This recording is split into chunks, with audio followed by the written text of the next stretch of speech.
It's Karen. Karen, go ahead.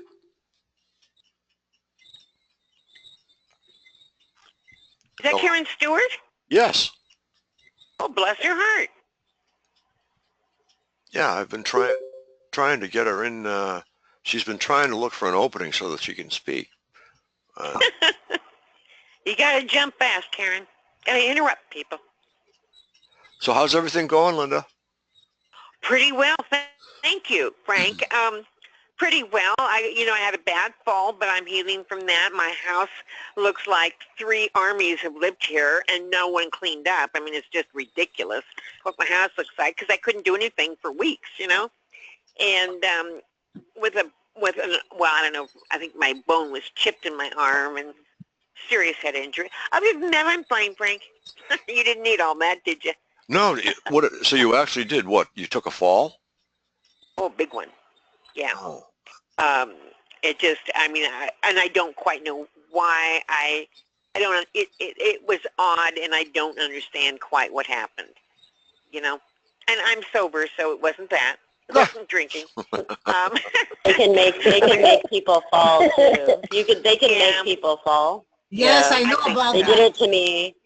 They did it to me. They did it to my ex's mom. Me too. Me too. Boy, I hit.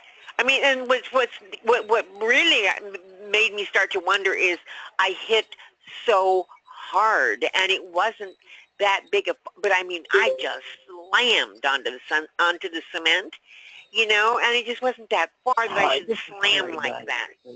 So I don't quite know what they do, but I guess they can make you fall. Yes, they can. Well, it's invisible force they're using, so it's invisible force, so you can't see it, but you can feel it. Very strange. Okay. It is. I like Frank's suggestion about they're turning everything in and getting out, while they're still ahead.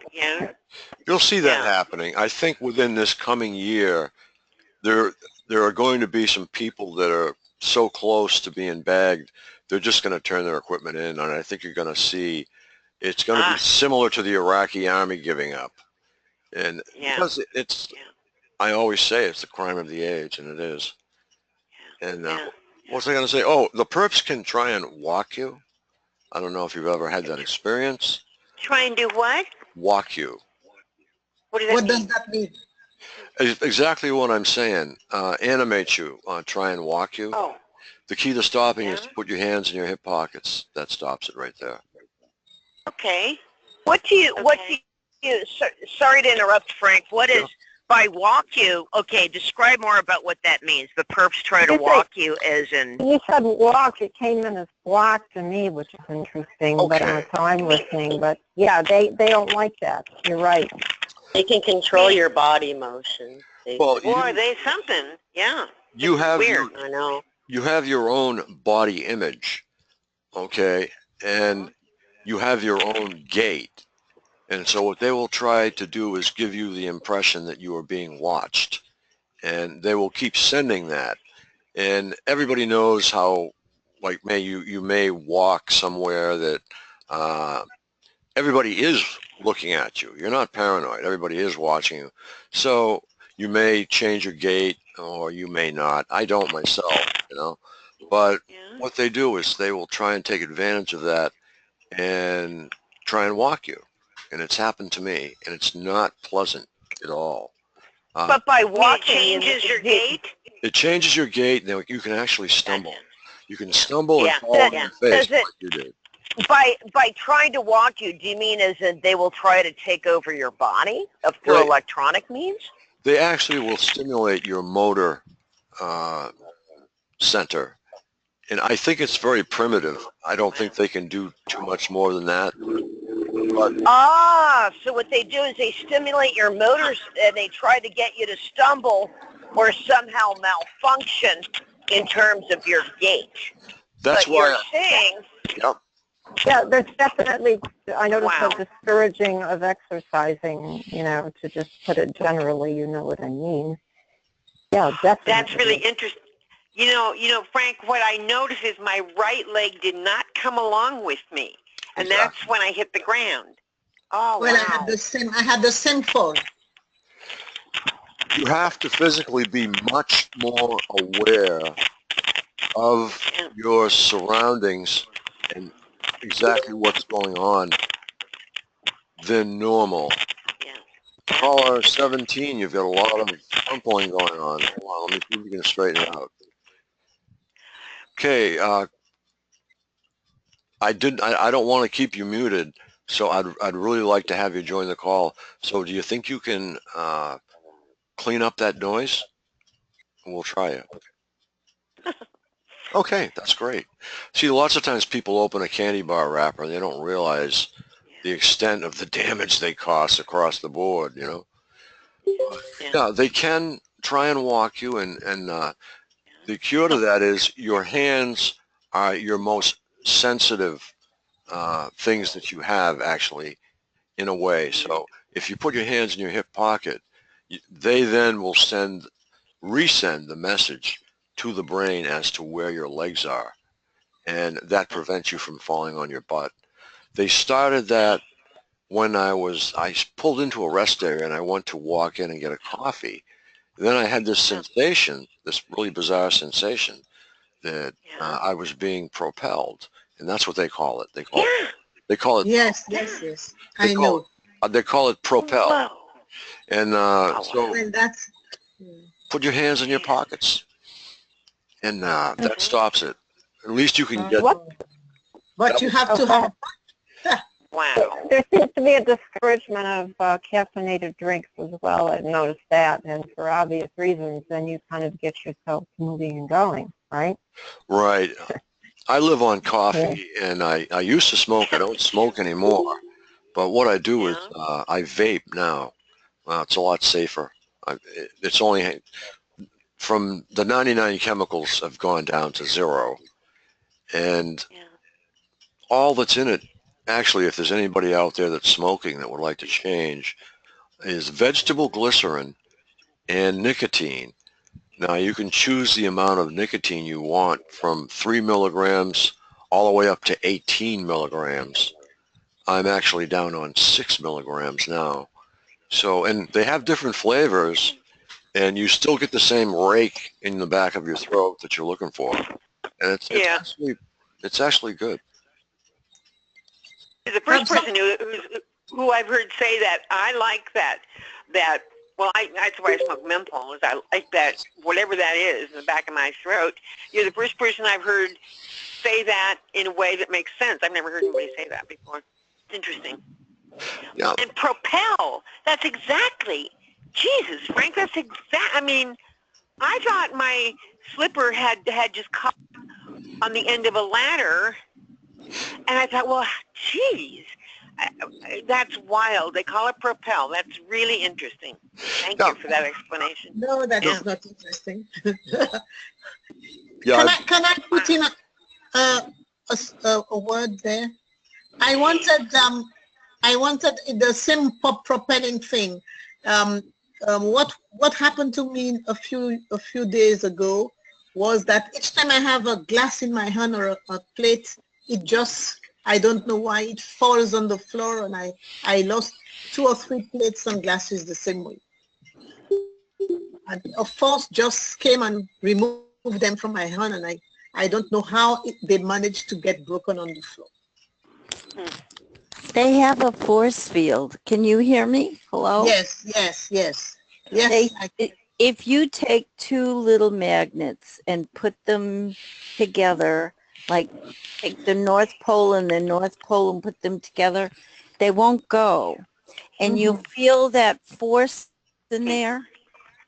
They have developed that so that they can use that through walls, and they can use it as a hand. They booby trap my house all the time. Like, I'll go to the cabinet and open the cabinet and several things will fall out, and it will always break something that I am using or treasure or whatever.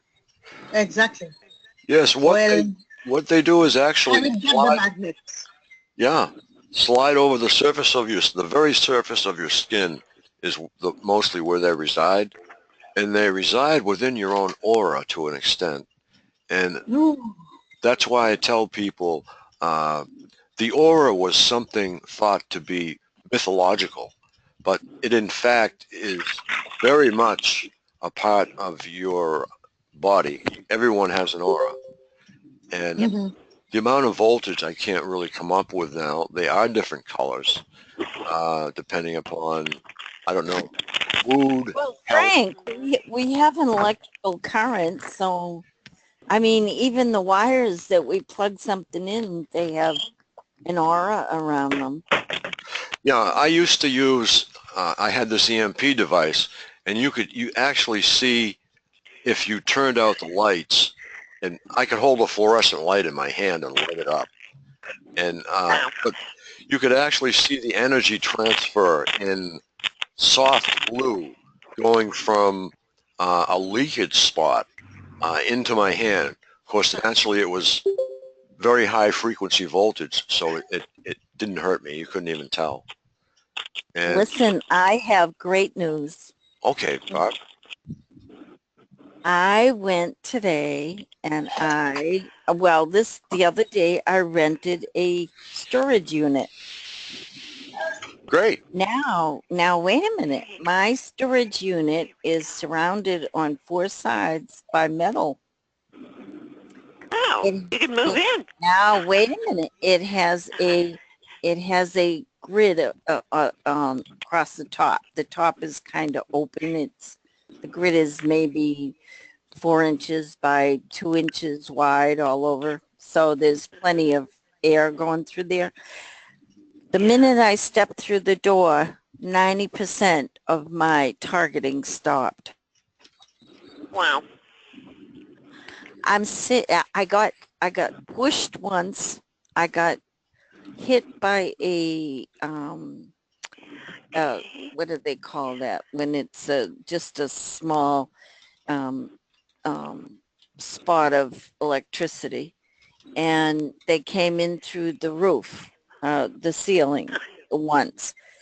I brought in a trolley because I haven't moved my stuff in yet. And I laid down on that for about a half hour to 45 minutes. I came out of there feeling so refreshed. I can't tell you. And what it is it's a Faraday cage. It's a Faraday cage. It's an absolute metal Faraday cage. And if you rent one and put rubber or other blocking RF material on the walls, just hang it because you don't want to attach it. You could even make it specific to a certain radio frequency. For instance, if, say, I want to find out what radio frequency I'm being hit with, I could go in there with a tri-field meter and set it up, because I tried to make a phone call out of it, dead. I tried to use my iPod, dead. Nothing. So if anybody wants to find out if they have implants and want to check it out and run a meter over yourself, get yourself a storage unit with metal sides and go there and try it. Especially get one and go there and sit in it and see what your targeting does. I'm telling you, I was really amazed. That's very interesting. That's Where not can you buy that? interesting. That's great. Amazon? It's great. It's great. Where can you buy that? You go to these storage stores, these storage buildings that they have set up all across the country. Go there and check out the unit, look at it, they show it to you. Mine's $100 a month, and it, like I said, the thing is all metal on 3 sides with a grid on top. What's that, like a 10 by 30 or a 10 by 20? I think I got a 8 by 10, something like that. Wow, that's expensive. Come on. Does it block it all out, though? What? Will it block it all out? I'll tell you, I walked through the door and they had a beam on me. I could feel the beam on me, and the minute I stepped in through the door, gone, gone. Really? Gone. Wow. I told you I went and I Nice. laid down. I laid down. I brought a trolley and I laid down on it, and I was there about a half hour, 45 minutes. I shut my door. They have the overhead push-up door there. What do you call them? I forget. And I put that down too, so I was covered on 4 sides. And you didn't, once the door was closed, like, is the door metal too, or? Yep. The door's metal too, Yep. right? Yep. Okay, so once it was completely closed, you feel nothing. You couldn't feel nothing being induced in you after that? Right. It was that it was corrugated metal, the ripple thing. Wow, that would be something good to get. Now I got pulsed twice, and I could absolutely tell direction and how many times it is. Once I had a whoosh. They hit me with this whoosh thing that goes through my head. It's like somebody squirting a sponge through your head. And then they have another one that's just a small, kind of like the end of your finger, and it's all energy. And they hit me with that once, and then they, like I said, they came on top of it. Well, I know they can turn up the frequency. I know they can turn it up. Yeah, like 30 MHz's all the way to 300 or more. So I've been through that already. It was great. It was great. It's worth a try. Just go and ask to see the units that they have, and walk inside and see if there's any difference. To me, it was a Faraday cage. Total Faraday cage. Couldn't hurt. Okay. Maybe Frank could talk about getting them to turn in their stuff and quitting, so we don't all Yeah, here. it's inevitable. That's usually the cycle of a crime. At the very end of the crime, they start running for their lives, and they want to turn state's evidence, and they want to get ahead of everyone else, and that's what they do. They'll turn in the first one who turns in his gear is going to turn the others, because once we see exactly what they're using, what type of equipment, we'll have them right there. And that will happen too. I think that will be within the next year, because we're closing. I really think that they're online on that real-time remote sensing myself. Once they have one guy turn, that can turn the rest of them, because they know. I mean, they'll know what's going on. Yeah, the one would get questions. The one would get questions, and then sure he'd have to talk, or he wouldn't get his time reduced. Exactly. Yeah. That would open up a lot of cases, help a lot of cases. Like there's a gentleman, Jeff, from Connecticut. He's with the New England group, our New England group, and he has this ongoing case with the feds. And if something like that happened, that would just fall right in his lap, the whole thing. And I encourage everybody to write. If you're sitting at home and you're not doing anything and you're not feeling too bad, let me see if I can find that. Got it.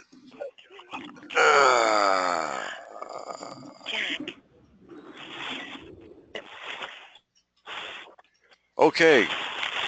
Caller 38, if you'd like to stay on, please try and do something about the noise. And you're welcome to stay. We'll give it a try. Who's 30? Am I 38? 38. Yeah, that's where it was coming from. You got something going on there. Sometimes it's just... Oh, me? Sometimes it's just your equipment. Oh. Wait a minute. Okay, because I'm just sitting here. No, that's not you. It's not caller 20. It was 38. Well, if I may say it, for the perpetrators who think this is so funny what they do, it certainly isn't. And, if they don't get out of it soon enough, they're going to get caught. just are, Well, you know, if the transport system is in fact very simple, as I think it is, this will happen very fast, because I think they're using possibly even cable just to dial up Central and then pick you up. And I think you are just a number, and I don't even think you have a name. I think you're a number, and they just punch you in, punch that number in, and they've got you. So if That's what anybody I would, think too. yeah, if anybody would like to speculate on that, I'd love to hear it. If anybody Okay, wants yeah, to floor themselves for 5 minutes, just take it for 5 minutes. Well, my perps know I have a name. They know exactly who I am. So mine's a little different. It's more personal here. Yeah. They do have drive-bys, and I don't know who the drive-bys are, but the people that work for the city government, the ones that live around me, can call these guys in, and they'll report me. For instance, if they, like if I just sent a letter to my neighbor, basically, I read it to you. You heard it last time we were on, Frank, right? Yes, I did. Well, ever since then, the cops have been like driving all around. My next door neighbor, his son's a cop, came up here in a cop car, full uniform, went and had dinner, and then I saw another cop car. A lot of cop cars lately. I mean, like crazy. And so they sent this letter to the police department, and so if they want, previous cousin Barry Obama administration, because if they want with that, they can Gotcha. notify different perps and have drive-bys go by. And now I don't know who they are. They're not like local people that I can name. They'll just drive by and pulse the house or pulse me in it. So it's a little different, because the neighbors will pulse me too, but they know I got my cameras out and I'll photo them. I just punched a perp right out of the park. He's gone. I loved it. I loved it. Yeah, this system's good that way because you can see him. You can see him Got 'em. sneaking in between people. Would anybody else like the floor for 5 minutes to tell a story? Yeah. I want to Oh, I want to present Raphael. a perfume. Okay, after Elizabeth, Raphael. Okay? Okay. I want to present a perfume that is very efficient. It is sold on Amazon.com. Okay. The name is Ausarabia, and it chases away the effects of the microwave on your heart. When you put it on, you don't feel the heart, the beat of the heart beating too fast, and it is very good for your protection, and it did a lot of good to me. And I also want to present the shungite stone, which is something you must have at home, when at your table or in your bed. Now, different shapes, different size of shungite stone, from Russia too. Comes from Russia. That's all. Are you Russian? Okay, I Raphael. am not Russian, but apparently the shungite, that's the only place in the world where you can get it. It's the man who sold it to me told me it comes from Koreli in Russia. And then I am not Russian. I am West Indians.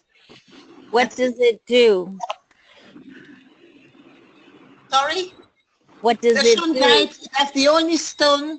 It comes from a mine in Russia, That is the only stone that protects you from microwave. Okay. It's very, very good, very efficient.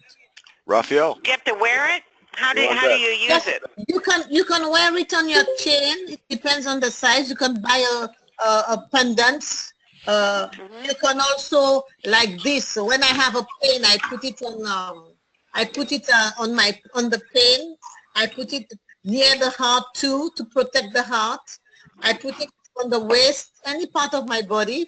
It cures you in 5 minutes when you have a pain. It is very good to have. What is it?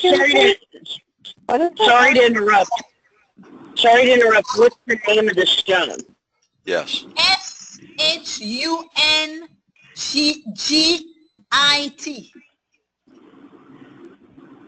Shungite. Shungite. Shungite, if you want, yes. Yeah, that Shungite. sounds like it. Yeah. I can't say that I've heard. Okay, thank you. I'm not Mr. Archaeologist either, though. Okay, Raphael, you wanted to say something. Okay, Raphael, you don't have any.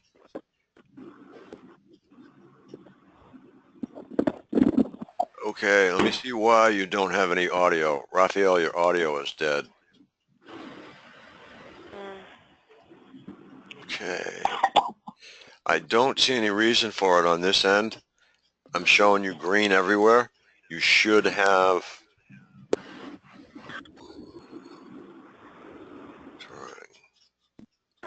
Okay. Connected to audio. I'm telling you, I'm so excited about my discovery today. Oh, that's great, Barb. It's something we'll take under advisement and definitely. Well, I'm telling you, it'll tell you whether you have, this Danica and Melinda bullshit. It'll tell you if you have implants, if you take a meter and go in there. You can take measurements before and after. Because I think Staninger and Melinda Kidder, is it Melinda Kidder? I think they're just ripping people off. Can you give me the name of the thing you are so happy about? It's a storage unit. It's where people buy rooms to store furniture or businesses to store stock. I am not in America. I am in Guadeloupe, which is the Western. So how you call it, a storage meter for what? A storage unit. Unit. Yeah, it's like you can go by. They usually put them in great big buildings now, and they're all full of these empty rooms, and you can go rent one to store stuff. A storage unit, and you can get that maybe on Amazon. Eh? You cannot. You have to go physically and rent one. Oh, rent one. You can't get it over the internet. It's a physical space. Actually, you can buy an aluminum storage shed online, which will probably give you the same effect. There you go. I would go to a storage unit and try it first, because I did not notice any difference in V2K when I went in a storage unit, and that was last year. Okay. Well, I didn't get anything, but you know what? The good thing, if you bought one of these storage sheds, you could put rubber on the walls. You could put anything on there. Like, for instance, John said, if you get rubber that has like metal in it, what do they call those tires? Steel belted. If you buy rubber that's steel belted, you can buy that rubber that they put down in the bottom of playgrounds now. It interlock. They have interlock edges, and you can put that up and put metal over that. If you buy a storage unit for your home, that's a great idea. Yeah, it is. Okay, Barb, your 5 minutes is sort of up. You can have another 5 in 10. How's that? Well, I think this concept, this idea is the best idea I've heard on these chat things. So, if anybody wants any questions about it, please do, because I think, it might save your life. Well, I've heard of, okay, a Faraday cage. You even have to angle your air inlet. Now, a lot of mistakes that people made with Faraday cages. You obviously need air to be inside, and so what I've seen a couple of people do is develop a trap, change the direction, so the radio wave isn't physically going to change directions. It's not going to be able to follow the pipe in. In other words, it can't take corners, so it will stop it. So any of you who are thinking about a Faraday cage, your air inlet and outlet have to be angled like a trap, more or less, on a sink. And also everything has to be soldered together. Every last little tiny air light that you see coming in has to be eliminated. Well, this was this corrugated metal, and if I owned it, I would start putting up on the walls different, in other words, it would give you a place where you could probably get 8 hours of sleep, Am I unmuted, guys? I'm sorry. I just wanted to jump at this real quick. Oh, great. Hey, I'm sorry. Go ahead. Go ahead. Well, if you bought a shed and put it in your backyard, my God, it's already made. You could really work with that. That's a wonderful idea. Yeah. Oh, you've got the floor for 5 or 10. Can I just ask, Frank, do you think it's safe to use Google Voice on your computer, or use like a gig quick? What do you want to do? What do you think as far as using Google Voice for a search? It's faster, or do you think use like Start Page, something like that? I use Google for everything, and I don't like it that I have to use it, but it's the hottest stuff there is. I mean, Google stuff is fantastic. Yeah, thanks. I like Google myself, and there's really no getting away from, if you're trying to get away from surveillance. I don't think there's really any way around it. A lot of Google has presented patents. Now, the 22 patents that I have are acquired originally from Google. So, you know what Google's trying to do? Google's actually saying, okay, guys, here's what's hurting you. I'm making it available for you. That's another way to look at Google, okay? Because, they have made those available. They're searchable on Google. So, patents. Oh, okay. So what I think they've done is, I think they're saying, okay, we don't like this. Okay? It's given everybody a bad rep everywhere, so we're going to make that available. Well, this is one of the things that I found out, is that there's a lot of people out there that know about this stuff, and there's a lot of people that will help you. Yeah. You just have to know how to approach them. And you got to be sneaky about it. And I've just been telling my story out there, and I've had some really good results from just doing that.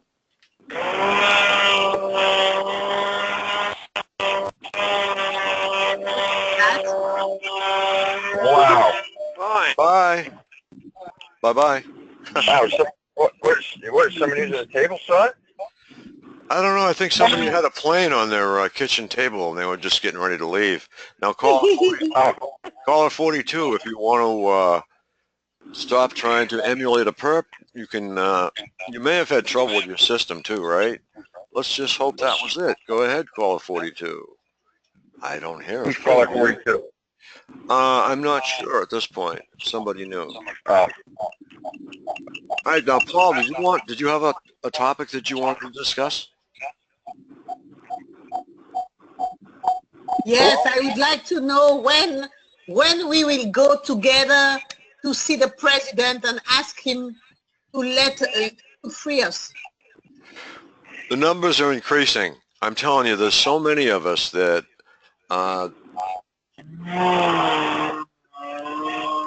okay, goodbye. All right, there are so many of us.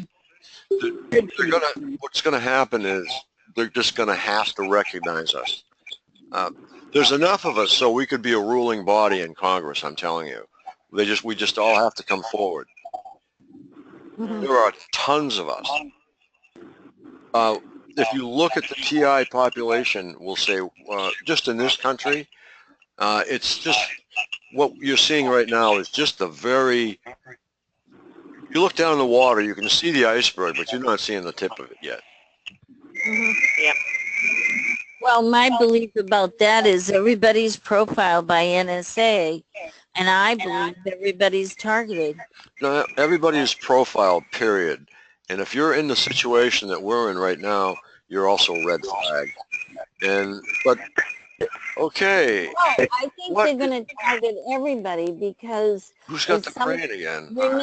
Remember when you were first targeted, you didn't know about it? Yeah. Well, that's what I think they're doing to everybody. Okay, Barb. There are. I actually really agree with that statement. I sometimes refer to myself as a targeted individual and a targeted nation. I actually really agree with you. Okay, hold it. One person at a time. Go ahead. Caller 45, you were just speaking. That's me, I think. Yeah, that's you. Okay. Just to let you know, as I'm talking, I'm hearing echoing and I'm hearing really weird noises on the line. Yes, I'm looking for them right now. I'm looking for them. Okay. Oh, yeah, there's no lagging intended. I just thought I'd let you know. Because I'm assuming I can hear stuff that maybe not other people. Yeah, no, I'm picking it up. Sounds like a dying bird and an airplane taking off at the same time. Thank you. That's exactly what I thought. And possibly a crane. That could be involved. Yeah, it's very strange. Yes. Okay, does anyone have something they would like to present and have the floor? Raphael, do you have, you have audio yet? Raphael? Yeah, I'm using my cell phone. Okay, this is Rafael Navarro. He's a very good friend for you. Oh, yes, he's a very good person. Go ahead, Rafael. Well, I wanted to say that after Raphael, the person pandemonium on the field. Every day. Go ahead. I like to see that to talk to the president. I want to be Okay. Gotcha. Whoops, wrong one. Gotcha. Yeah, try to work out your loops, because a lot of people are using telephones and computers at the same time, and what they don't realize, it's causing a loop. Almost, it's different than feedback, actually. It's actually a loop between the phone and the computer. So it's probably feedback times 2. Well, another good thing about these Faraday cages is that you have a code to get in the building. And if the person doesn't have a code, he can't get in. Yeah, until they're sealed up, though, they're not actually a Faraday cage. But, you know, I will go in and look at one. The best way to do it is just go there and say, okay, I'm interested in one of your storage units. And just go in and shut the door and try it. So anybody like to present that can get in? And I would love, I have a story that is starting to get off. Wait a minute. 44, Barbara. hang on, just let me finish this statement. Okay, And a Bob. lot of units around you have stuff in them, which also blocks stuff. I'm Right. done. Exactly. Okay. Caller 44. Is that me? Yep. Go right ahead. Okay. Guys, I've got a wild story. This just happened to me. Okay, now, up until this incident, I had never experienced any form of anything other than remote neuromonitoring or the remote no-touch tactics. But what happened in the past about 2 weeks ago was I didn't even realize until after it happened what happened, and it's crazy, and it proves to me without a doubt that the state police are involved. Absolutely. Okay, once again, my my viewpoint and yours are quite different, but everybody's entitled to their opinion. Let me just tell you the story. Okay. Now I got into a fight with my mother, and she threatened to call 911 on me, which usually ends up with me being committed because of my mental history past. So I got into the car, and I drove all the back roads, and I just wanted to find a place to park, and I was going to sleep there for the night. I actually bought a couple beers, and I found a place to park up in Hingham somewhere, which was it was like the middle of nowhere. And I pulled off to the side, pulled the keys out of the ignition, and sat in the passenger seat, started to have a beer, because I knew that you couldn't get charged a DUI with the keys out of the ignition, and if you're in the passenger seat. And so that's when I noticed a strange light, not a strange light. It was obvious. Man, I didn't for once think it was aliens. But I saw lights in the sky in the woods, and it was dancing around as if to get my attention. Okay, and I was like, "What the heck is this?"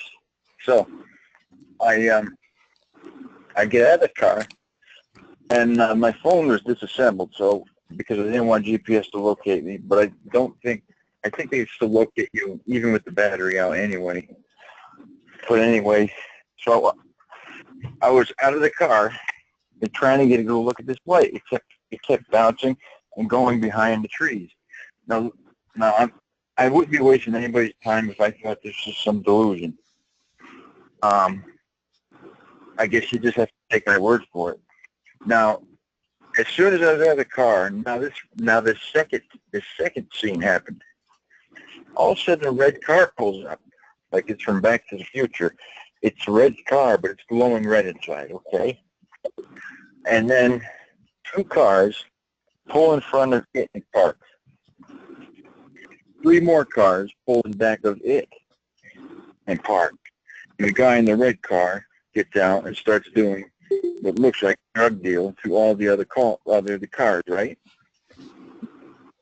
Are you guys following me? Could be. Yeah, probably was, yeah. All right, so now, as soon as all the other cars left except for the red car, the guy in the red car, he leans up against his car and he says, "Now, I just want you to know that what you saw here isn't what you thought, and I'm calling you in because it looks like you've been in an accident." Now, he didn't call anybody. He just texted.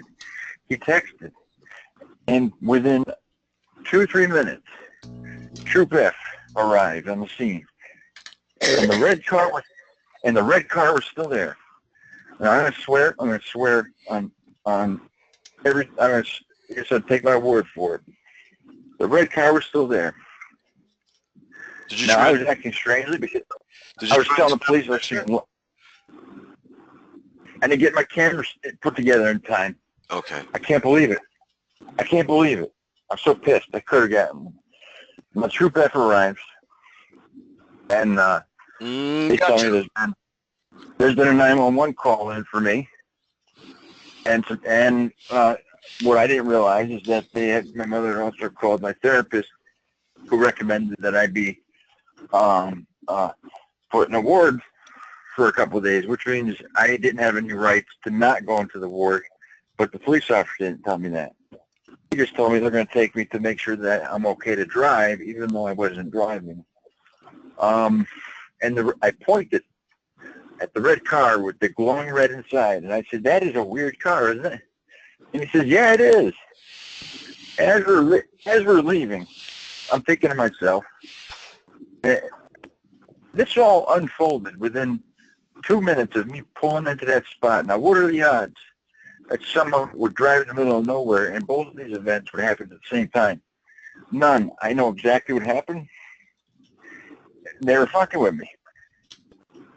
Yeah. They pulled one on me good. Who were they? I don't know who the hell they were, but I know Troop F. I know that the officers in Troop F saw that red car, but yet they still put down in the papers that I was delusional and seeing people in the streets. It pisses me off. Now, wait a minute. Okay. He called the police to come to you? Is that what you said? Paul, can you moderate, please? Excuse me. He made a text. I have to leave the call for a second. Paul, can you moderate? He texted you? He texted them. He texted them, and you know what I think? I think that the people that were in those cars were Troop F. That's what I'm thinking. Well, what? I think those are members of Troop F in those undercover. Oh, state troopers. It wasn't a real drug. It wasn't a real drug deal. Why would that happen right where I was So parked? you think that was set up for some reason? To fuck with me and to show me they can. Did they What take you're you away? describing, sorry to interrupt, but if I may interject something. Go What ahead. you saw, just as an observation, Yeah. what you saw was probably classical vehicular gang stalking. And I wouldn't be a bit surprised if that was a police putting it on. Gang stalking, Yeah. as I have noticed, not always, but they often favor the color red. And the fact that you saw a red car with a red interior, Yeah. that is a very good indicator. Gotcha. Yeah, that doesn't surprise me. Okay, I'm done. Really? Go ahead. Did Really? they, No, did they seriously. arrest you and I'm take writing this you down. away? Did they I spent the take week you in the away? ward. Oh. Yeah, I had no choice. You sure they didn't have a GPS on your car? Oh, they know where I am all the time. Well, I Not mean, the- you know. do you think that they had GPS on your car? I mean, that's easy enough to do, right? Back in 5 minutes. Go ahead, Frank. Continue. I'm just going to imagine that they know where I am all the time because I'm on remote neural monitoring 24/7.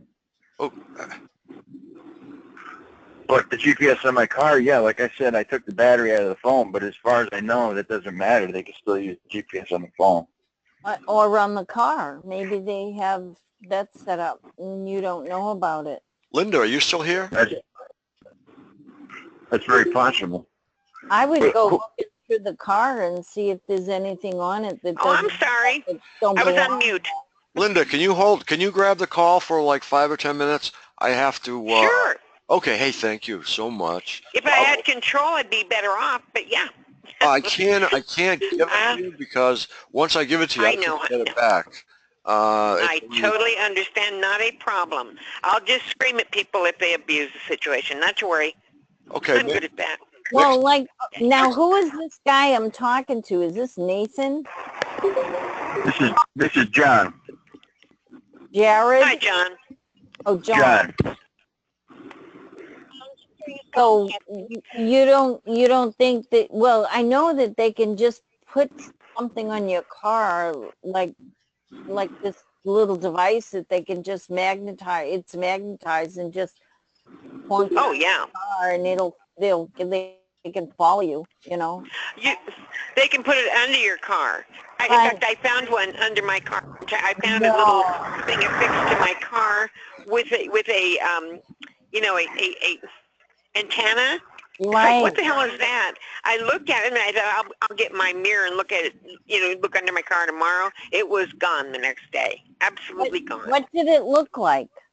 Well, it was like a little oblong steel thing. I mean, I didn't really realize all this was years ago. I kind of suspected this, but I didn't really look at it that carefully. But it was like an oblong little device. Oh, maybe I don't know, 4 by 2, 4 by 3, maybe, with an antenna sticking out.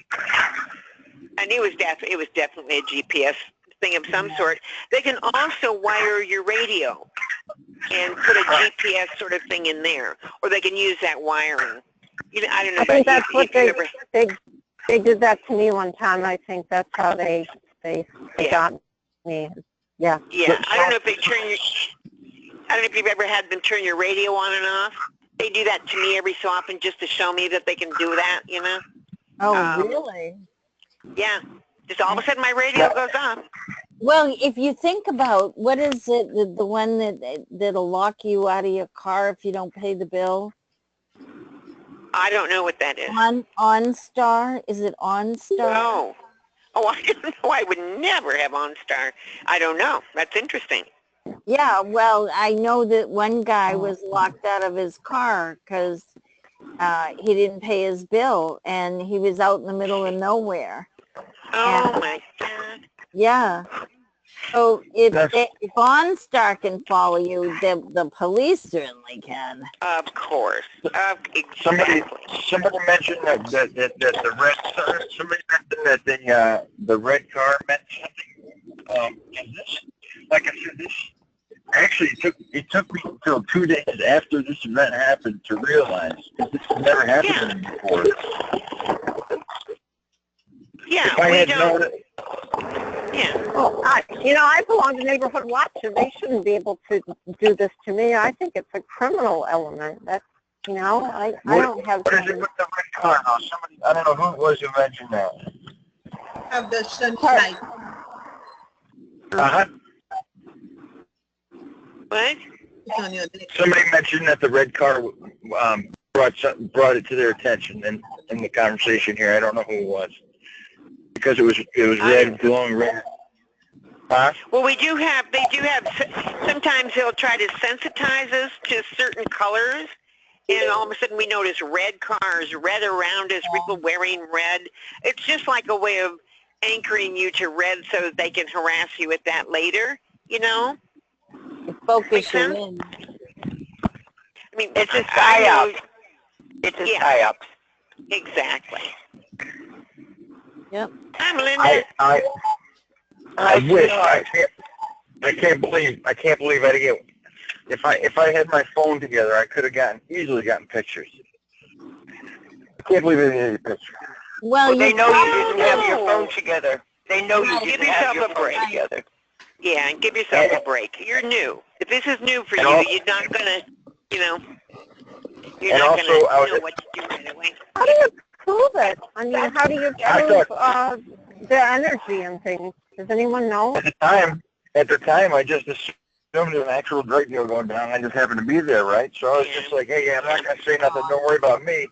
I was more interested in the lights that were in the sky, and I kept trying to point it out. I was pointing it out to them, right? But they kept in the shadows so that I couldn't really recognize them, which makes me think that it was actually true path. Yeah.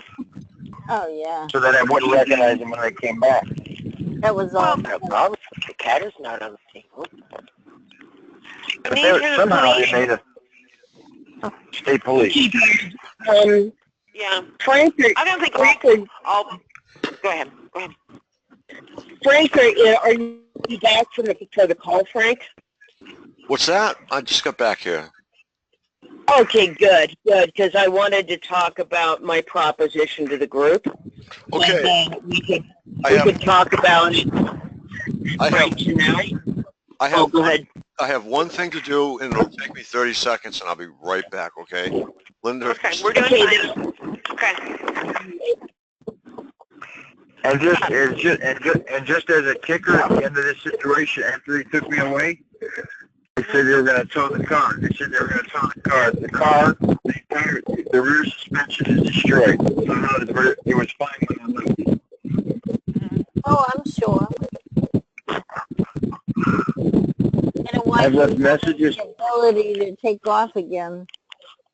I've left messages with the trooper in charge as the supervisor. No one has ever returned any of my calls. Mhm. Well, That was done on purpose. Definitely. mhm. And nobody believes me, and it feels good to vent it out here. Sure. That's what we're here for. I very much believe you, and I'll tell you why they did what they did. They did what they did because they know that if you told the story in normal quarters, Right. what they were doing is they were gaslighting you. Because they knew that if you talked about it in the wrong quarters, you would claim it was crazier than a bedtime. That's why they did what they did. I see right through it, however. And I know you're telling the truth. I know because I've even been too on a sale for this kind of thing. And I'll tell you one thing. I do not believe, although I can hear the strength in your voice, I do not believe that you're actually mentally ill. Not to the point where you need to be committed. No, I do not believe that. No. And the only reason... I do think there's a truth that's very normal. Let me finish and you'll see where I'm going. That's very normal for a new TI. And I can hear it, and I want you to know that I believe in you. And I'm saying right through it. But take heart. With us, there's PSYOP failing. And if we can communicate that truth to the public, we are getting pounds there. Oh, man, this is done. They on the reasons we guarantee it. Yeah, we all believe you. We believe you because we've been there. You are not alone. Not by any means. We've all been there. That car that stayed behind was such an obvious car because it looked like it was from Back to the Future, and it was glowing red inside. And it was there when the police arrived, but yet they treated it as if it was okay. And I was telling them I saw a drug deal going down on the street, but yet, and then I pointed at the car to the police officer, and he recognized it, and he said, "Yeah, that is a strange car, huh?" No, that's this. And I'm trying to get it. Yeah, but see, I didn't realize at the time I was being set up. Yeah, sure. Of course you don't. We never do. And I talked to the dispatcher, and he says, "Oh, I remember." He says, "I remember this call." I said, "Oh, you do, huh?" I said, "What? Somebody called in an accident?" And he says, "Yeah, somebody called in an accident." I said, "That's weird because I saw the guy who called it in, and he didn't call it in. He texted it in. He didn't call it in. I watched him." And he just kind of skirted away from that. He made a text, and they were waiting. Yeah. Believe it. That's very, yeah. You don't get along with your mother. Is that the problem? Yeah, and we get and she likes to call 911 on me. It's happened at least 5 times. Oh. So that's why I freaked out and left that day. And now I don't have a car either, you know. How old are you? She doesn't have the legal right to do that, does she?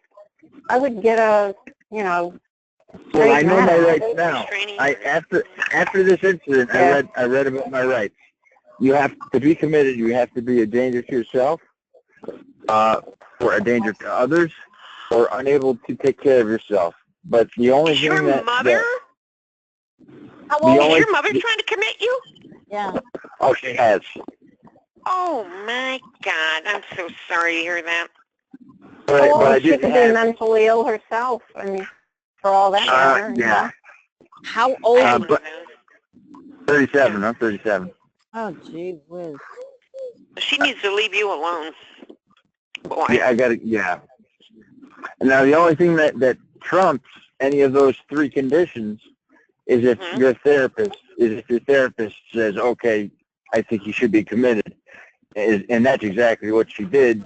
And the police didn't tell me that at the scene, and so I was getting upset. They said they were going to take me away. I said, for what? I'm sitting in my driver's on my passenger seat, but they wouldn't tell me. So when they went to grab my arm, I just instinctively kind of backed off a little bit because I didn't think it was right. Next thing I knew, I was face down on the concrete, and the rest was just a terrible story. You're kidding. What did they arrest you for? No, I wasn't arrested. I wasn't arrested. Oh, I thought you were. Okay.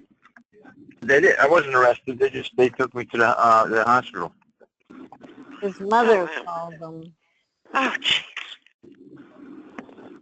Given half a chance, my mother would have too.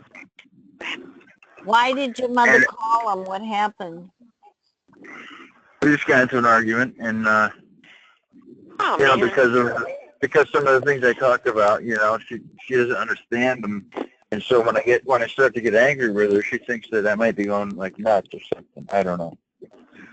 Oh, sorry. Have you ever?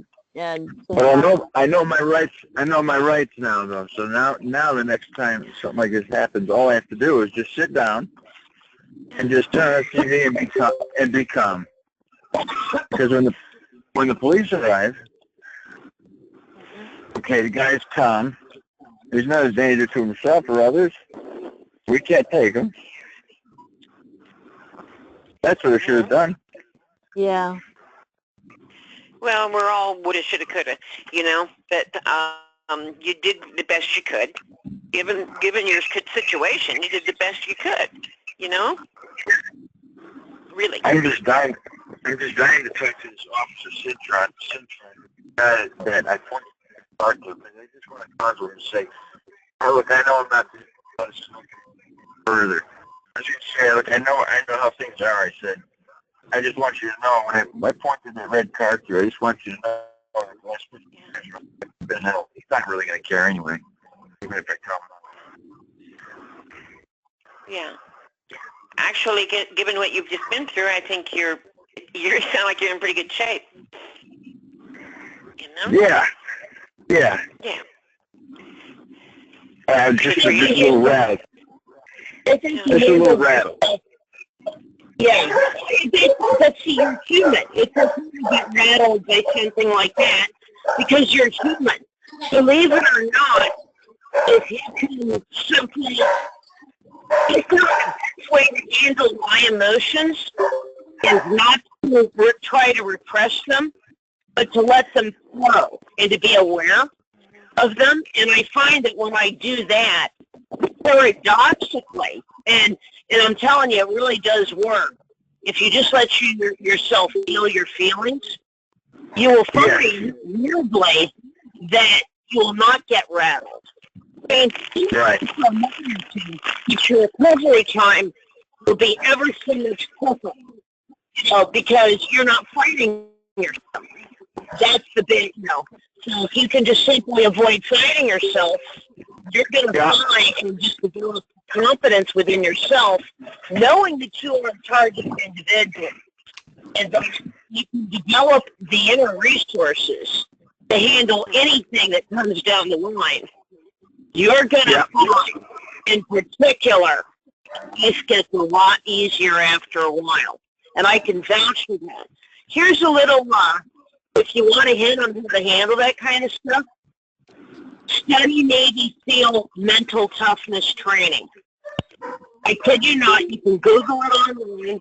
I'm giving this advice to everybody. Study Navy SEAL training. Oh, they tough it.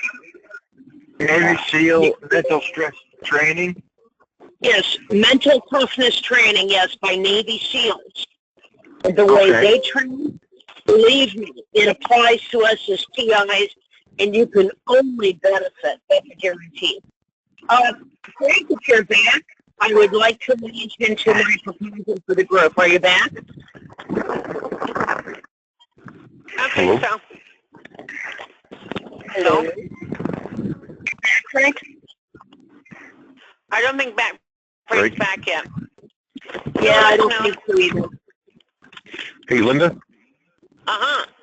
There he is. Yeah, I'm finally got back. I had to hang up. I was having problems with my audio, and I just wanted to expound a little bit on what Bert Topaz said to the gentleman there. That she always tells me, she's right. You know, like the only easy day was yesterday. So if he can study some of that things that she was talking about, hopefully it will help him out a lot. I'm not sure. Whoever said that, would you say it again? Will that work? Go ahead, Paul. Yeah. I'm not sure. Yeah, I was saying that what Bert Topaz was saying about the Navy SEALs, it makes a lot of sense. And she'll always say that the only easy day was yesterday. And if you can kind of keep that in mind, I think that might be able to help the gentleman who she was speaking to out a little bit, that sort of mindset. Let me just suggest that after a while, to the gentleman who was speaking, after a while, what you begin to do is just naturally know that when something is amiss, you know it. You can feel it, and you just pull back and watch. And just what you don't do is you don't get involved. You just pull back and watch. Just be careful. Get around it. Get away from it. They will play games with street theater till the cows come home. And if you just ignore them and move around it, they'll know they got to stop because it's not working on you. But you recognize. Always know that if something seems amiss, it probably is. Like it took me 2 days or 3 days. It took longer. This took me nearly. I had after I got to the hospital. That's when I first told Mike Mason, and I told I told Marcus Hopkins, and Marcus Hopkins. Because I thought it still at that time that I had seen Strange Lights and I just happened to see some strange drug deal. And Marcus Hopkins says, well, they played a good one on you. And that's when I said, when I pulled back, like when Bruce Willis finds out that he's actually dead. That's how I felt. And I knew right away. And now I do not doubt anybody's story anymore. About people's stories about street theater. I don't doubt it anymore. I've seen it myself. Yeah, and Mike Mason is a great guy to talk to about this stuff, too. He's so logical. He's so good about setting you straight, after something like this happens so that you can find relief. He helps you make sense out of it. Good. I'm glad you have that connection. He's really good at that. I agree, Linda. He's very, very good. And I always enjoy. I always enjoy Mike's because he'll send you a positive text for no reason and nowhere. Yeah, Mike's stuck out in the middle of I think it's upper state New York, out near Albany, so it's hard for him to get to meetings and stuff. I think what I'm going to do is I'm going to see if I can. Thank you. I think I'm going to see if I can plan to. Try and get out and work with him and just like spend a weekend out there, because I'd like to learn the audio spotlight with him, and I've got a lot of gear that he'd just love. I can melt a phone. I mean, I can't, not at 30 yards, but Frank, you know when the next meeting is? there's a meeting. It was Kate's still here. She can tell you when the next meeting is going to be. Kate's still right there. Kate or Carla, if they're on. I know Kate's on, but I think she's just in listening mode. Because it was the 15th, which I think would be Thursday, actually tomorrow. But Kate ran into a difficulty and she couldn't actually make it. Frank, you know that Mike is moving this weekend. He's moving to where? I don't know. I don't know New York. Corinne knows. It's an hour closer to Corinne. That's all I know. What the hell is that? I just want you to know he's moving. Okay. Hey, Frankie's been trying to get in touch with you on Messenger. He has? Yeah. I've been, unfortunately, sleep deprived the last 3 days. Last night, I just said the hell with it, and I was sleep deprived anyway, so I just stayed up and took over Derek's call. I think it was last night. Hey, Frank, was it last Well, night? get in touch with him. He wants to talk to you. Okay, yeah, that's fine. Yeah, I'll see if I can catch him. I actually expected him to be on the call this evening. It was really quite a surprise Yeah. not to see him. Where the heck Well, is that? he's in the process. He's packing and moving and getting things ready. And some lady was going to be in his house at 6 o'clock to help pick up some stuff and move it. So he's really in the middle of some serious work. You know. Okay, yeah. Well, I wish he was a little closer. I'd drive out there and help him move. I don't know what he's using to move. Yeah. Well, he's got it pretty well. Got it arranged. It's all ready. He's very organized. Okay. Is everybody ready? I'm trying to be pushy. I'm a little bit constrained for time. Is everybody ready with your other issues they want to address first? Well, this sounds very important, so go right ahead.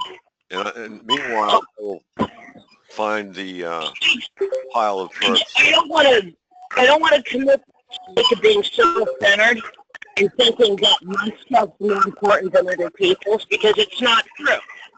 I think among other things, we're supposed to be in a support group, and it's imperative that we support one another. So I do not want to be self-centered. I don't want to say, you know. But what I will do is something that's been really kind of occurring to me for a while. I've had numerous discussions. I really can't understand you. I've had numerous discussions. Thank you. I've had numerous discussions with Paul, and I've kind of come to a conclusion. I differentiate between, I have come to the conclusion that I believe that we as targeted individuals, we need to be running our own psyops. I really believe that.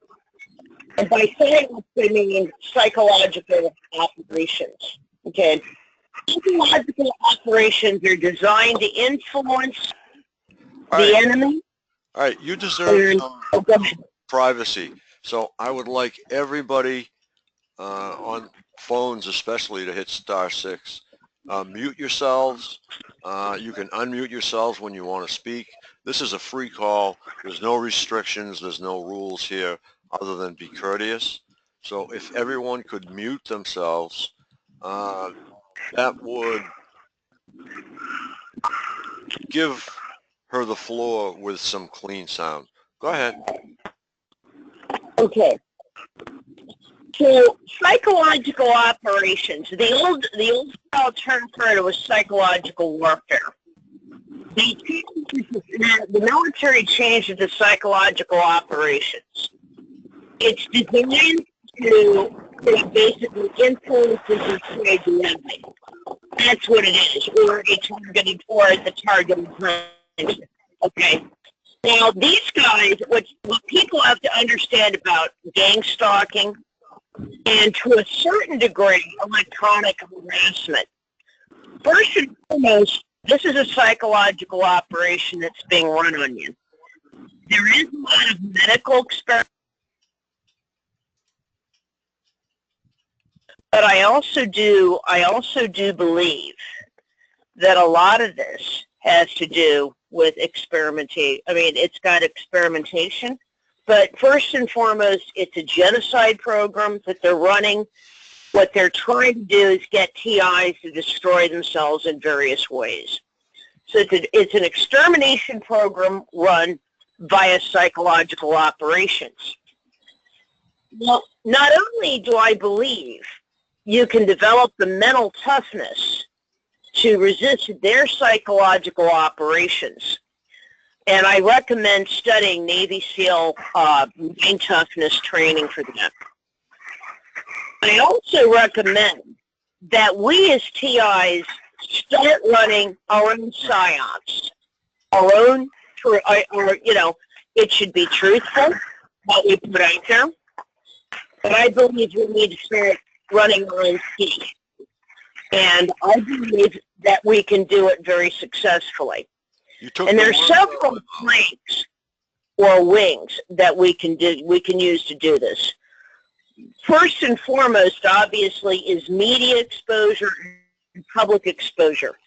Continuing to do what we're currently doing, such as using, becoming your own personal media, doing videos, doing documentation, sharing knowledge wealth, like what we're doing right now, getting into support groups, planning, marches, exposure, documentation, alternative media, etc., making our own videos, flyering, choose your methods, okay? But I believe it's now, we can now take it to the terrorists, so to speak. And I believe that there are several, I don't want to be a Pollyanna. I think that to a certain degree, some people would really disagree with me, but I believe, we cannot win over the hardcore perps. They're in it for the fun. They're addicted. They're a lost cause. Basically, Joseph Mengele. Right. Exactly. That's it. Yeah. But I believe that the vast majority of perps, or like a sizable chunk of them anyway, I believe that when they start perping, especially in the suburbs, they're what you call cause stalkers. They think they're fighting the bad guy.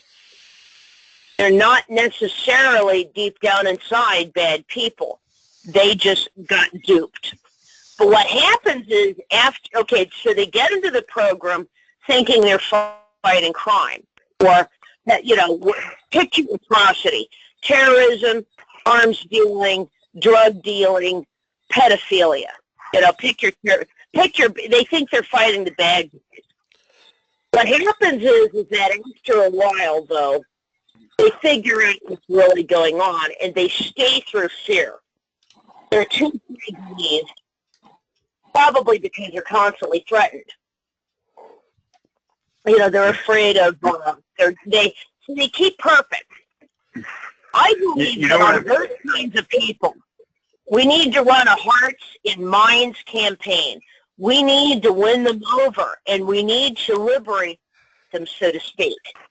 I believe that in a lot of ways we need to start running our own psyops, and if we can get bunches of perps to defect, and I choose that term very willingly, if we can get a bunch of perps to defect, we're going to win. And in fact, Frank, you basically indicated that you actually, in a weird kind of way, by talking about perps that are getting ready to jump ship, not only were you describing the truthful situation, without knowing it, you're also running your own psyop. And that's not a bad thing. That's a good thing. And the best psyops are the truthful ones. White propaganda. It's propaganda, but white propaganda is entirely based on truth. That's what makes it very powerful, okay? And so, consequently, I believe you're really right. And if we, the TIs, can start pounding on these people psychologically and get them to cry uncle, very good, I think we can speed up the process. We continue to do what we do, but we can start flyering suspected perp palaces ourselves, flyering fusion centers, for example. That's one tactic you can use. If you're dealing with perps in the workplace, I myself have made it a point to try to go out of my way to be very nice to people at work. That's a way of showing them that I'm not the monster that people may have been saying behind my back. If we can simply, there's all kinds of psychological tactics so we can start opening up on them, some of which are perfectly clean and ethical, I might add, because they're based on truth. And if the Green Berets have a motto, De oppressor liber.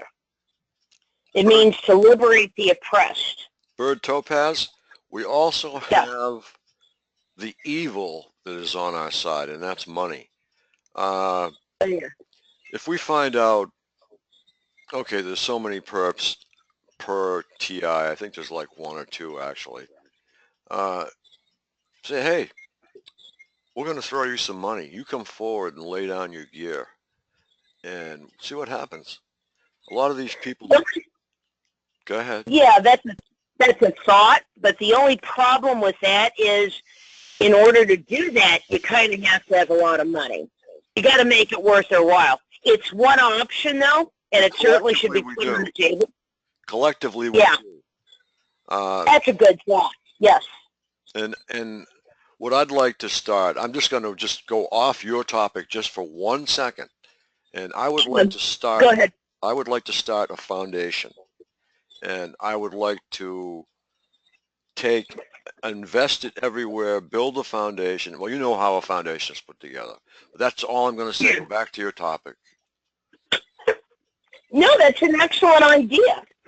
Put up a bounty, wanted, like they did on Osama bin Laden or on other, you could put up bounties. If collectively, if we were to raise 5 to 15 million, or even if we could make the figure as high as, say, 30 to 35 million, well, you know what? Now, the only trick is we would have to make sure that the people stepping forward, that their story was completely verifiable. Because some people just concoct any old thing that they think that we want to hear. I'll know. And they could make up a big old tale. You see I'll what know I'm by saying? the gear that they have. I'll know by what they say. I'll know by what they do. You can screen somebody in less than 15 minutes, and I'll tell you if they are real or not in terms of being a perp. For electronic targeting, that would be that would probably be a lot easier. I agree. I want to see the gear. I want the program. I want the perp. I want the stuff on the desk so that we can all look at it at a meeting. Like Kate's got a meeting coming up, or actually it's Allison's meeting. Okay, this perp just dropped this box on us. Okay, he's off the hook, we'll say, per se.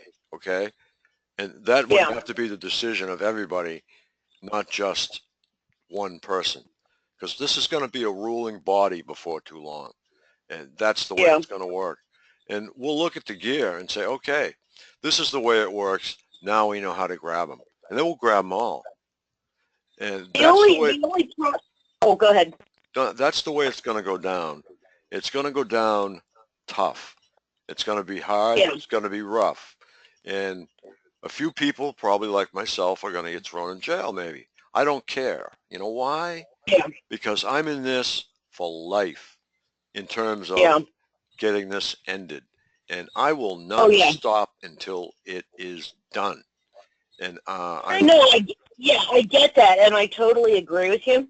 But I just want to caution you against a one-size-fits-all mentality. My guess is it's many perps, at least in electronic targeting, are probably using very different types of gear. Because remember, some of this probably has to do with medical experimentation as well as perping. I've heard scalar waves, I've heard microwaves, I've heard radar. We're looking at a variety of instruments.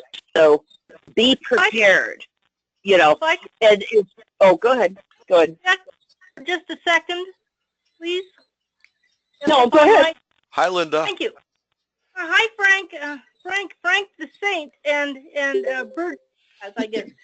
Like, just to put things in a little different perspective, I've been listening recently. I got on the call recently, so that means that I didn't get the earlier stuff. But anyway, what comes to mind when you're talking about, you know, our salvation and survival, and going after the people that come to mind that are easily identifiable are the CEOs of the companies, the contractors that make the gear and the equipment, and all the wireless stuff that is uninsurable because insurance companies know it's dangerous.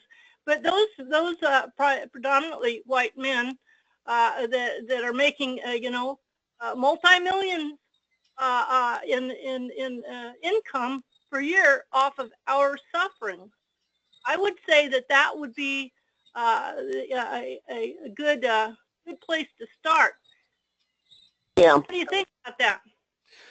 Yeah, I think, see, that's why I wanted to have this table so we could brainstorm. And I would actually like us to see a lot of us to get really organized in forming a foundation, like Frank's idea, putting up a bounty. That's a wonderful idea, Frank. That really is. Putting up a foundation, a bounty. I would also argue a think tank. I would argue a wing of education to educate non-TIs, the public. You know, obviously, each one of us should be an alternative journalist and making videos of the perping that's going on, things of this nature, you know. But that's an excellent idea, and I agree with you that the CEOs of these companies, they may be hard to find, but they'll be easier to find than the perps that are actually nuking us, so to speak, or zapping us. I don't know why they'd be readily found. All you got to do is let your fingers do the walking. You know, these CEOs are, you know, it's public. Okay. The company that set up the what I call the Holocaust room here in Riverside County, they went defunct when I brought it to light. They're mutating into well, I got burnt in the meantime, but anyway, they can mute, you know, they can just dissolve because they are a corporation. But yeah, if they're supposed to have an Open Meetings Act in California, and documents are supposedly available. I don't know if that's true or not, but and you know, if somebody wants to study these people, come here, and if we get a journalist here, and you can follow. There's probably half the block here is involved in electronic harassment, and then we can go to the companies and see what you know, who is the head of those companies, because I believe it's called Materials Management in Riverside, and they're the ones, or could be San Bernardino or Riverside. I believe it's Riverside, and they're the ones that have that set up this room, you know, full of ionizing heads behind the walls, and you know, but I believe that whole San Bernardino shooting was to get rid of evidence about it, and to blame the victim there, who probably was going to get it exposed, and instead they just, you know, make these, you know, it's a false flag, and they move these people out, and you know, the so-called victims, and these people are connected to these mercenary groups. That's another thing. They're connected to Eric Prince's old Blackwater. I don't know what it's called, Craft International or something. But do the false flags. This is a big operation because they control the medical, and even the TIs in here in these groups here are in denial about being hit with ionizing. They don't realize that when they went for government benefits, they were ionized. And I'm not trying to hit right now. I'm trying to get back to Bird Topaz and her conversation. And what I'd like to add to her conversation, to her topic, is what they have done to us. They have taken intellectual property that is priceless. Okay, another thing they have taken from us is time. what is a human life worth per day? Now this goes back. Yeah. This goes back to Spencer Carter's section. He's the one that's handling the legal, and I hope he's proceeding well. I haven't spoken with him lately, but I agree with you 100%, Bird Topaz, and that's where we have to move.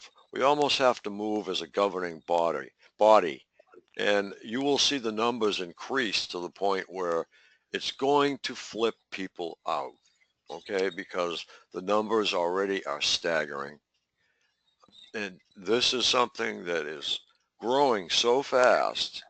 I mean, somebody dumped Miracle Grow on it last year or this year because it's taken off like a bird. And I'm really very, very pleased that everyone is coming out and they're dropping the fear and they're fighting. That's what you have to do. You have to fight. And Bird Topaz, would you please take over? Thank you. Yeah, no problem. So my proposition for the group is that sometime within the next month, on either Wednesday or Friday, that we have a whole brainstorming. What I'd like people to do in the interim is to look up online or look up in the library and go study psychological operations. And then, you know, mind warfare or what have you. And then go look it up, study it. I mean, be very careful when you browse for the subject. Use a VPN, you know, like a virtual private network. But, you know, and erase your history if you can. Myself, I don't care if I get identified. At this point, it's like, yeah, I'm functioning under a name of anonymity, but they know who I am. I don't personally care, but I'm just giving that advice to other TIs too. You're red flagged already, Bird Topaz. We're all red flagged. That's it. So anybody who comes on one of these calls immediately is red flagged. But what I was going to say is just been knocked right out of my head. Oh, damn. All right, go ahead. Do you ever have them get on you and just dump everything out of your head? Yes, yes, I've seen it. What I'm trying to say is I would like to see us devote an entire brainstorming session. Okay. And then I would like, and that's one thing we can do. It might be a way to handle the influx of incoming TIs. Is that if we can get we might want to kind of put together like a package, maybe, for a support group. Okay, let's say I'm an old veteran of 12-step groups. When you first show up at a 12-step group, they give you a welcome packet with an explanation as to what the 12 steps are, et cetera, et cetera. That's one thing we can do for incoming TIs. We can put together a rudimentary information package. We can mail it out to them or even just give it to them in person, you know.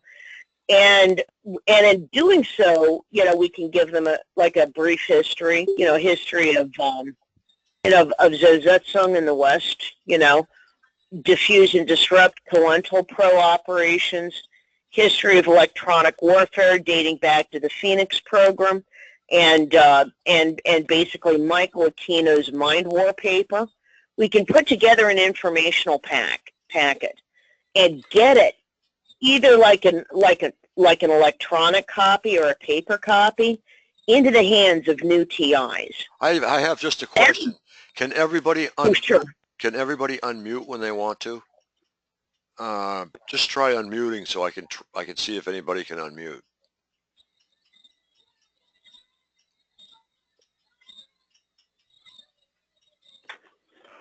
I just unmuted, Frank. Okay. Yeah, we can just push *6 and you're unmuted. Okay. All right. I just wanted to make sure more people can protect themselves and document their attacks, that would help too. That's ongoing. You'll see that we can warn people what their major operations are, how they do it, if there's consensus. But without what I'm saying is not going to be believed until you verify for yourselves how it works. And it's real simple. But it's unavoidable. That's the thing. They've chosen tactics that are hard to avoid getting hit with, and the cumulative effects are the problem, because each attack causes some amount of brain damage. Not true. But the medical being almost permanent, the ionizing is completely different. It's on a whole different scale, because it's electron, they're electrons that, it's a chain reaction of electrons. All right, Don, that's misinformation. Every time they hit you, there's not brain damage, all right? So that's like misinformation, and I didn't want to cut you off with it, but that's not true, all right? They use a they use on your brain what you use on your brain, all right? And I didn't mean to like jump on you, but they don't kill half your brain when something's going on. No, it temporarily, it can, if you walk into the same device day after day, it'll impact your brain in such a way that it takes a little longer to repair. I didn't say it's permanent. Ionizing may be permanent. I'd like to get Ionizing back to Bird Topaz and anyone else who would like to offer something up and join the conversation. As far as I know, in my reading, and you have to be a quantum physicist to kind of understand this stuff. And I don't, but as far as I know, they use whatever. If you're going to talk about the strength of the strength of the field or the magnetic field, they only need they use actually less than what's on the surface of the Earth already. So it's less than 500 milligauss as far as I know. Thank you. That's exactly right.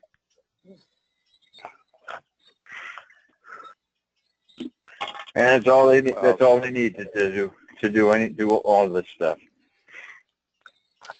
Okay, guys, I'm sorry to cut this short, but I wanted to enter in a suggestion about psychological operations that sometime within the next month, we just have a whole brainstorming session about it, whole call devoted to it, But I wanted to just throw that out there, and then Frank, if you have any ideas on what day you'd like to host that or what have you, you let me know, and I'll try to prepare, and I think we can maybe have a good brainstorming session, and we can actually get some organization going and get things moving in that direction. But my problem is I got to get off. Okay. Oh, go ahead. Derek Robinson he was running a think tank for a while.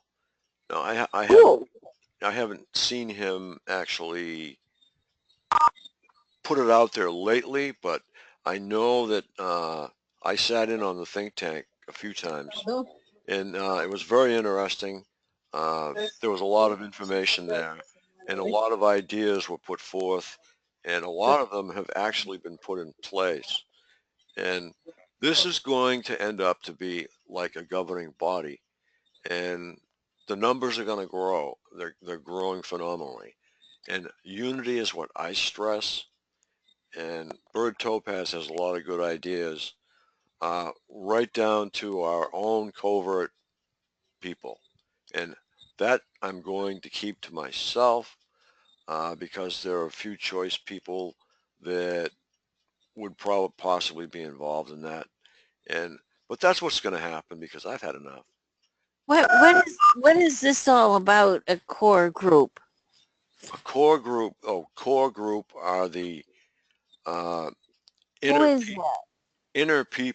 the inner TIs, okay, the core, the people that are putting this stuff together, like Kate and Derek and all of us other core TIs who are putting events together and stuff like that. I don't know whether you were listening in on that, But No. I mentioned earlier that Yes, I am listening. we should have a group with core TIs to be on the same page. Mais c'est pas les écouteurs. Yeah, that's all I meant by that. Because if Party A is holding an event on the 25th, you don't want, Party B wants to know about that, so Party B can put his event on the 29th, we'll say. It's just so everybody can be on the same page. But the covert part will come, and I believe in, as I said, that within this next year, we're going to have some perps given up, and that's what I'm looking forward to. I can see it coming. It's right around the corner.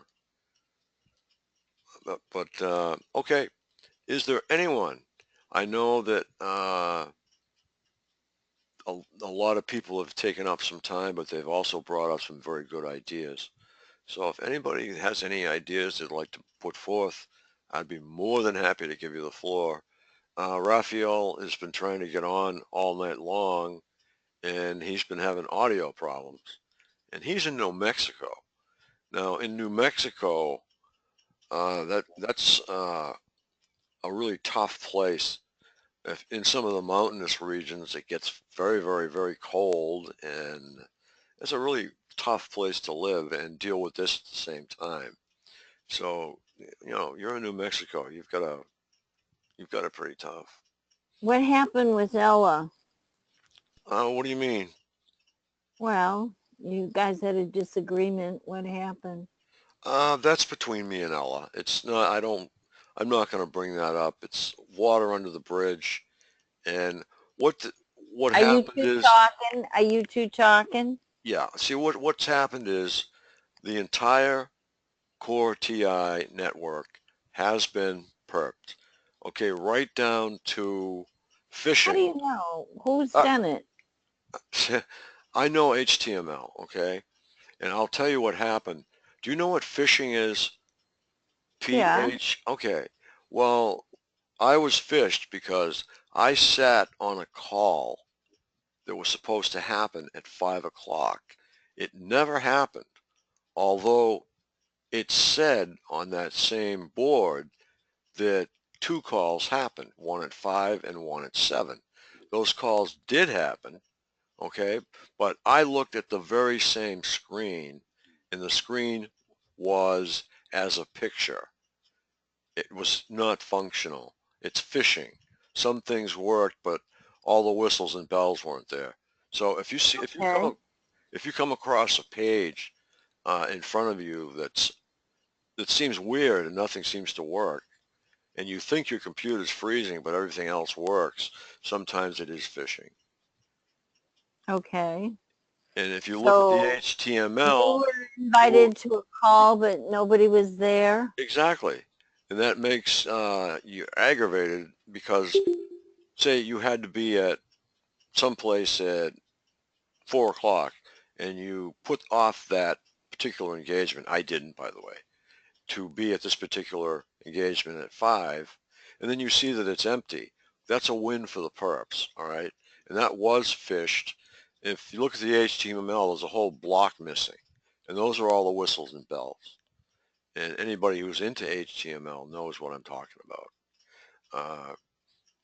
All the dynamic links are not where they're supposed to be or missing, or a whole block has been removed. And it makes it more or less just like a half functional picture. Well, how do you know that someone else didn't do it? Someone else did do it. It's called phishing. Oh, okay. All right. It's a form of hacking. I'll give you an example. Say you have an iPhone or a smartphone, and you're looking at all of your apps on the first page, and you take a screenshot of those apps, okay, of that page, and you put it on your lock screen. It looks like that phone is open and functional, but it's actually just a picture. But in phishing, some of the stuff works, and it makes you think that, in fact, okay, this is a functional page, and for the most part, you'll sit on something like that and just look at it and not play with anything and just sit and wait. So that's what I did. I waited till like 6 o'clock, and then I found out that, okay, it happened, but I was fished. So we were actually hacked very viciously. And since I came home from Washington, D.C., uh, we have been torn up everywhere, the community. We've had Right. people in, Why wouldn't you expect this? That's what it amazes me about people is that this shit happens and that's it's not us. It's well, the perps have tactic. ramped up. I noticed just the stuff coming at my computer. I get a report daily, what comes at my computer. Just what comes at my computer since Washington has doubled and tripled the amount of connections that are actually trying to get in that are Right. actually really But bad. why wouldn't you guys expect this? I mean, I didn't expect somebody to Oh, be so blatant. That is a really vicious thing to do. I mean, so you think it was Ella? no. I never said that. Oh, I've I know you got to didn't. I'm refrain. asking. I already told you that's between me and Ella. And Oh, this is not anytime, part of Ella? This is not part. no. It's not part of anything. This is part of somebody, a hacker, probably a perp, phishing. Okay? No. Look up the term. It's like basically a picture of what's going on, but it's not really going on. I Okay, accident, I understand. I understand. I But accidentally, when web pages first came out, I accidentally downloaded somebody's web page, which you could do back then because nobody really locked anything up in the beginning. I did it by accident, and they were still talking on there, and I had it on my screen. So I immediately uploaded it back to their server. So, I mean, that wasn't phishing. It was a form of it. But, I mean, there's a lot of different things that people can do with computers. And we've learned that from the recent Russia activity. But I'd like to get back to TI events that are pertinent. And that's uniting. And I'm guilty of not seeing what is actually happening and making a predetermined assumption, we'll say. But in fact, something did happen. So, I just lost that call, and it was a valuable call to me. And I was very upset that I couldn't get at it. But that's all it is. Nobody was at fault. Okay. Uh, there are I no, just don't there, want you two not to talk or be friends because you know that these tactics that are coming at you, both you and Ella, it's going to happen. They're going to try to stop you, discourage you, do all kinds of shit to you. So you have got to expect it. All targets have got to expect it. okay, as far as targets go, when we went to Washington, you might as well put your head on the chopping block Right. because we're all red flagged plus 2 or 3 more sticking away. Well, you said Secret Service came out, didn't they? Was it you Secret Service came over, and it was just normal procedure, though. We left one of our backpacks, so Secret Service came over with the dog, and the dog smelled the backpack. Now, if David Burby's on here tonight, he was there. I don't know if he's among the callers or not. He usually comes forward.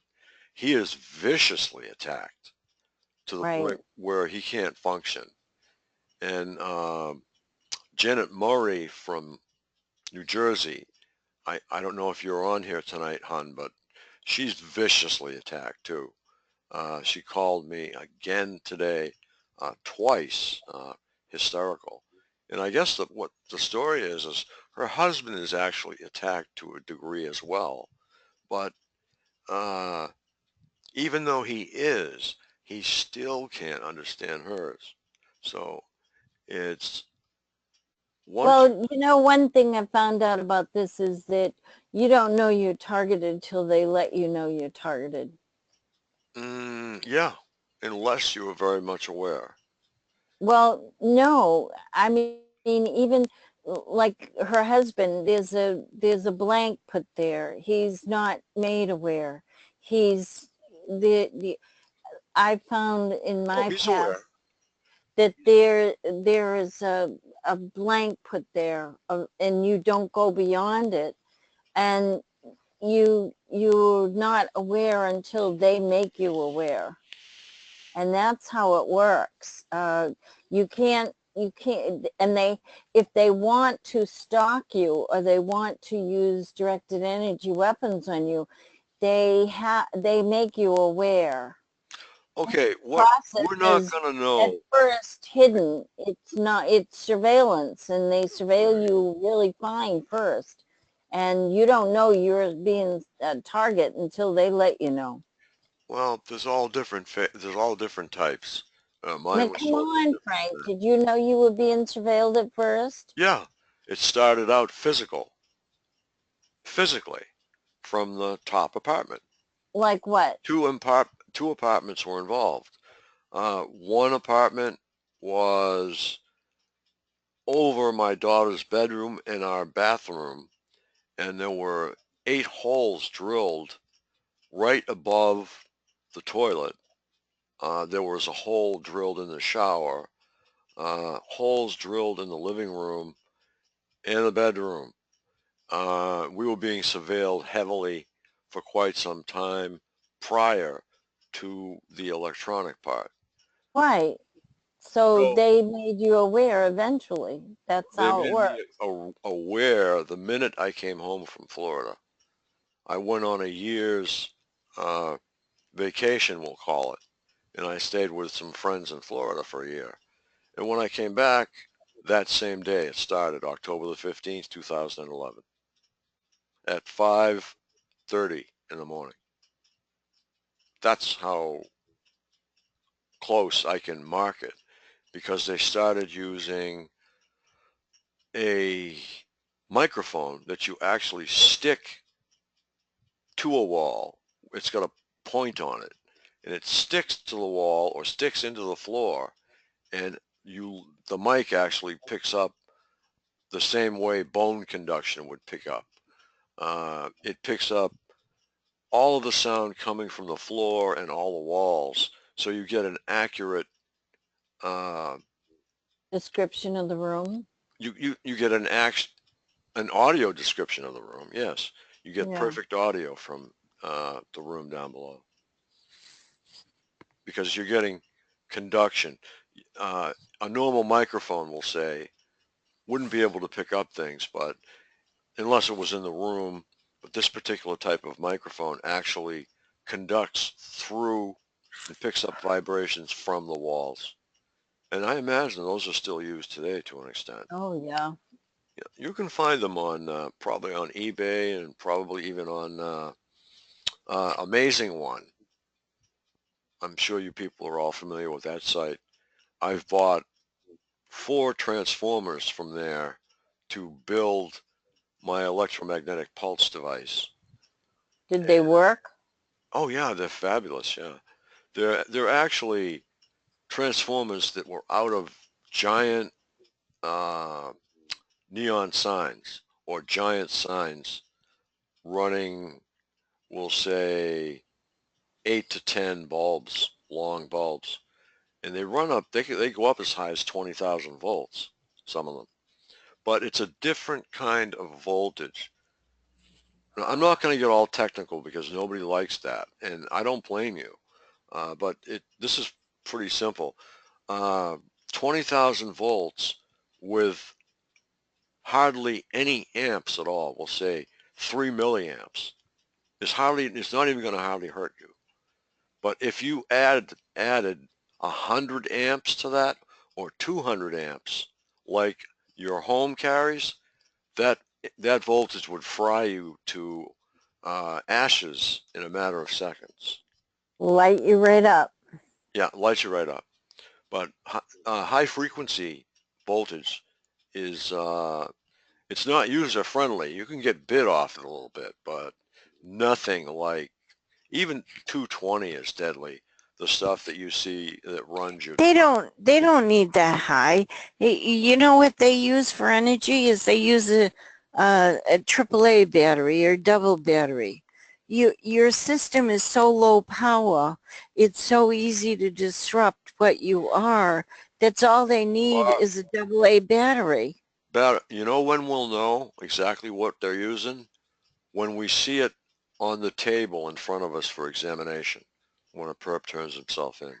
Well, That's I've when we'll seen see. some of these devices and they fit in the palm of your hand and they aim it at you and they zap you and it goes right through your head. It's like this whoosh.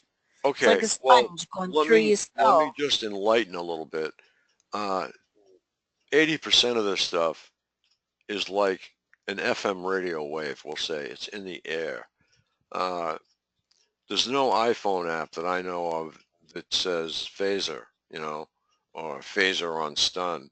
I'm not making fun of that because I'm just not going to go there. But this stuff is in the air, okay? It's like FM radio. When you go down inside a tunnel, FM radio follows you just like the V2K does. So that's all I'm going to say about that. But Well, like I said, I've seen these little things in the palm of their hands, and you know darn well that it's either a couple of AA batteries or 4 AAA batteries that they're using for energy source to zap you with. And I've seen this multiple times. You know, the energy source that thing is using has to be some sort of a battery. And then I started thinking about, well, you know, if I put my tongue on a AA battery or a AAA battery, I'll get a good shock with it. Now, that shows you that that small an energy source is disruptive to your system. They don't need a lot of frequencies. They don't need a lot of hertz they don't need a lot of amplitude to disrupt you. You're a very low power animal. okay, what I'm trying to tell you is, hun, you are a receiver. Uh, Right. it's in the air. That's why this aluminum that's coming down from the chemtrails is so dangerous, because aluminum ends up in your brain. That's why I'm so against aluminum. Like, I will give you an example. Your car, your engine block in your car is aluminum. Everything is aluminum around us, and it's not brain friendly. They could have used magnesium to construct an engine block. Now they use it on wheels. That's where the term mag wheels comes from. The wheels are made out of magnesium. Very tough stuff and very brain friendly. If you go to Walmart and look under magnesium, you'll come up with uh, I think 10 or 12 or probably even more products now. But they have it in a spray form, and you spray it on your arms, and it's absorbed into your skin. And magnesium is memory friendly. It not only is good for you, it enhances your memory, which Okay, but aluminum is a natural product. no, it's junk. It's the worst. Aluminum is a natural product. It's It's in the the worst soil. thing they ever brought up. Okay, did you know that aluminum was so valuable when it was first found that it used to appear on It's appointing worth the more than gold. exactly. Thanks, Barb. Yeah. Until they come up with a process where they can manufacture it, mine it properly. But, you know, a lot of these people say that they've got aluminum in their brain. They do. We've been using aluminum foil for decades. This is what I'm saying. What I'm telling you is the damage has been done. Okay, there's aluminum.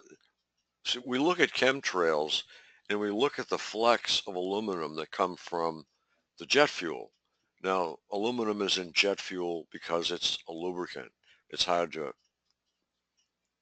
wrap your head around that, but it is. That's why it's there.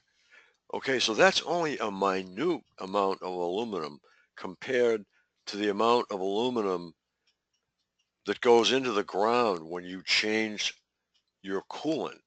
I've seen coolant in automobiles that's silver in color that hasn't been changed in like 15 years. And that's pure water, antifreeze, and aluminum. And that's contaminated the soil for a long time. That's why I can't think of the woman who runs Chemtrail Alert, but I made her aware of that. I did post it on her site a few times, but all of this stuff can be made out of magnesium, and it's really good stuff. If you see shiny wheels on a car, that's magnesium. They can't make wheels out of aluminum. You know why? Because it's not strong enough. So Yeah, it's soft. yeah, so if you put a magnesium engine block in your car, it's brain friendly, it's not hurting the environment, it's not hurting anything. Is that why they call them mag wheels? That's why they call them mag wheels. You hit it. It's one of the most friendliest metals that we have. In fact, I will go a step further than that. I will say it is the friendliest metal that we have. And I only wish they would have stopped. Now you're drinking aluminum, you're drinking a beverage out of aluminum cans. We're sitting in a car that is, the interior is full of aluminum parts everywhere. Braces, supports, parts of the steering column, everywhere. Aluminum is everywhere. You're touching it every day. So that has been found to be one of the chief components in Alzheimer's disease.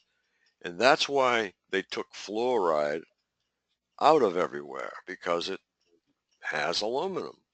They took fluoride out of everywhere? They've taken it out of a lot of towns. They took it out of Weymouth. You should know that, Barbara. Yeah, No, I don't. Yeah, they took it out of Weymouth a long time ago. But they've taken it out of a lot of towns. And fluoride is a natural element too. Same with fluoride is dangerous. Fluoride is a natural It's a byproduct element. of aluminum. Fluoride is. It's very dangerous. Yeah, fluoride is not a byproduct of aluminum. Fluoride is fluoride. It's on the periodic table all by itself, and so is an aluminum. They're not related. Yeah, all your fillings, all your dental fillings are fluoride. All that white stuff, that's fluoride, except the newer epoxies and stuff. But that's controversial what you're talking about, and it does. It's not controversial. Look on the periodic table. Aluminum. Yeah, I know. We aluminum, studied it, and remember the whole dental industry didn't want lawsuits because all their white fillings were made out of fluoride, and they got inducted into this mind control thing with fluoride, and so they were selling that through the medical pre-med and all that. Wait a minute. Do you know how fluoride, they found out that fluoride hardens teeth? Do you know how they, all kinds of mental, wait a minute, it causes ideational freeze. It freezes up your ideational quality to your brain. Do you know how they found out that fluoride hardens your teeth? Yeah, for about 5 seconds when you're 2 or 3 years old. Once you get one dose, your teeth are hardened, and that's it. The rest is damaging. Know. Well, I'm going to tell you. Microscopic amount. I'm going to tell you. During one growth period in your life, it might be necessary, but other than that, it's detrimental to the bones, the body. Well, why is your jaw breaking down if you're using so much fluoride? Because it cracks the bones and they break off. That has nothing to brittleizes the do bone. with fluoride. That has nothing to Just do like the with fluoride. brain, it brittleizes your brain so you can't You think. are so off base, it isn't funny. Well, Now, in Texas, there was a town that had a stream, and the people drank from this stream. And yeah, the that's stream, natural now, fluoride maybe, right, but that's it also natural had other fluoride. minerals in it that built up the bones, and it was a balance. It was a balance because it was a natural shelf of rock that was built out of old bones and things, and it built had you up fluoride faster in than it. it broke you down. Were you listening to me? It had fluoride in Yeah, it. we heard the The story people, last night. We heard the people, story. I already well, heard it I'm going to once. repeat it. The Well, people that's did enough. not Move have on. That's why I'm saying it coffee. creates an ideational Okay. freeze in your brain, and you got to be more flexible than that. Do you know how much fluoride they put in the water? It's 1 part per million. You sit down, No, 1 take an part per eyedropper. billion, and It's 1 part per million is a lot. million. Well, 1 then it's part per million. detrimental, and it's all It is toxic not waste. But it's detrimental. toxic waste that they can't dispose of. No, it's not. Yeah, it is. It's a natural product. It's a natural Well, element. everything's Look on the natural. periodic table. Everything's natural. It's all coming from the earth, but there's thousands, millions of Okay, things guys, that become you want to listen deadly. up? Brand names: Biotine, Ludin, Aquafresh, Periomed, Floriday. Okay, formula: F minus, molar mass 18.9984, soluble in water, other anions, chloride, bromide, iodide. What are you talking about? I just pulled it up real quick. Pulled what up? Fluoride. Oh, all right. It's actually a compound, and it does not occur naturally. So that's Fluoride is on the periodic table. Look that up. okay. Barbara, if a compound produces a wave, okay, it ends up on the atomic table because it what? Vibrates at a certain rate. And I'm not going to get technical anymore because people don't like it. They want to talk about what's going on with TIs, okay? That's what we have to look at. I just get really pissed at people when they start knocking fluoride because it's bullshit. I've studied this in college. It's bullshit. The dental industry has been ionizing us with radiation. They've been part of this operation. So by building them up, their whole propaganda with fluoride, because it makes your teeth white and they can make you look good for a while. Doesn't make your They're teeth also white. the ones ionizing people. Excuse me, covert, 1 minute. They're part of the operation. I'm going to look at just four or five topics. Fluoride, dangers of fluoridation, Mercola.com, fluoride, American Dental Association, Fluoride Action Network, 50 Reasons to Oppose Fluoridation, Fluoride in Water, What You Need to Know About Fluoride. And there's aluminum everywhere in every one of these articles. Okay, anyway, it has been found to cause Alzheimer's disease. No two ways about it. Look it up. Well, it conducts these weapons more readily, and the effects of the weapons are 10 times worse when you have too much aluminum. It's going to conduct. You're right. Okay, aluminum deposits itself in the brain. Okay. I'm still trying to get from Linda, if you're still on the call, Linda, I'm still trying to get that supplement that starts to remove the plaque and whatnot from your brain. Are you still on the call? Zeolite or something? Zeolite? Or... It begins with R, I think. I have to talk to Linda. Every time we talk about this, every time it comes up, I say, God, Linda's got the answer to that. Where is she? Okay, all right, I'm here. I didn't realize I was muted. Are you talking about the supplement that helps take the aluminum out of the, or it takes the plaque out of the brain? Yes. Yes. All right, where is it? Turmeric and curcumin. Turmeric. They're both blood thinners. T-U-M-E-R-C. They're both and they also, And they also reduce inflammation in the brain, but they do clean up the junk in the brain. Turmeric is supposed to. I also think CBD oil, which is my favorite go-to thing, also is supposed to reduce the swelling in the brain and help us enormously with all of this stuff. In fact, Dave Case, are you there? Hello? I'm here.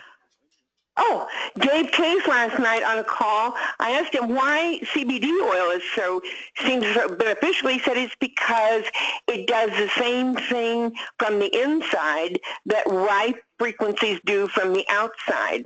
CBD oil helps change our frequencies so we don't get hurt. I'm just amazed. Thank you. I'm amazed. Thank you. Yes. You hit it on the head. You change your frequency. Yes. You just, okay, I'm going to cue you in on something.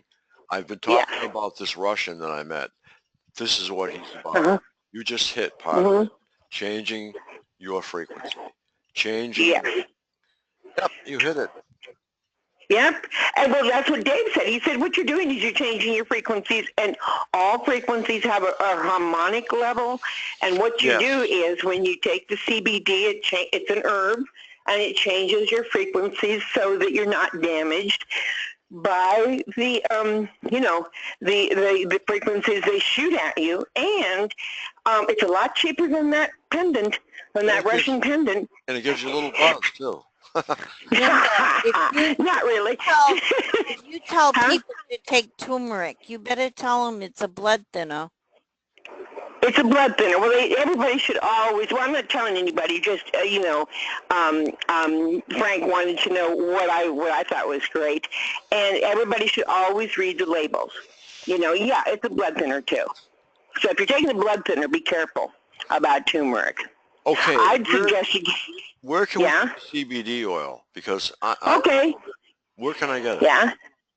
Well, I think the best place to get it is a place called Miracle CBD Oil online.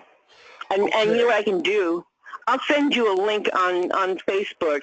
It's $75. It's the cheapest I've found, and it's the best I've found so far. My local health food store charges $150 for a 2-ounce bottle. These people charge $75 for a 2-ounce bottle, and the liquid that they put the CBD oil into is hemp oil. The liquid that my health food store has in their bottle is vegetable oil. The CBD is tincture, or it's the concentrated form, but they mix it with vegetable oil for $150. It's ridiculous. This other, the one I found online, their CBD is put directly into hemp oil. I've had it. I've had it, and I really like it.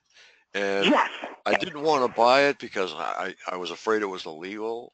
So, because there's a lot of controversy on that. Yeah, no, all 50 states. It's legal in all 50 states. Okay, well, how come they don't sell it in the vape shops? How come what? How come what? They should sell it in the vape shops. Well, they should. Now, I don't think everybody. It just became legal in every state, and I think maybe they're a little like my drugstore woman. She's wonderful, and when I asked her if they carry CBD, her eyes just got huge. She said, "No, well, they didn't know it was legal yet, and that was like 2 weeks ago. So it's new." All right, yeah, I had some. But it's amazing. And I put it in my vape unit, and I was quite pleased with it. I was quite pleased. Yeah. So you inhaled it. Very cool. Yeah. I didn't know. Yeah, that makes sense. No, that's the way. That's the way you did it, Linda. No, I take it under my tongue.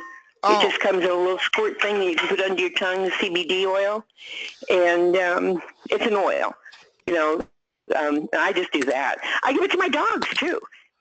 It's making they're much happier than they used to be. No, they're not as in no, they're not in pain like they were. So they took hemp oil out and put vegetable oil in, and they were selling it for $150. No, well they did. No, but they didn't take the hemp oil out. These guys that's what the medium was instead Oh, of they using. cut it with it. They cut it. Yeah, They stepped yeah. on it. Okay. Yeah, but they cut. Well, you never get just straight tincture. You get it in in a medium of sorts. And there's one I'm talking about that I'll send you the link to. Their medium is hemp oil. So that's on top of the CBD oil being really good for you. You get some hemp oil in you, which is also really good for you. You know, I mean, really, it's a good place. Well, I'm going to get some of that. And Yeah, there are too many groups around that are willing to, rip us off. And I don't see this group. In fact, I've already ordered, now I'm reordering from the group online that I'm telling you about. And the difference was amazing. I could feel it right now. And what I got the first time around was not the strong stuff, Yeah. So it's amazing. It's good stuff. And there's no reason we shouldn't use it. And then, I'm psyched. It helps pain, huh? I'm psyched. You're psyched? Good. I've already had it. Yeah. I really enjoyed it. Oh, it really helps depression too. That's one of the main good things it does for you, is it helps with depression, which they try to, Frank, the first thing that I noticed about it, because I was sort of taking a little more than usual, is that my tinnitus, it took my tinnitus out. Absolutely stopped. Yeah. Can I come stay with Stop you? my tinnitus. I'm always looking around for things to, for us to use, and tinnitus, it's like, Frank, it's gone. It was like, I noticed that by accident. I was using the good stuff, and a little more often, and son of a gun. The tinnitus is gone, and that's what I asked Dave about, and he said, yeah, your harmonics you're getting your harmonics more in tune, and they can't hit you as much as well. My tinnitus, I'm sitting right here right now, I can't hear my tinnitus. How about that? Okay, I've got my turmeric, and I've got a link to that stuff. Excellent. Yeah. Very good. Listen, Frank, you take that turmeric, don't cut yourself, because you might bleed to death. When I had my fall, I thought, well, let's see now, I'm swelling up. I better take turmeric to keep this swelling. I didn't realize it was a blood thinner. I was pouring blood out of my head for a day and a half. I mean, it was a bad cut or bad slice, but still, yeah, be careful. Be careful of that stuff. Well, it cleans the wound anyway. Yeah. Huh? Linda, you want to take the wound, to bleed is good, so that part. Yeah. Yeah, you're right. There should be a warning, and there's no one cure-all. Everything has its positive and negative side. Linda, you've got. Yeah, but most supplements have fewer negatives than medications, however. Right. They synergize, and really one cancels, like David Case was saying, if you eat a salad, then each one the negative side cancels out, and you get a synergetic reaction. And you do need salads, and you can make the CBD just out of raw cannabis leaves, if you grow it. And half the states it's legal to grow, so. But it's federal. The feds don't like it, and that's who are infecting. They're the ones that are infecting, and they're the ones that are head of the psyops. They're they've got this money for generations, this federal money, and it's all about lies and psyop, and they've tainted the mindset of everybody with the frequencies and with the psyop. It works hand in glove to make you unstable, to draw at straws and push you over the edge to drive. It's a psychic driving that people grab at straws, and they see their life in ruins, and so they grab on to these, and then they get in these perp groups and they can't get out, and somehow we got to draw some out and get their story written, protect them. But how are you going to protect the perps? For their story, it's probably, we don't have that kind of money. They're plugged in to money, and that's the thing. That's supposed to be an open source. The California's supposed to have an open meetings act where these things are discussed, where this money's coming from, how they're what is driving it? And I know it's ionizing, and if all these government organizations are somehow tied to the feds, even though they say county or whatever, or sheriff or whatever, they're tied to the feds. You know what ionizing means? Ionizing is where you create a chain reaction with the electrons. The neutron bomb is where the neutron starts a chain reaction, and it's like, and it blows up from it blows up the molecular structures, which cut the DNA, so it eats up the body from the inside out. It's a nuclear reaction, you know, with duck and cover, you know, and the atom where they thought when they developed the atom bomb that it would never ever stop, that it would, like, you know, that cat's cradle, that Ice 9 or whatever, that the whole thing would freeze up. Instead of freezing up, that all the electrons would cause a chain reaction to never stop. But it did stop. And what they're using now is electronic ionizing radiation. It's not uranium ionizing radiation, but it does the same thing with, and it has a certain, the distances that it covers isn't as great as the old X-ray machines that they use. But what they're doing in the, you know, these government offices, when you get benefits to ionize people in their chair and then not knowing it, and you don't know it. I was ionized for about 7 times over a 40, 50-year period. I didn't connect the dots till the last ionizing operation they did on me, and it really, it's very deceptive. But you have to, only way you figure it out is looking back on where, well, when I went to that dentist, and then I got all these things happening, this whole chain, you know, this chain of not feeling well and getting dizzy and this and that, and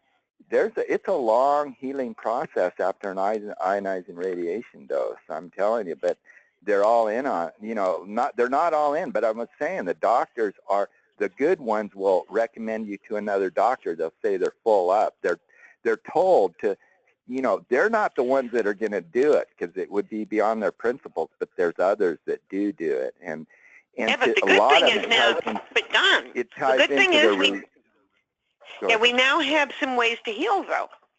That's the cool thing. Right. What's happening now is internet, we can learn to heal better, faster, but we do lose a certain amount of memory, and our past and our history is gone, and we can't recollect as fast and carry on conversations intelligibly, and that's a problem. But yeah, they're in on it. The medical is in on it because somehow they're getting kickbacks, or they've been caught, or somehow they're being induced, and because they can get all these devices once they have the license, they can, and even if they don't have a license for X-ray, they can use tanning beds with other things, and they're clever. I'm telling you, this whole thing's clever because the latency, although the tanning bed. Okay. Am I cut off?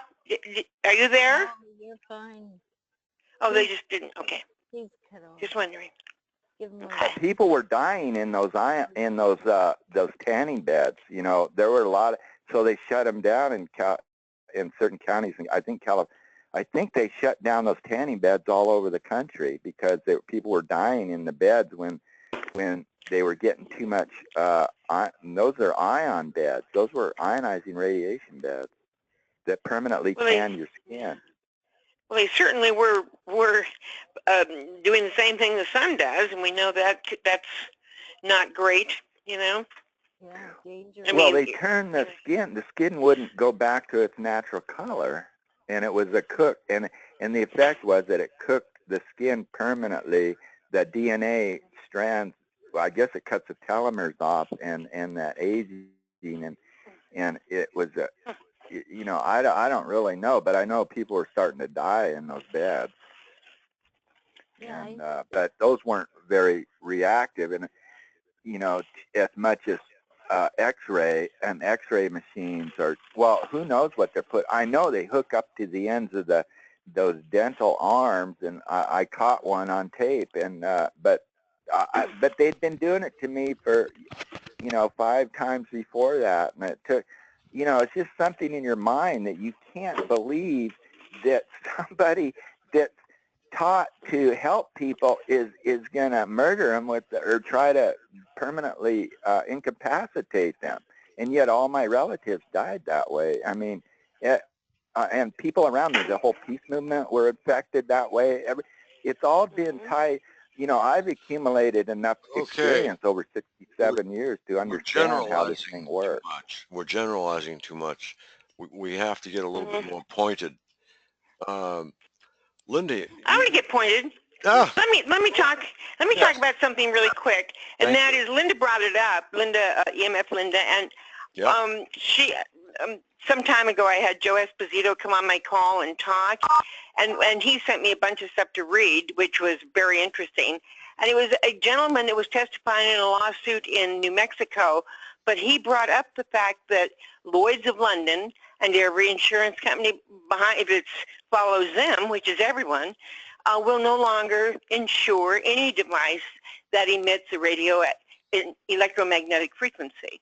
They can't get insurance. They can't get liability insurance. They can't have their attorney's fees paid. They won't pay any medical claims on behalf of people who have been hurt by devices. And this really comes down to our smart devices, our smart meters. Get them off your houses. They are a carrier. I mean, I've noticed a major difference in two areas since I did that. I'm noticing that I'm not getting hit the same way, not getting hit nearly as hard, and my power bill has been cut in half. Literally, just cut in half. I think there's a rebound effect with that. I think whatever you're being whacked with hits that, and it's amplified, and then grabs you. But well, the frequencies come into your more frequencies to travel. They can travel on, you know. Well, did you ever file claims in your lawyer's offices? Do you know how to file a claim for damages against people as simply to get it into court and against who? But against the people that would be doing this, that say you get a signal and how would you put it in? How would you intelligently put it in so it would pass through the court clerk and get into? Spencer Carter's handling that. Spencer Carter's handling that. But I think we all got to do it, don't we? I mean, because each individual needs to start filing claims and put these perps on the hot seat, you know, to get them. What I'm trying to say, Dawn, is that's why I tell everyone, and there's a young lady way in the deep background who's going to get to talk here in a second. And but I want to say something too about that when you're done, Frank. Yeah, I just got that blown out of my head. Thanks. Not you guys. Okay. I was just, you know. Here's the deal: if we all file lawsuits, but we don't know who we're filing them against, and we sound frivolous, thank you. We can be sued for filing a frivolous lawsuit. That company can turn right back around and sue you. Right. Okay. So it has to be worded in such a way that it's not worded, Dawn. It's not wording. It's proof. Okay. We already have. I've got a patent. I will send you that will blow your mind. All right. I have 22 of them. I've released them. Nobody even looks at them. But they say handheld do is one of them. There's 22 patents and nobody even looks at them. It blew my mind. But the first one is remote neural monitoring. That is the first patent. And it blows my mind. Nobody even looks at it. So I'm going to When did they get that? Was that patent that has 14. Early, what? 14. 2014? Yes. Now, Frank, from what I understand about patents is that you can take a patent out for something, but not have a working model. And not have what? And not have a working model. I have pictures of the working model. It's just an idea. Yeah. Okay. But if you get a claim against somebody and you go in hot pursuit, the idea. Tesla had to bring. Doesn't even know if it works. Okay, the inventor of the neurophone, they didn't believe him. Okay, in the patent office. Okay, he had to bring the neurophone to the patent office and Right. demonstrate it before they would give him a patent, and that's Patrick Flanagan. Right.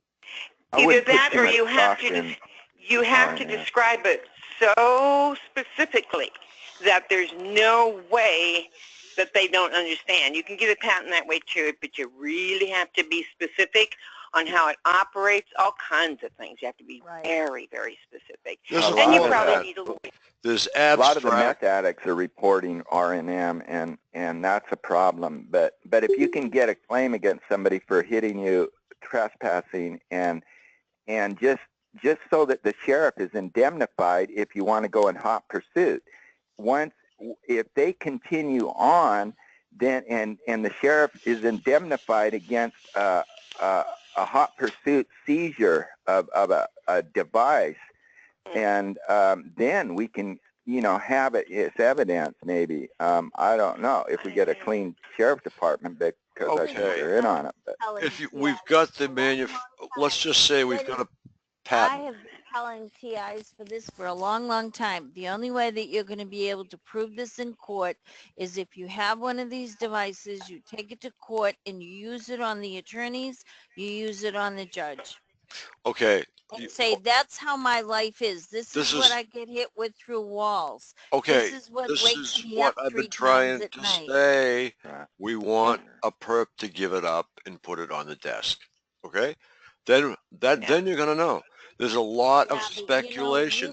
There's too much speculation. Yes, there is. Frank, you're hilarious. Frank, you are the bomb. Excuse me. Thank you very much. Barbara, the problem is if you bring it in, the court doesn't know. There's a chain of possession that you got to honor and bring it in as proof, or the court won't accept it. And if you just bring it in and put it on the desk and say, here it is, this is what they're using on me, you got to prove that chain of possession, or they'll do nothing. Okay, I understand that, Linda. I really do. Okay. But if you hit the judge and you hit the attorneys with this, and you know it works because you've tried it on yourself and other people to prove that it works, they're not going to deny it, because then you can sit there and just keep hitting them with it until they. How can you prove? Okay, how can you prove that that somebody else had possession of one of those and then it did damage to you? It doesn't. How are you going to prove? It doesn't matter. Okay. Because you can prove that this goes through the air, this hits the judge, this hits the attorneys. They can't deny that it's being used on you unless they deny in that courtroom that it's not being used on them. Okay. I wish Jeff was on here. I wish Jeff from Connecticut was on here. What I'm saying? Well, no, you're wrong. I mean, they can't deny your claim. They can't. What they can't deny is that this device can cause harm. That's the only thing they can't deny. They won't know where it came from. They won't know who it was used on you. They won't. You need to prove all of that before you can get damages from somebody.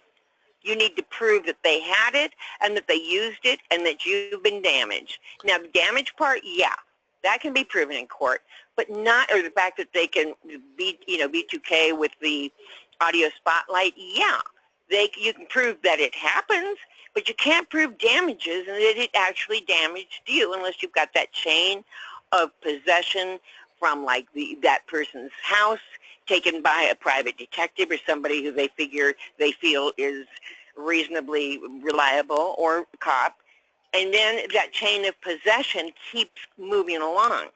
Okay, but no, you got to prove that. You got to prove that it happened to you and that person did it, or you're not going to get anywhere. But I take that back. Okay, I take that back. Wait a minute. What about if in your claim you are exactly explicit, like you said before, in your claim? Right. To hertz, meters. Bob, turn up. Turn your mic up. To hertz, meters. Can you hear me now? Turn your mic up, Barb. I don't, oh, here, I don't know how to do that. Okay. Wait, okay. Built-in microphone, okay. Well, let me see. Hang on here. Just go into recording devices, sound How's that? levels. How's that? Is that better? No, you faded, you turned yourself down somehow, hon. No. Okay, they don't want to hear me. Nobody wants to hear me. That's okay. Actually, we do, because I keep trying to get you to turn your mic up. Well, I don't know how. It's, All right, well, we'll work with you. okay. What I'm trying to say is that I forgot. Well, I didn't forget, but the words are not there. I think that you need. Now you turned yourself off, Barbara. Or else I did. You did. No. Am I off? No, you're good. You're good. Okay. Okay. 5 by 5. You're fine. Okay. Nobody wants to hear what I have to say. Yes, yeah, we do. We're listening. We're listening. I can't turn you down, Barb. I'd have to turn everybody down. I can't turn you down. I'm trying to get you to turn up. I can't turn up. It's. Well, we can hear you right. I can hear you. I think I'm sure. I can work with it. Okay. Yeah, we can. Go ahead. I think that if you took a device to the court, now I have long documented my abuse. I have long documented exactly what has been happening to me since 1996, 97. Mm-hmm.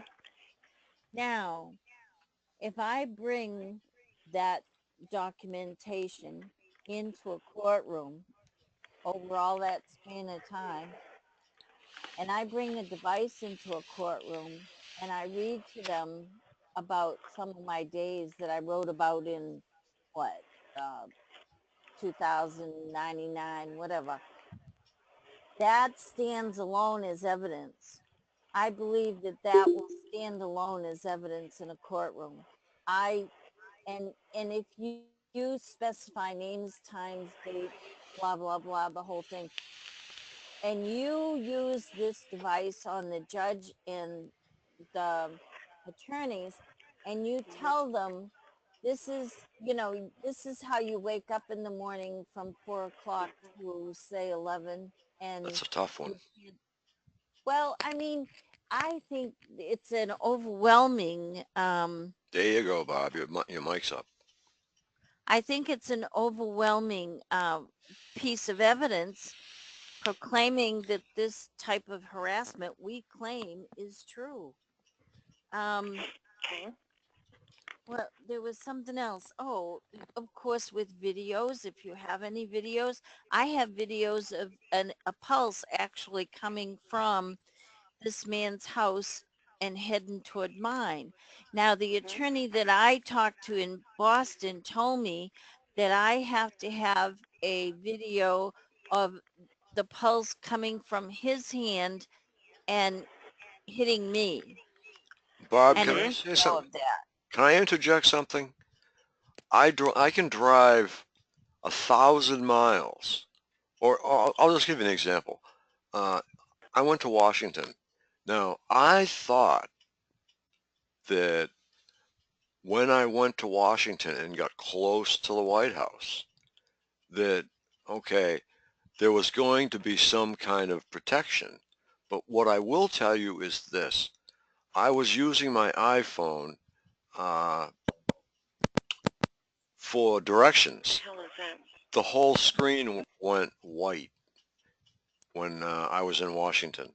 So there is something there, but it did not help the V2K. Whatever this is, it gets through their defenses around the White House at least. I think the perimeter, as you get closer to the White House, I think their dampening gets stronger. Now, I'd like to take a tour. Now, John Burby mentioned this. I mean, not John, David Burby. Wouldn't you think that that's would make sense? Can I finish? So Well, yeah. David said that we should make a tour of the White House to see if this dampening continues. Because I couldn't use the GPS on my phone. The screen went white. So we couldn't really do anything in terms of navigation around the White House.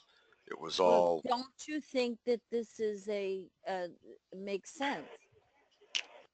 yeah. I was hoping it killed the V2K bar, but what I'm saying is And no it one didn't. followed me in a car to Washington. No one followed me to West Virginia to test out a theory. No one follows me at 75 miles an hour down the highway, down I-95, and this stuff is still there. So there's nobody in the car next to me shooting this stuff at me, and I'll tell you why. 2 o'clock in the morning, 75 miles an hour. Nobody on the road but me. Beautiful moon hanging up there. V2K, torture, still there. I So, wonder if they can put that in. You know how they do triggers, right? yeah, Well, I have long thought this too. How can they put, like, I've seen movies. They've played movies for me. yeah, they can do Well, that. okay, but but is that implanted all at once or is it a beam? I don't know that. I think sometimes it's both or one or the other. But I think that they can implant information in your head for long periods of time. No, they can't. Very short periods of time. They say they will tell you it's a very different Right, like type hypnotic. of hypnotism. Okay, Right. hypnotism has been around for 3,000 years. MK Ultra, other than the signal and the delivery method, is actually a form of hypnotism, and that's what people have to get used to. Those of you who have V2K know what I'm talking about. It's repetitive. There Why are do you different say why do you say it can't be ingested for a long time? because I experience it every day. I shake it off every day. I get rid of it every day, and this is it's how you live if you're dealing with RNM, and which is what I think I'm dealing with. And this is what Brian too is dealing with, RNM. Now, I don't know how many others there are out there dealing with it, but it's the most deadly form of this. And it is the way it is engineered. It is a repetitive process, and it uses every form of hypnotism that there is. It starts out with simple phrases like look down, look up, what's that? Do you hear that? And that's why they work on your senses. And like not right now, but we'll say uh, 8 months ago, they were to the point where I was going to be animated, and I mentioned that earlier. And if any of you run into that, put your hands, which actually see, by the way, I'll explain that to you sometime.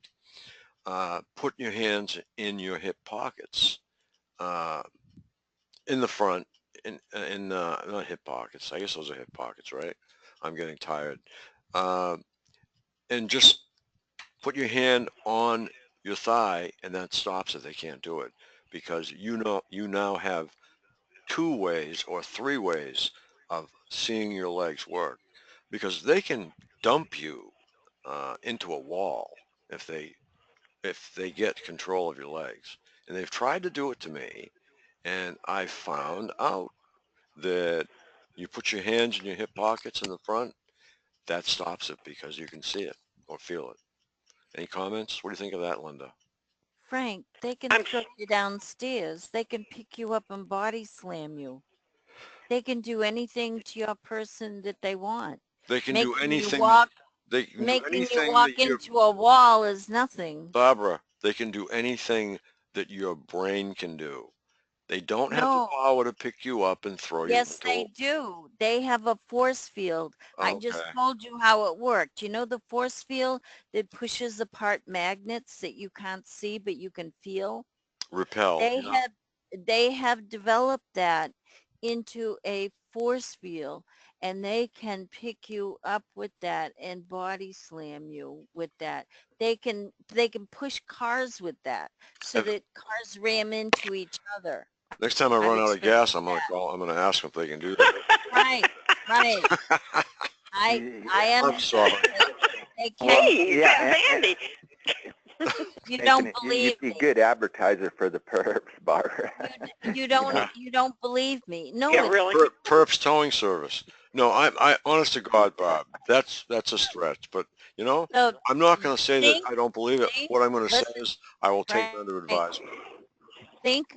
They already Take. have a towing service. It's Take. called dismantle your vehicle and take it with the cops all the time. That's what this Frank. Yeah. Take towing two service is. magnets. Take two magnets and push light poles together and see how much you do. See I how did that in strong the first grade, Barb. Right. But this is what they have developed. They've learned to manipulate it. Okay, what you're saying is they've learned to manipulate Manipulate the force manipulate of the gravity. force. Okay, They've learned to manipulate the magnetic opposing force. I'm getting Excedrin headache number 222. Are you having to think too hard here? It's just a little. My brain is frayed. No, I will. What I will tell you, Bob, is they've employed what you're talking about. No, they've done it. Excuse me. They did it They years ago. have employed what you're talking about in Employed. the What's mono. employed? What does employed mean? Employed Yeah. means they use it. They have employed what you're talking about in the monorail.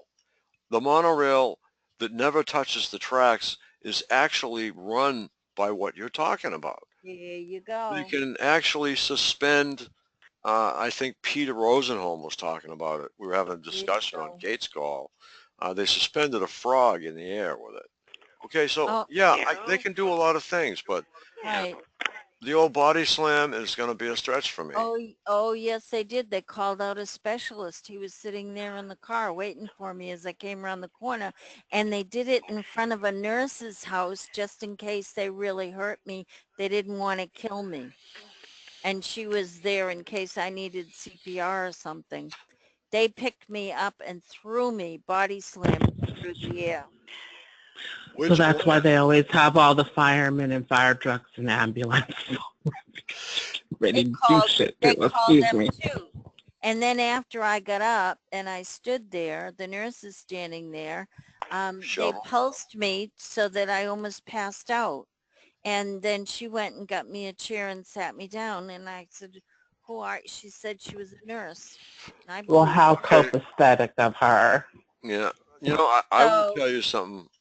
I'll tell you something that sort of so relates to believe what. it, Frank. I don't make this shit up. I ain't I know that you don't. bright. I know you don't. What I will tell you is this.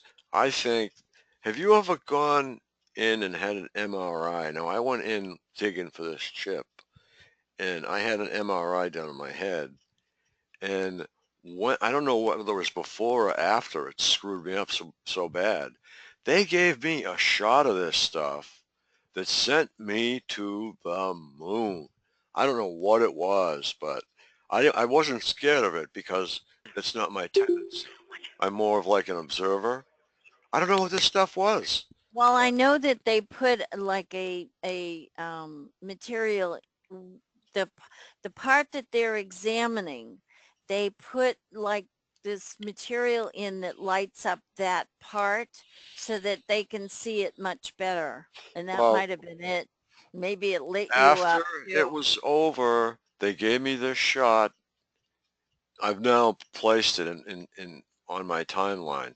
It was afterwards. They gave me this shot, and I am telling you, it was painful to not to my threshold because I don't have one, but it was painful to the degree where I couldn't believe that they would do this to somebody. And she said, well, most people get sick and puke and all this other stuff. I said, what Yeah, is well, that? probably the dye. They Well, use a dye. it was afterwards, Barb. So I don't know. I don't know what it Oh. was. Well, You know, Linda, have you ever had anything like that happen? oh, you know what it might have been? It might have been flushing the dye out. Could be. I'm sorry. I was taking care of Daisy. She was choking. So I wasn't listening. I'm sorry. You asked me if I had anything like that happen. Daisy was, one of my pups was choking, and I had to take care of her. So I didn't hear you. It was, I got an MRI searching for my chip, and afterwards they gave me a shot of something. Did you find it? This is going to, oh yeah, I found it. This is going to help you. And it sent me to the moon. It hurt like hell. And I've never had a sensation like it ever. I'm just wondering if anybody's had it. Did they tell you what it was for?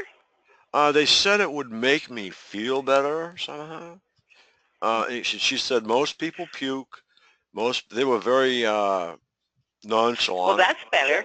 Jesus, this will make you feel better. It will make you puke. It might make you, it makes some people puke, but it makes you feel better afterwards. So I don't know what the hell it was, but I've never experienced anything like it. Yeah. It went in my arm, and my whole right side went cold immediately. Right. And then I got this was extreme pain in the abdomen, chest area. Never touched my left arm or my right or my left leg. And it really was scary, I'll tell you. They did this before or after your MRI? That was after. They said, this is to help you. It might have been to kill that stuff. Yeah, they said it'll make you feel better. And I think they might, Bob was probably right. It's probably something that deactivates that stuff. But I want to tell you, I almost passed out. I've had that happen to me, but it usually... 3 more seconds, I would have passed out. They did it before. They told me it was a dye, and it's to light up. No, this was afterwards, Barb. Yeah, I know. That's why I find it strange.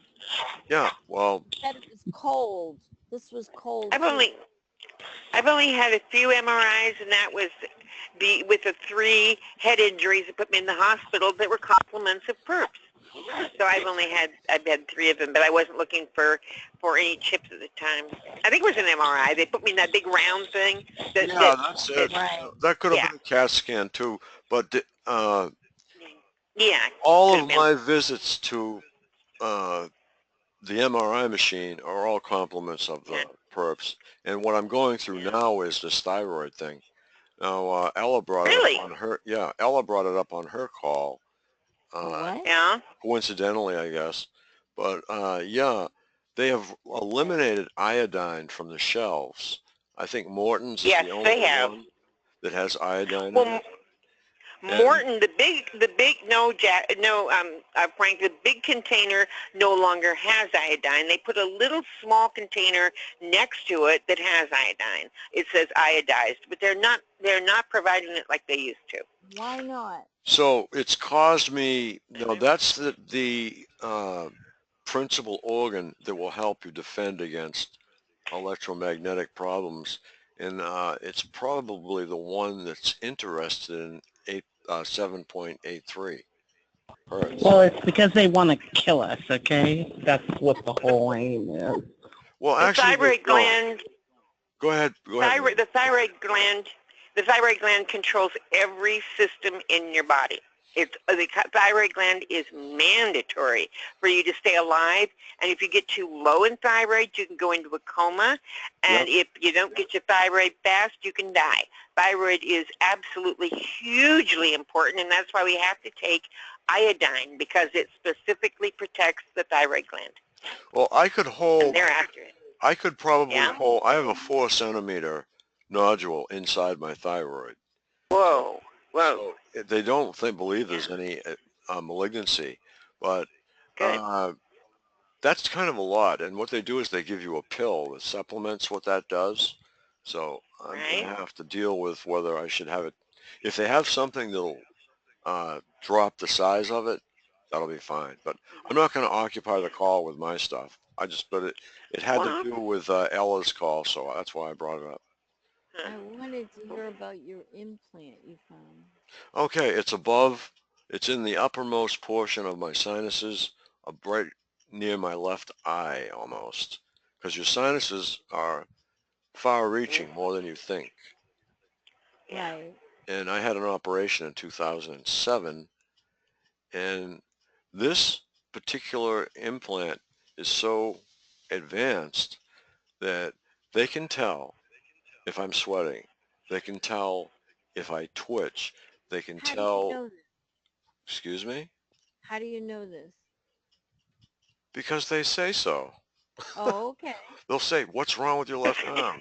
What's wrong with your little toe? How come wow. this? How come that?" Then they go into private parts and stuff, and you know, the But they're bathroom routine probably and doing it. what? They're probably doing it. Well, Yeah, maybe. if I scratch my arm, they'll know exactly how hard I scratched it. They're probably doing it to see if their Oh, machine works right. oh, I'm the one scratching my arm. They're the one that's telling me how hard I'm scratching my arm. And it's enough to flip you out. And they'll tell you when you have to go to the bathroom. They'll tell you which way. I mean, it's a really in-depth medical program.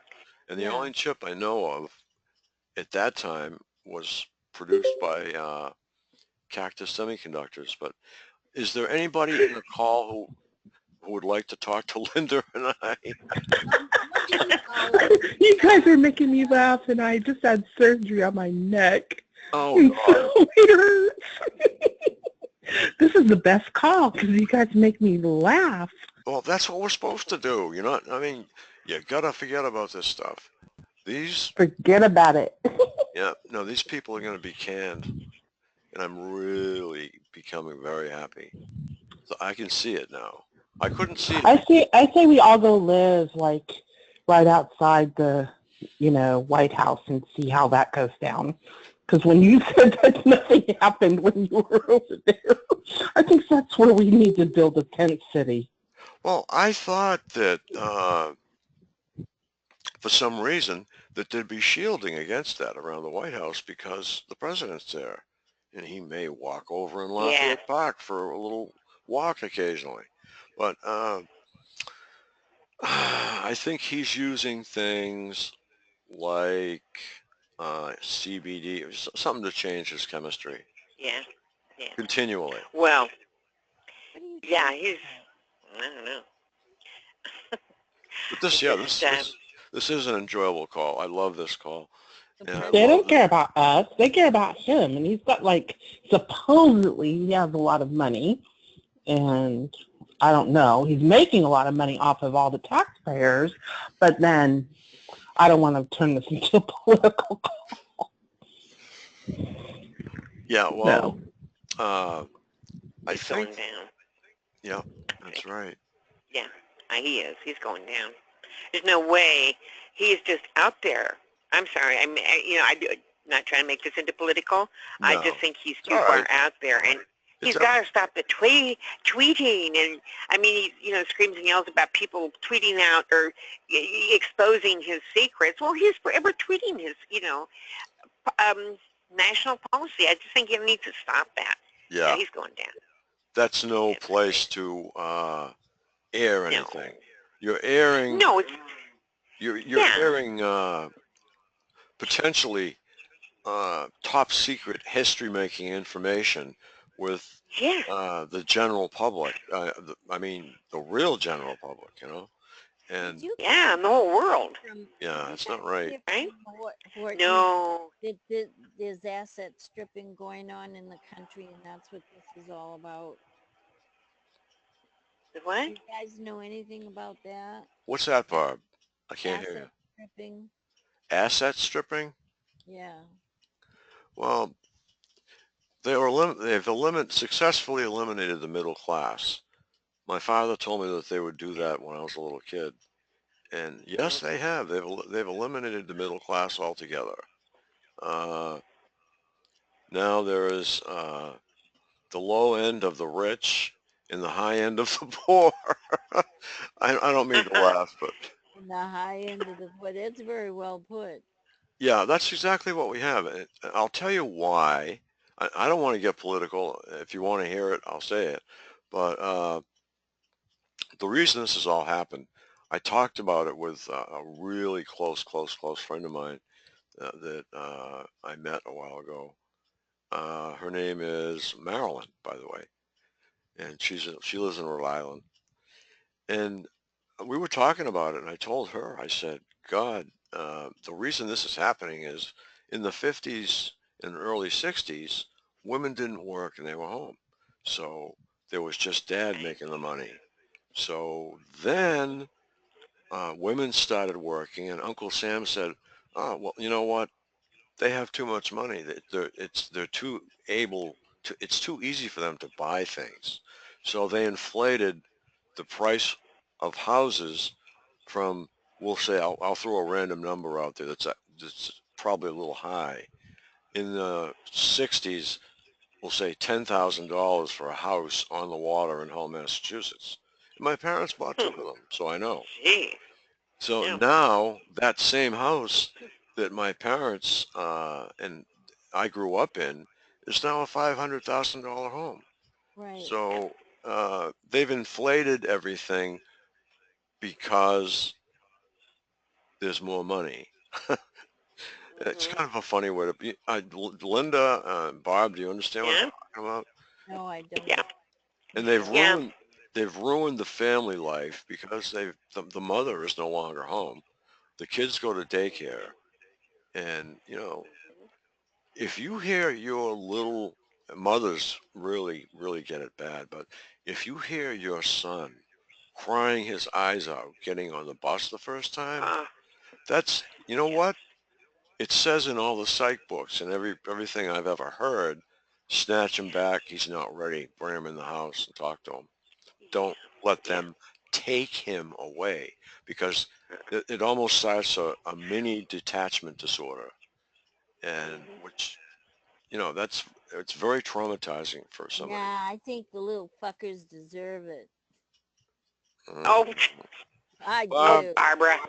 Well, you have not had a child. Well, yeah, you have. Well, Barbara, you don't mean that. Yes, No, I you do. don't. I hate Oh, all. no, you don't. You hate all children? I think Ah, they should Barbara. be abolished. Uh-huh, well, good luck on that. no, that's what I always say. Only I say good luck with that. Yeah, well, I meant that. But, Good luck with that. That's one of my yeah. favorite sayings. I use it all Yeah. the time. But Yeah, yeah, well, it's the only thing you can say to some people. Just, okay, fine, good luck. yeah. So there's another thing that's come into play. I'm going to use some old numbers. We'll say back in, this is way off base. If you want to slap me around for talking about it, you can. But All right. back in 800 AD, we'll say, 800. back in the years of, we'll say, Camelot, or 700, pardon me, there were like 3 million people in the whole world. And in 1950, there were like 3 billion or something like that. Now what do we have?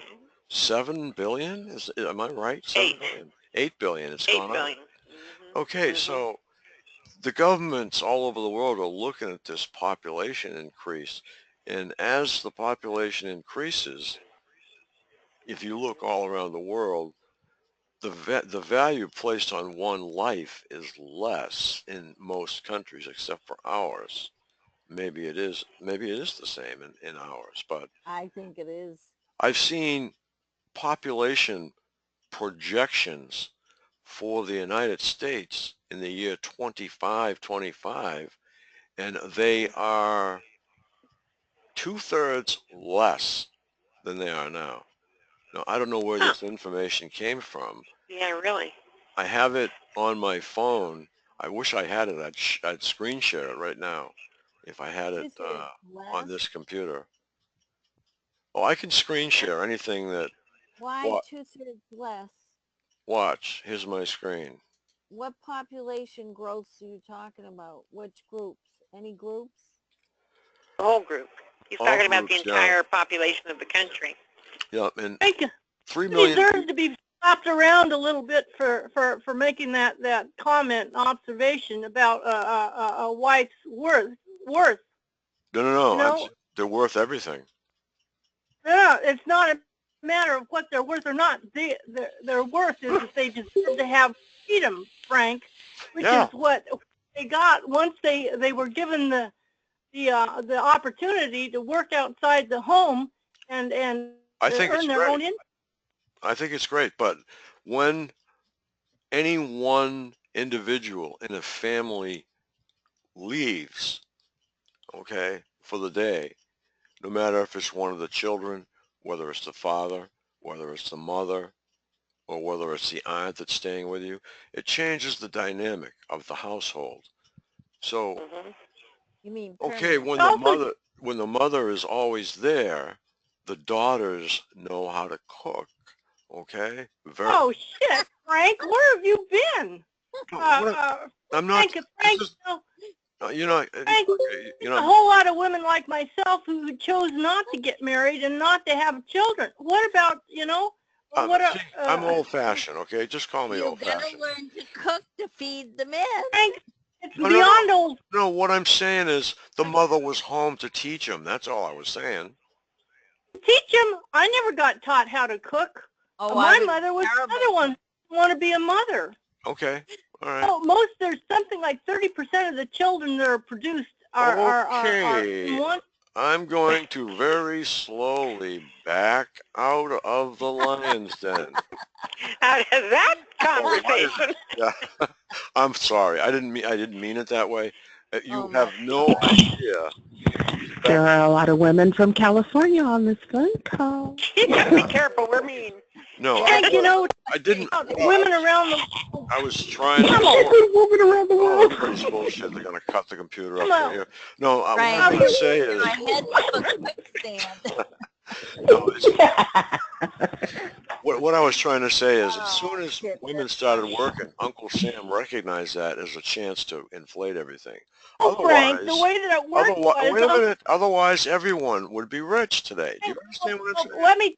The way that Uncle Sam allowed women into the workforce, the reason why the government allowed finally women into the workforce, because they saw it as another source of taxes. Yeah, but you're missing my And I think point. that's what he was saying. I think that's what he was saying. They didn't want everyone to be rich. Hello? Wait a minute. Wasn't it during World War II when men went off to be killed? The women took the place in the grave is deepening. It's now 12 feet. The lioness. Rosie the Riveter. Are you talking about Rosie the Riveter? Yeah. Barbara? When it all started, when women had to go to work, people That's right. Going. And then as soon as the war was over, they shut down universities and stuff because the men, they only allowed generally men to be educated. They shut down entire universities when the war happened because they didn't allow women to get educations. They did put them to work in the riveting, the plane plants and everything else. Yeah, women just took over. Well, they. I won't be bringing this one up again. There were a lot of women.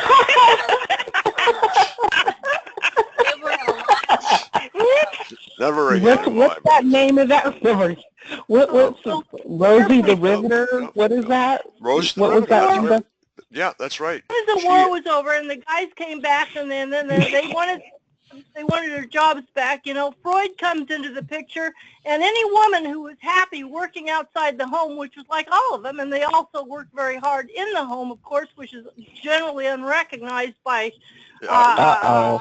millions of dollars they should have gotten paid. Freud came into the picture, and any woman wanted to continue working out the job either in a professional capacity or any capacity was accused of having penis envy. I wasn't. Of what? Me. Having what? Penis syndrome, I think she said. Penis envy. Oh, Lord Jesus Christ. So they were all never had crazy, and then they were all thrown Right. in the mental institutions, right? Yeah, they all had penises. All right. Let's. No. So the way it all played out was that women were Michelle forced. Obama has one. Yeah, I saw that. So anyway, the way that women were forced into marriages, all the men came back. Their hormones were all popping and stuff, and so suburbia got built. It was a time of great economic growth. The Linda. trans highways. We've got EMF Linda, and we've got the other Linda. I'm calling you Linda for help. All I was trying to say was they didn't. I'm not fighting. I'm not fighting there. I'm just listening. I've just gotten too heavy. Okay, Frank. Could we let Frank say what he say? Yep. Go, Frank. Say what I It want is his show after all. Okay, I'll mute you all. No, listen to me. No. No, wait. Okay. All I'm saying is Uncle Sam didn't want to see anyone get rich, because if Uncle Sam didn't inflate the price of everything, everyone would be rich because women started working. So it's actually a compliment. Comment. Oh, try to clean it up, Frank. Try to clean it up. I'll never talk about this again. Is here Kick me if I talk because women went and joined the workforce. Linda, see, you're evil. Sister, you are evil. I see you laughing in the background. You know what? This is the thing. Oprah's rich. What? Okay. Frank just has an opinion. Yep. It's just an Oprah's opinion. rich. Oprah has money. Lots. I like Oprah. What? They say there's going to be a new trillionaire, you guys, coming up real quick. Oh, yeah, who? And I wonder who that's going to be. Apple? Well, not if we get him out of office sooner. The CIA. Trump. We just have to get them out. No, He'll Apple's be trillionaire president. He's going to be. times over. Well, Trump will be the Right first now. trillionaire. How about off of all our backs? Trump is now being investigated for having blocked, what they said he did. He's now being investigated by this legal. But think about who's going to take his place, though. Pence, and it's like, okay, so. But he's not as crazy as Trump. Oh, he's crazier. What do you have to have anti-gay treatment? Yeah, Let's just tie them to a chair and let 20 men rape a woman. If Pence Sit down and have gets in, dinner we're going with to a have to woman, raise his wife. our Old Glory and a white flag. He doesn't want to have. What is it? What did you say, Frank? I said if Pence gets in, we're going to have to raise Old Glory with a white flag under it and just surrender the whole place because. Oh God. Yes. What's Old Glory? They've got me so brain dead. I don't even know what it is. Old Glory. Our flag. What is? So we'll have to raise. Well, our flag. Our Do we flag. have a flag anymore? I mean. Yeah, we still do. I think people leave it up. Did you all hear about the events of the day today? Terrible. Tell Wasn't there a shooting at a Republican baseball tournament of some kind? Terrible. Probably trying to get Trump. That's right. Oh, well, no. Oh, God. Oh, God. He got the guy who was third in line, the presidential seat. Who is? Oh, really? I got shot in the hip. And there were several other people, security, including, I guess, one woman, what do you call it? Wait a minute, EMS, Linda. You're saying the third in line for the presidency was shot? The Speaker of the House. Yeah, he was shot. That thing that you were describing. It was That's a charity. not Ted. Isn't Ted Cruz the third in command and third in line? I don't know. No, it was minority or majority House whip or something like that. Oh, really? Wow. Which one? Which one? Congress? Well, Senate. It had to be the Senate. A senator. That's pretty serious. Where did that happen? Public. Call it 59. It was. What's your name? It was a Republican event raising money for charity Terrible. base thing near DC or in it. I don't know. But anyway, so I think 4 people that were shot, but then they killed the 66-year-old shooter who was from something like Illinois, Pennsylvania, and he had been a home inspector. Had a beard, white beard and hair, and he was on Facebook with some website that was something like abolish the Republicans. So he was like politically active or vocal at least. Anyway, I guess he died in the hospital. Oh my God! Look at how terrible. How And by the way, terrible, you guys. that was only one of the shootings. There was another one. I know that the UPS shooting in San Francisco, 4 people were killed. What's the one overseas? We're talking about the ones overseas. The UPS one again. Was that London, you guys? London? Was it the guy that? I'll tell you in a second. What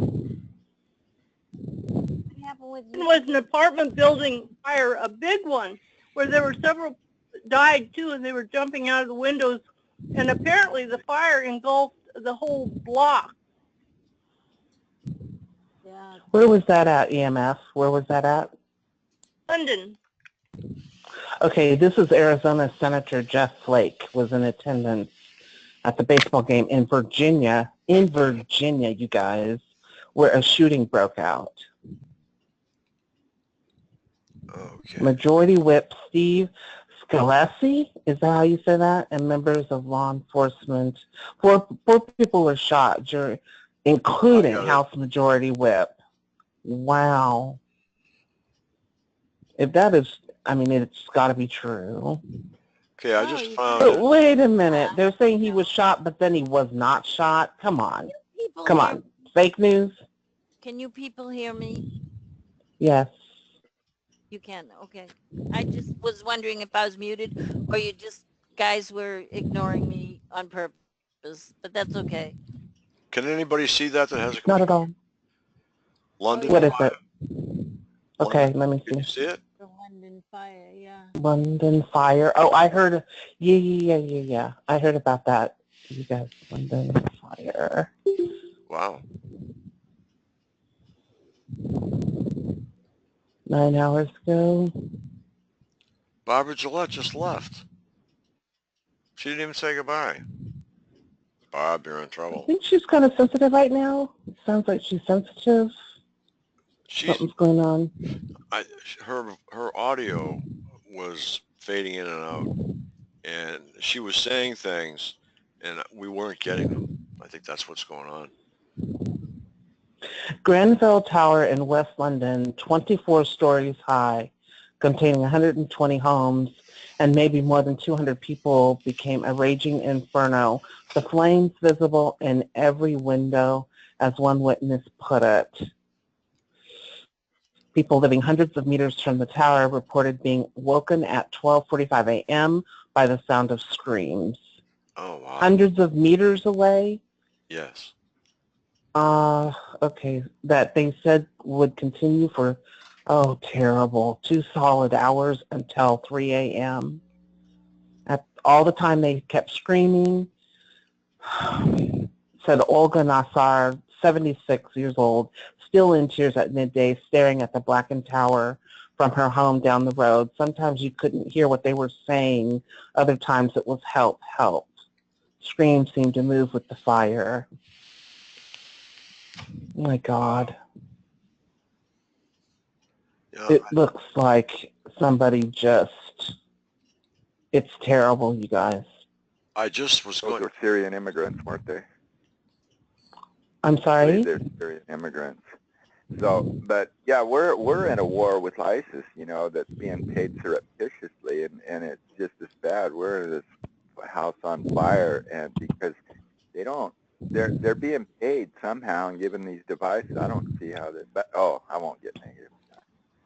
But yeah, I think they were Syrians, and that was,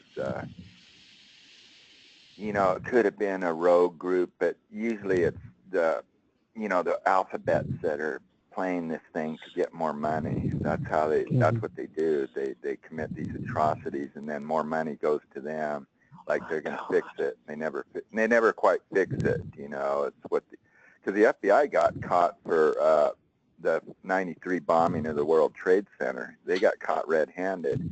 It's on the internet. You can go on the internet. They built the bomb. They gave the bomb materials, told them where the parts are. That was all done by the FBI. And they were caught placing bombs at the Murrah building, blowing up Waco. You know, they're in on all of this stuff. And that's the problem we're facing, is the alphabets get more money every time they commit an atrocity against people.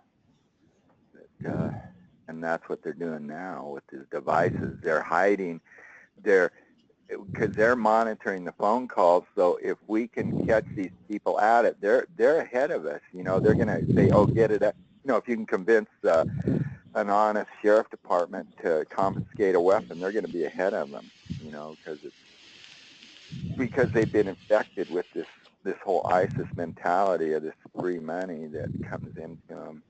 Didn't somebody say, sorry to interrupt, didn't somebody say that this kind of was like what went on in Mexico, where the Mexican military was enlisting people to see how far they would go to torture the citizens? Do you want to see this, like they guys? were being trained?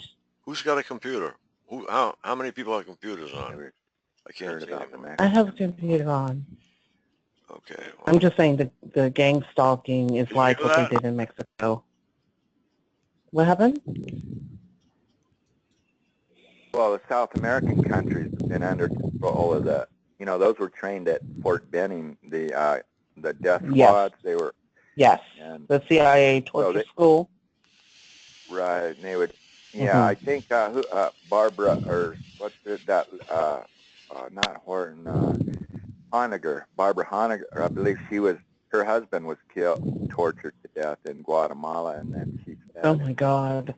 At the embassy to, not Honegger, but something like it started with an H, but yeah, so she tried to get the death squads, you know, to stop, and I guess she had some success talking to got pretty high up in the U.S. government and maybe in the Senate, but no, it's CIA, you know, that there's white guys that go down there and they run these torture camps, and they've been running them all over the world, you know, these well, didn't they get busted in Eastern Europe for this, for the secret prisons and raping people and torturing people, and then they were brought back here and put before the military justice, and they got in trouble, and they were arrested and thrown in prison.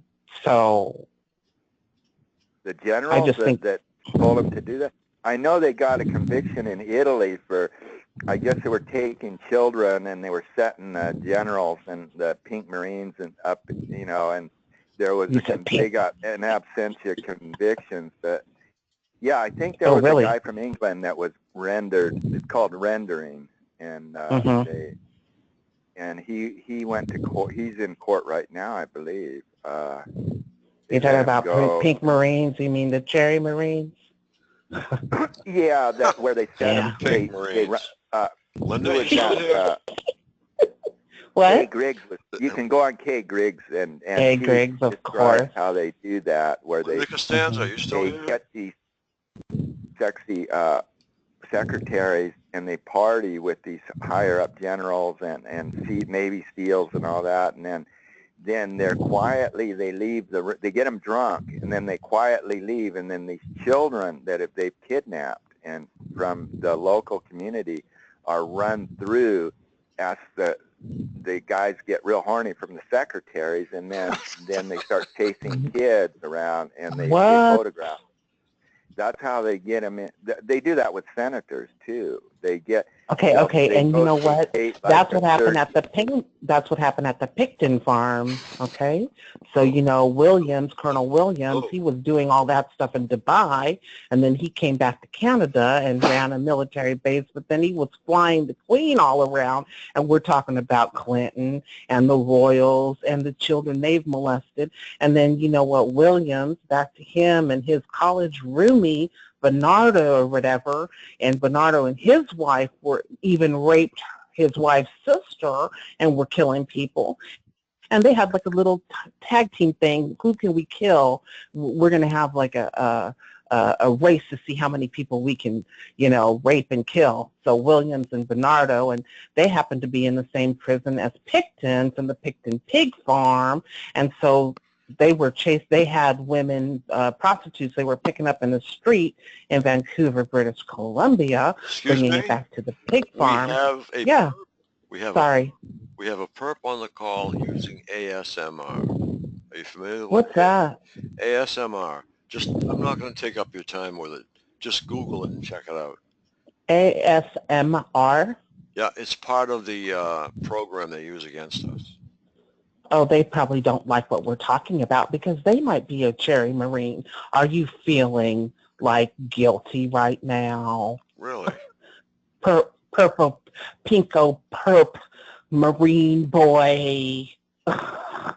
You must have flown into the Picton farm, right? But then you've been flying all around. If you're a Cherry Marine on here, ASMR, that got shut down, you though, that, didn't they shut down, or what's his name that was revealing all that? What group, that colonel that, oh, heck, I got Was it the priest-like guy that found the children mass graves in Canada?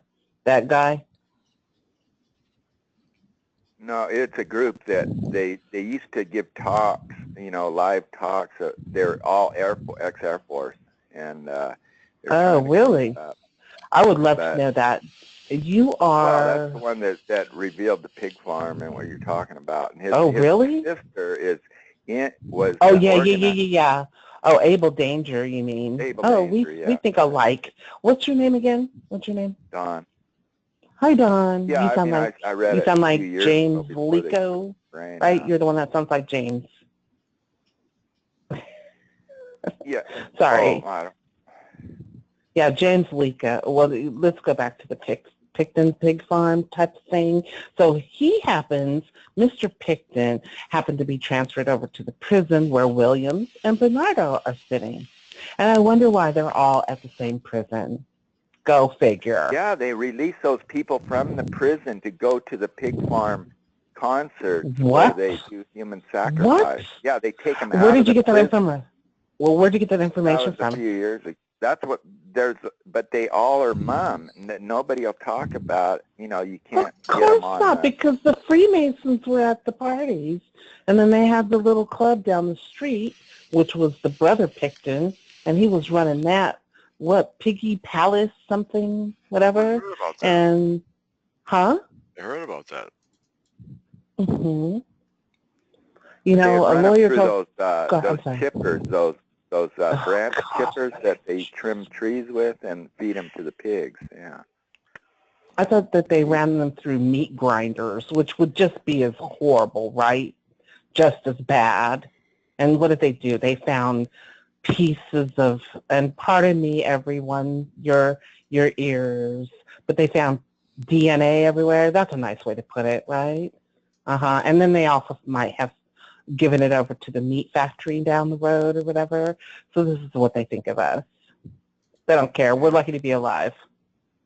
Yeah.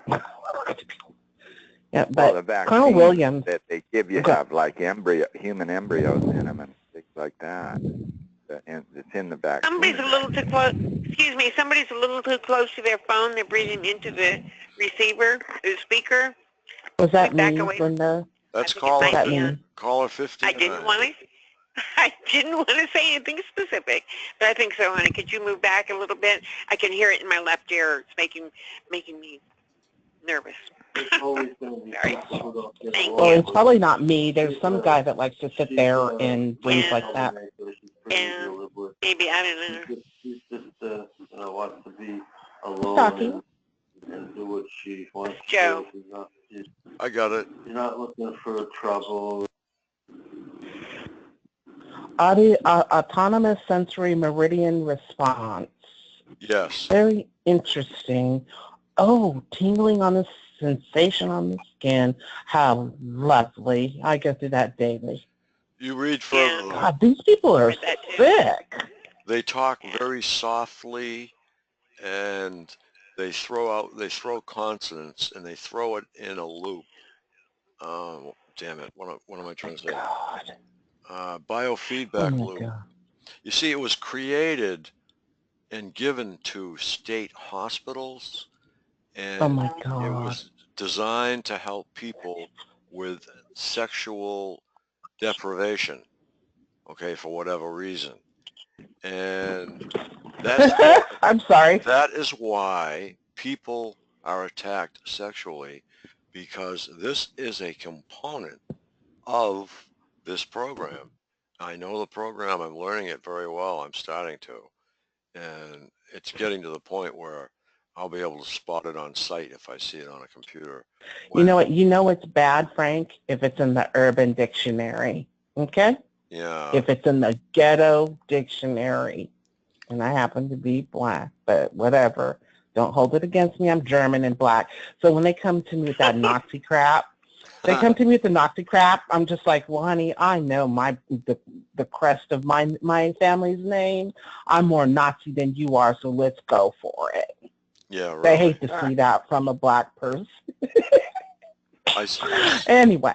I don't see any colors. You know, what I see souls. I see people. And I do too. I like it like that, but you know, there's these other. Some people are really wretched, and wretched.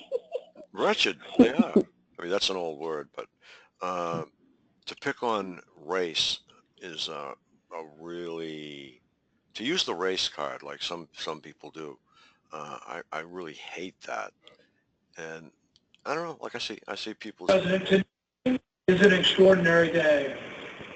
Today is an auspicious day where we will be discussing issues of peace. Is that Brian? Sounds like Brian too. I hope to God not.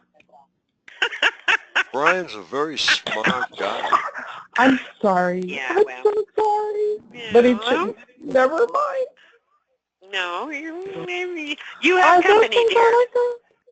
There's things I like about you, Brian, if you're there. I know where it came Absolutely. from. I know exactly where it came from, but you know, he's a very smart guy. I've never interviewed him. I'd like to, but he's had Linda, haven't you? Is he trying to talk? Is that what it is? Is Brian? Set aside a lot of time if you interview Brian. You know what, Linda? That is you're so foul, girl. You are just wrong. No. I'm just saying, set aside a lot of time. You're like an hour and a half from me, and I just feel the vibe of you are so wrong, girl. She's wonderful. No. No, I'm not. You know I'm not. Linda's wonderful. Linda is wonderful. Foul. Like Bill Cosby in his show said, foul, filth, foul, filth. I can't cut. Tell me, when filthy. No, I'm not. Hey, I'll tell you something about Linda. What happened with Bill Cosby's trial? I hope they Cindy? bag him. It's like it's just a joke, EMF.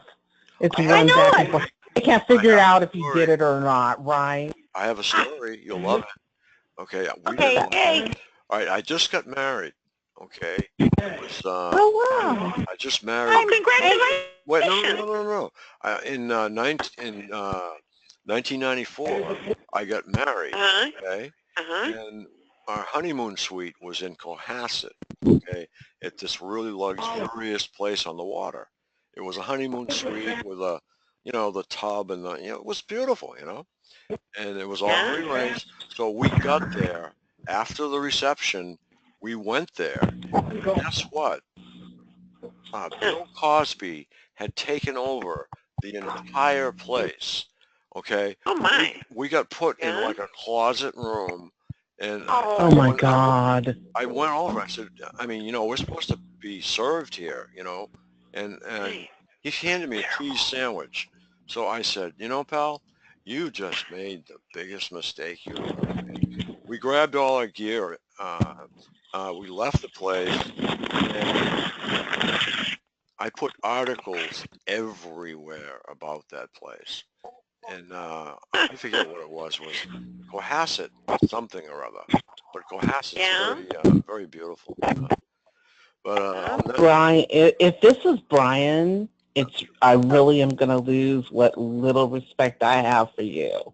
If you want to come in and just tear the whole call up because you want to talk or whatever, if you're having actually, technical difficulties. He was invited. No, that's not him. Well, It anyway, wasn't Frank doing that. Frank, what was the upshot of that story? So Cosby had taken over the place. Yep. And you didn't get your We had to leave. the accommodation. Oh my God. Yep. So what was the purpose of why did he have it? He just has the power at that particular time because he was in the middle of his sitcom and whatever. He had a lot of power. Right.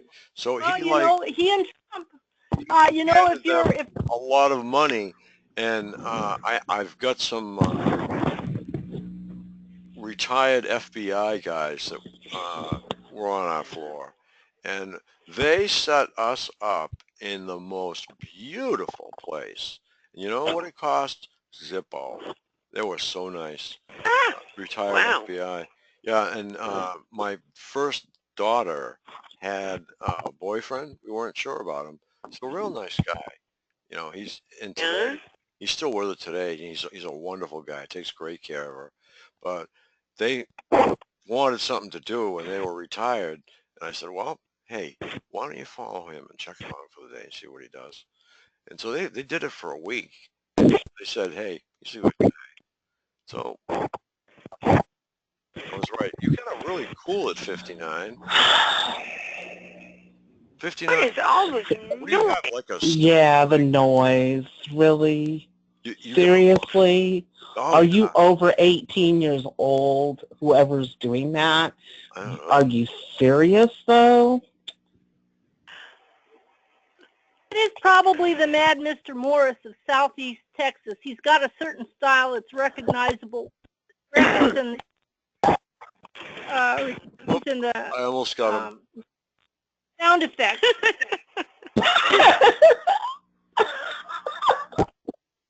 See this program, I'll spot him with this program.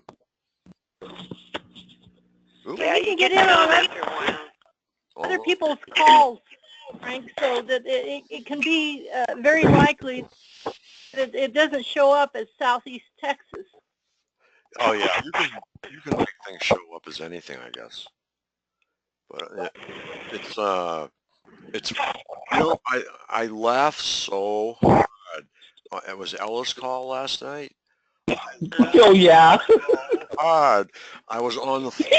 I swear to God, I was on the floor because Ella was trying to present. You know how Ella, she's very official, you know, and she was doing a great job, and she was trying to present. I got a mute. The perps there, UCUNT, you know, and then real loud and stuff. And I almost fell off my chair. I don't like that word, but I was wicked tired. I've been sleep deprived for like 3 days, and I heard that, and I almost died. And they kept on going. Linda, you heard it, right? All the stuff. I don't remember this. No, I must. You must have. I totally was there. They were like, funny. "Fuck you." Oh, it said you. What are some of the other things they say? I can't remember. It's so funny. Are these the perps? Are we talking about the perps? Yeah, the perps. They were so funny. Oh. I mean, they actually. Yeah. That's why I can't breathe, because it was hilarious. I can't remember exactly what they were saying, but I knew I. They stole the show. They really did. They cracked me up. There are sometimes that they are priceless. Yeah, it was very funny. It was very, yes, I remember that. Yeah, you know, for the longest time, I used to listen to Derek's podcast, and he is like he's been fighting since 2005, and I have the highest respect for him. But he was. I always wondered whether like he had a tape or something to do that, just to like liven up the show. And that is a terrible thing to say, but it's so funny that if you can recognize the humor. I mean, I've heard him. I think they're hilarious. I think I think I heard him laugh under his breath here and there. And Yeah. You know what? It makes me want to go listen to Ella's call. I hope she recorded it. oh, she recorded it. She did record it. It will be yesterday's date, and or yeah, I think yesterday's date. And it's so funny. I played it. It was so funny that I listened to it on the call. Then I played it, and because I was up anyway, and I just sat, and I was so giddy and tired.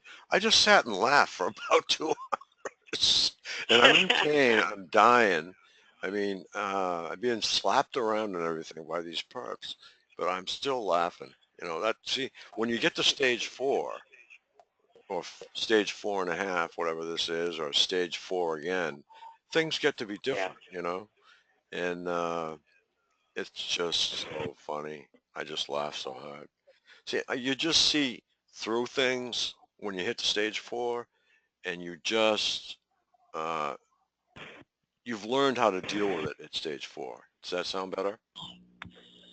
Oh yeah, absolutely, absolutely. After a while, you just shrug. It's like, really? Yeah. You were propelled. You can blame those injuries, Linda, on the purse because you were propelled. I think so. Yep. I have stitches in my neck, you guys, and I'm like over here choking because it was so bad. It was so horrible, and there was one guy that would answer them back really flip and tell them off. Did you hear? Was that the guy from Texas that was just answering them back and no, I don't want to suck your. No, I'm gonna take that tape and I'm gonna post it as a comedy act. I swear to God, it was so funny. Oh God, it was. If you'd have to hear it because they came in. Their timing was so perfect. Ella was just trying to say something, then the perp would come in, and it was just so funny. See, this is a really good program, and I can see them coming, and the people that run it are very fussy about their servers, so it's harder for them to get in. But if they get in on the call itself, I can spot them. It's fun. It's like picking them up. Oh, Lord. Oh, really? You can just ignore them? Linda, did you get my message? I said, I didn't hear from you for a while. And if you'd like to co-host, I'd love to have you. Oh gosh. I'm going back to AA. Thank you. I'm getting back to AA meetings. I kind of have to make sure that this night is free because Wednesday is a big day for this lady that sponsors me. But thank you. This is a very enjoyable call. I appreciate it. I love sharing the call with you because you do. Well, I like to laugh. Yeah. Yeah. They say laughter is the best medicine, but I think so. It is. Yeah. In the situation. I don't know if it is, if it's going to bust my stitches out, man. In your neck? I don't know.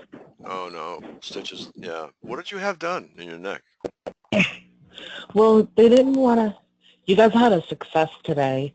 I have to share with you. Okay. I don't know when they did it, but they put schizoaffective schizophrenia all over my file with the local medical, everything, the hospital, my main doctor, and other. And do you know, I persevered with all these stitches in my neck. And I think I told Linda, remember, I excused the wannabe shrink who was a nurse practitioner with the whatever, concentration. And then he sent in the social worker, and she wanted to ask me how my day was and all this other crap.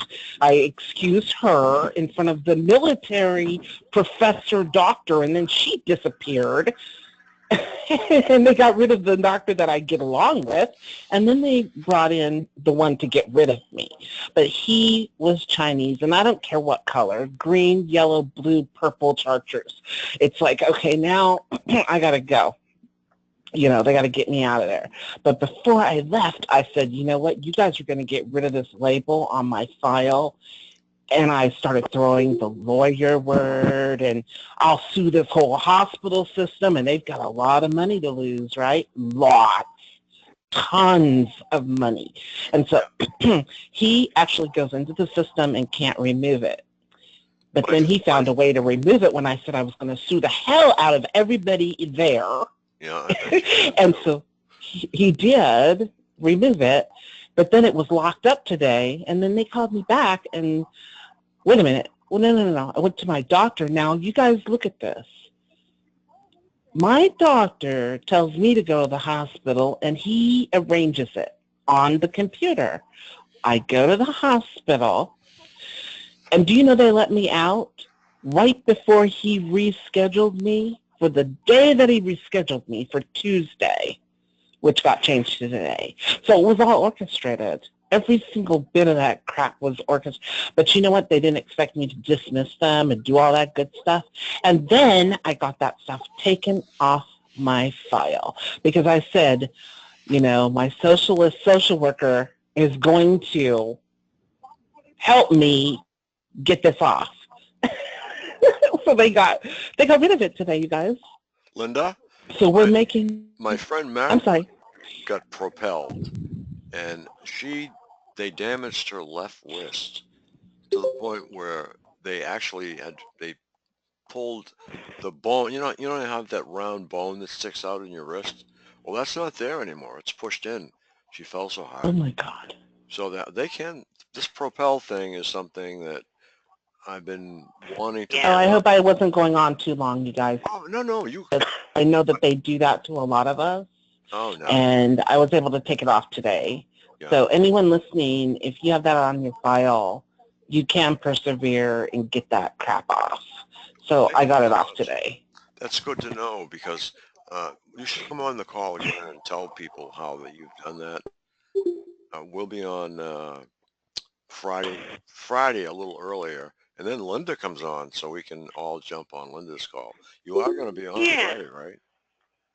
Can you hear me? Yeah, I can hear you. Oh, okay. Oh, okay. I'm back. They cut me off. I'm back. You going to be on Friday? Oh, yeah. Okay, 9 o'clock or 8? Oh, yeah. 9 o'clock? Okay. My call starts at 9 o'clock, my time. Yeah, somebody texted me and said, you posted that wrong, because I posted your call under mine. And oh, thank you. Yeah? I don't know whether you saw that or not. Well, but anyway, I know a lot of people. Yeah. They said that a lot of people well, they're telling me that they can't get into my call. Oh. Well, a lot of people are sending me emails. I couldn't get into your call until I had to go into actually the operating system just a little bit. It's an easy thing to do, but I had to run TalkShoe as an administrator, and I had to run it in Windows 7 mode. So if you run it to somebody that TalkShoe doesn't run, just go into Windows, go into 86 programs, and right-click on TalkShoe and just run as administrator, check that box, and then run in Windows 7 format. And the program... Here's my problem. Yeah? I have a Macintosh. I have an Apple. Okay. So that won't work for me. Yeah. And that's why, that's why you've tried to help me a few times, and that's why it just doesn't work on my Apple. Okay. I don't know why, but it just doesn't. It's probably me, because I don't know that much about computers. I've been on them for 20 years. You'd think I'd learn, but I just don't. I'm not that knowledgeable. Yeah. Thank you. Apple is usually very, very, very, very impenetrable, and you should try just installing it all over again, I guess. I'm not familiar with Macs. I've never owned one. I've never worked on one. Pretty simple. I used to build my own PCs until it got cost effective to buy them. And, Hi, this is Melinda. Hi, Melinda. Hi, I've been listening to the call. I'm tired. I'm going to go to bed, but I saw a very interesting video today, apropos of what you were talking about before. Okay. And then it had 2 pork chops, and they took them out, and they were raw, and they put a Coca-Cola on them and waited for about a half hour to an hour, and worms started coming out of the pork. Now, I wonder if we soaked an arm, let's say, in Coca-Cola for a half hour, if that would bring out any, let's say, Morgellons or any of the fibers or any of the stuff that we've been taking in. Well, Melinda, I would have my ass in my car so fast, headed for the hospital, you'd see a black streak with a tan top going up the street to the hospital.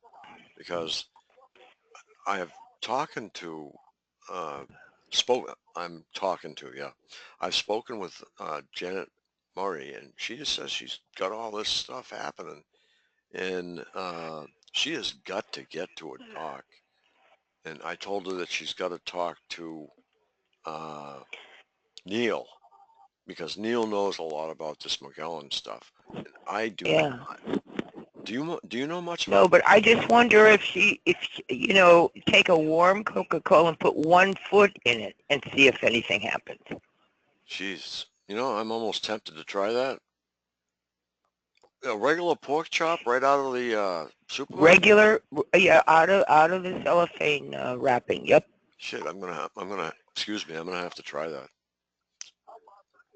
What do you think, Linda? You gonna try it? I don't know what this is. I don't even know what it's about. I don't know what this is. Can you tell me what Well, it's about? Yes. everybody said, you know, we all have the fibers and everything that we can check for, you know, with the red wine. And I just saw, I don't know if it would work or not. I just saw a video on YouTube where she put a Coca-Cola in a pork chop, and after a half hour to an hour, worms started coming out of the pork chop. Wow. Oh, great. That is not good. No, you know, if you get really good organic pork, you're not going to get that. But, and I do like pork, but I haven't had it for 4 years. They do have a few pork farms throughout the United States that are humane and treat the animals beautifully, and they're range fed and from day of birth until slaughter, and they're healthy and no antibiotics, but they're very rare, hard to find, and you'd have to, of course, have things shipped to you frozen. Wow. But they're very humane up until the day that they kill them. I'm just kidding. Go ahead. Yeah, but they kill them humanely too, and not the way they do. Yeah, You know, I've just been considering becoming a vegan because I can't stand the idea of those little cows and those little pigs getting killed. I know, but you know that the plants scream when they're cut. So take your pick, honey. Yeah. Take your pick. I think they were put on the planet for us to eat, but don't forget they were few and far between, and so were we. So it was a natural food chain, and right now it's become so industrialized it's not even food anymore. So yeah, very. But I just wanted to say I thought that was interesting. In Coca-Cola, you don't want to soak it, you know, for all day, but if it could have a power, because it's pretty bad stuff and it does take rust off of fenders. How about Diet Coke? So I can't wait. Just Coca-Cola. I wouldn't get diet or anything. I'd get regular sugar Diet Coke, regular Coke. Yeah. And worms come out to drink it? What do they worms No, come out of well, you know, the they come out because of the poison. Well, go on YouTube and put pork chop and worms or something. I don't know what it was. It just came up. Yeah. Okay, the last thing I saw about Morgellons and worms was there was a video on about a year and a half ago, and this guy had this bug, and it was a cute little bug. Well, you know, not really, but he pulled the bug's butt apart, and all these worms came out, and they were about 2 inches long, and put them in a plate. It was on like a plate, so these worms are cruising around, like I'd say about 20 or 30 of them coming out of this bug. So what's up with that? I mean, you know, is that how that bug reproduces, and this guy is just taking advantage of it, or what? That was, Ew. Oh, the worms came out of the bug? yeah, yeah, yeah. It's been a really big bug. Yeah. It was a pretty good sized bug, and it looked like. Was that dinner? Was that the bug's dinner? No, I think Probably.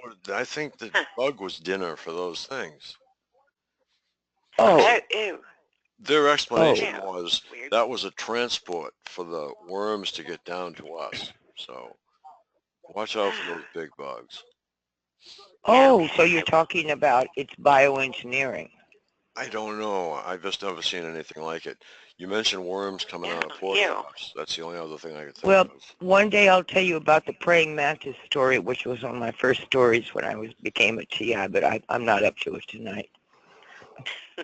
I used to have a terrarium. What they did, and I had what they did to me with the praying mantis, it could shoot myself for not taking that one.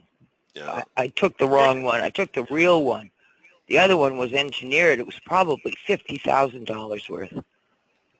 I could have had a lot of headway with that one, but I took the. Well, anyway, we'll go into it another time. Okay. Okay. Yeah. Anyway, I'm going nighty night. I'm exhausted. Okay, you sleep tight. Hey, good night. night. You work hard. Well, today I just met that TI on that new TI on the phone and did some cleanup. That's what I'm doing is cleanup. It does look a little better. Yeah. Were you able to get a hold of Luda? No. Okay. I have a thing into Marika. She was not online. She'll probably answer me back tomorrow. Okay. Just checking. Okay. Okay, kids. Listen, have a good, safe sleep, and we'll talk tomorrow. Hey, we'll see you Thank Friday. You, Frank. Thank you. Okay. Call Friday. Thank you, Well, Frank. A very lively are you call. before or after Linda? I'm before Linda, He's and before I me. encourage everybody to split, right at 9 o'clock so that we can scurry over to Linda's call. Come on over. Yeah. That's good. Because God That's forbid we good. don't go to Linda, then we're drawn and quartered, and so we have to go to Linda. Well, yeah. It's a great call because Linda is laid back, and she makes everybody else laid back. Like I hope so. Yeah. I just want people doing, and to be there to share what they need to share. If they're in trouble, I'm sorry, please share. If they have something good to share, that's great too. Mm-hmm. I'm not very structured. I got a new one from Amazon, Linda. Yeah. I noticed that that lotion, that organic lotion that's so good, is coming today. So I get a buzz at 9:15. Melinda V? I go, yeah. And I buzz him in, and I'm waiting at the door, nothing happens. Then I look online about 1 o'clock, and it says it was delivered to my mailroom. Well, we don't have a mailroom. So I go downstairs, and it's right sitting there in the lobby. I mean, anybody could have taken it. I don't know why he didn't come upstairs. Yeah. Was it the mail guy, or was it UPS? It was Amazon guy. Amazon. Well, Amazon delivers with mail or UPS usually. That's what I was wondering. The ones I've been getting are just guys in Bermuda shorts, fresh off the beach. Really? Or from the boat. Yeah, I don't get. Yeah. I don't get the other services. So, yeah, but I'm glad it was still there. Yeah. Jesus. Yeah. Mailroom. I thought, gee, we have a mailroom. I'll have to go look for it. Well, I'm glad you found it. Yeah, me too. Especially Okay, since you already paid for it. Okay. You sleep tight. Have a good evening. Bye. You too, hon. Bye-bye. Bye-bye. She's nice. How long has she been around on the calls? I've never spoken with her before. Oh, well, Melinda's been around. She was around before I got here. I've only been on the calls for about 1.5 years, actually. I realized maybe a little longer. I've been doing a call for 1.5 years. Yeah. And was around a little bit before that, but not that much. But Melinda's been around, I think, for about at least 5 years, at least, if not more. Did you take over FFCHS when it died? Was that Yeah. you that did that? Yeah. No, somebody Yeah. did that. What was her name? Darlene. Her name is Darlene. Was Darlene, but then it didn't work for her. No. So, she went under. Yeah, I know FFCHS. somebody took over the website and took over the talk shoe numbers and all this. There was big squabble over that. So, No, I had nothing to do with that. Okay. No, I was totally on the outside. Not around here, you're not. Yeah. Well, it was weird, and then Shelley took off with the Saturday number, and that was weird, and it was just all kind of weird. It was just how that all went down. The Saturday night call for a while there. Yeah, that was. Well, she took the number for the Saturday night call. Yeah. She took off with that and left Derek kind of hanging on that one. Yeah, he's kind of bullshit, but he's got a right to be, because you know what he did? He put together, right from the beginning in 2005, his organization. And all of a sudden he's got all these people trying to pick him apart. If I was him, I would have said, hey, who the hell do you think you are? I put this together. Get the hell out. Yeah. That's I don't know how that, I don't know who got upset. It's like everybody was suddenly upset, and it was really interesting and weird. Because everybody was upset. And everybody wanted control. Yeah. Well, they were trying to burn Derek, and every time I got an email about Derek, I said, hey, what the hell are you doing? This is a good guy, and he just got stomped on. His whole organization got curbed. So, leave the guy alone. And, Well, exactly. It's like, what do you want to do? I mean, they kept saying, well, he took all this money. It's like, no, there wasn't that much money collected. How could he possibly, he didn't have that much to collect. So I don't know what that was all about. But that was too bad. Too bad for Derek. I mean, Jesus, Yeah, but he's doing like fine. you say, leave the guy alone. Yeah, he's doing fine. He'll be doing good. Yeah, Derek's resilient, I think. Yeah, he is. He is very. He wants me to fly out there. I don't know whether I'm going to do that or not. Oh. Well, I've got California's so much, nice. What it is, I've just got so much medical stuff right now. It wouldn't be this month. Yeah. It'd have to be in July sometime. What was I hearing at first? You were talking about establishing what, like a PACTS, like a group in each state? Did I hear that right? Or yeah, a chapter, we'll say. That's what I call it. A chapter of PACTS, and if it's a big state, well, it's going to have a lot of chapters, and they would meet like frequently, and then they would meet with each, like the eastern states would meet with me, and the central would be Centu, and then you'd meet with Desiree out in California.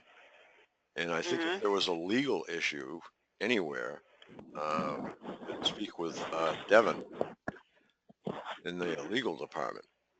But, he's got it straightened out. He's doing everything right. He's going, doing everything the right way. Devin's the paralegal, is he? Yes, he is. Yeah, he's the paralegal. I imagine he's probably he's like me. He knows everything, but he doesn't have the paperwork, that says you're a lawyer. I know a lot of the laws and stuff, but I'm definitely not a paralegal. Yeah. And don't. I know procedure because I was in legal forever. Yeah. I do know procedure, but I don't know. Well, I know it. I've been around litigation long enough to kind of know my way around it. Yeah. I haven't done it for years though, so who knows? I can put something together. Yeah. I used to have an anonymous name I used to use, and he was my lawyer. And I used to smoke so many people with that out of different lawsuits when I was in business. It was kind of funny, actually. Then I didn't have to spend any money on a lawyer. Well, good thinking. You better believe me. I ended up handling my own lawsuit, even though I paid unbelievable amounts of money to lawyers and accountants. But and it's a good thing I knew my case, you know, because we need to usually. It's a good thing you handled it yourself.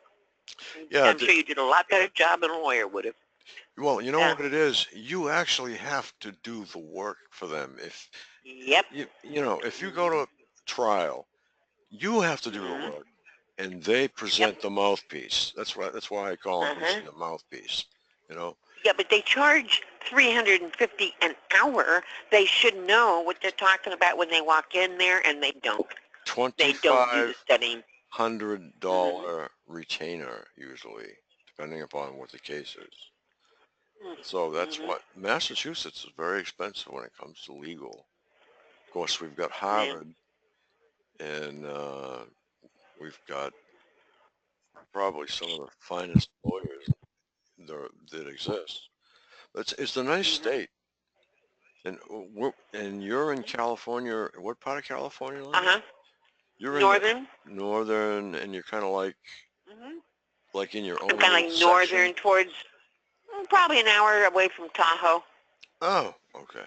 So I've always wanted to. I stuck my toe in the Pacific Ocean once. I'd like to go out there again. And it might be. It's beautiful. It might be in July. We'll have to see what goes on. Oh, good for you. Yeah, because there's a lot of stuff that's got to get done to get this operation on the road properly. Mhm. And I have to meet everybody else. I know Desiree Foley because when her boyfriend Oh yeah. died, Yeah. I posted memorials everywhere and wreaths Good. and flowers, and you know, Good. she was quite a That was story. so hard. Yeah, it was. It really was. And Wow. she disappeared for a couple weeks, and then she came back. Mhm. But you know, I don't know if you know this woman. Her name is Mary Rushing. She No. got a positive response from her representative. I think it was in Michigan. Might be Michigan. Yeah. And Huh. in January, not a year ago, this past January, she just disappeared right after making that. Really? Yeah. I have a copy of it somewhere, I hope. But Jesus. her representative recognized her, recognized the problem, and wanted to help her do something about it. So I flipped Wow. out, you know. And we have another Wow. positive response from David Burby from Maine. He got Yeah. a letter from Marco Rubio Yeah. Ooh. telling him, you know, what he should do in terms of proceeding. But see, I keep telling people Yeah. there'll be a whole call, we'll say, or maybe two or three calls in a row, and they'll talk about class action lawsuits. And if I'm on the call, I'll get in there and I'll say, "Who's your target?" Exactly. And nobody has any answers. Exactly. Who's know. Who's the target? Yeah. Who are you Who are going you to go going to after? sue? Who are you going to sue? Yeah. That's a huge issue that we need to, I don't know, we need to figure a way, I don't know. That's still, well, it's so new that we've been able to actually pin this down and identify it as free. I think it's new. I don't know, new to me. Boy, I don't know, Frank. I'm glad you say that because that's really an issue. You know, nobody has an answer. Yeah, you know, Linda, Yeah. why don't you be why don't you be like a co-host with PACTS? Do you think you'd like to do that? Or even just as Linda, be a co-host. When? For what? I don't know. Just think about it. Every once in a while, just hop on the call. Well, I go to his call. Yeah. You mean Derek's call on Saturday and Monday?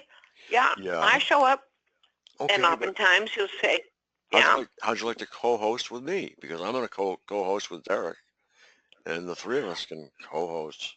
Maybe, I don't know. You're going to co-host with Derek? Yeah. Did you say? Yeah. Oh, well, I think it's good to have more than one person hosting a call because it gets very heavy. I mean, after a while, it's like, whew, can I keep this call going, you know?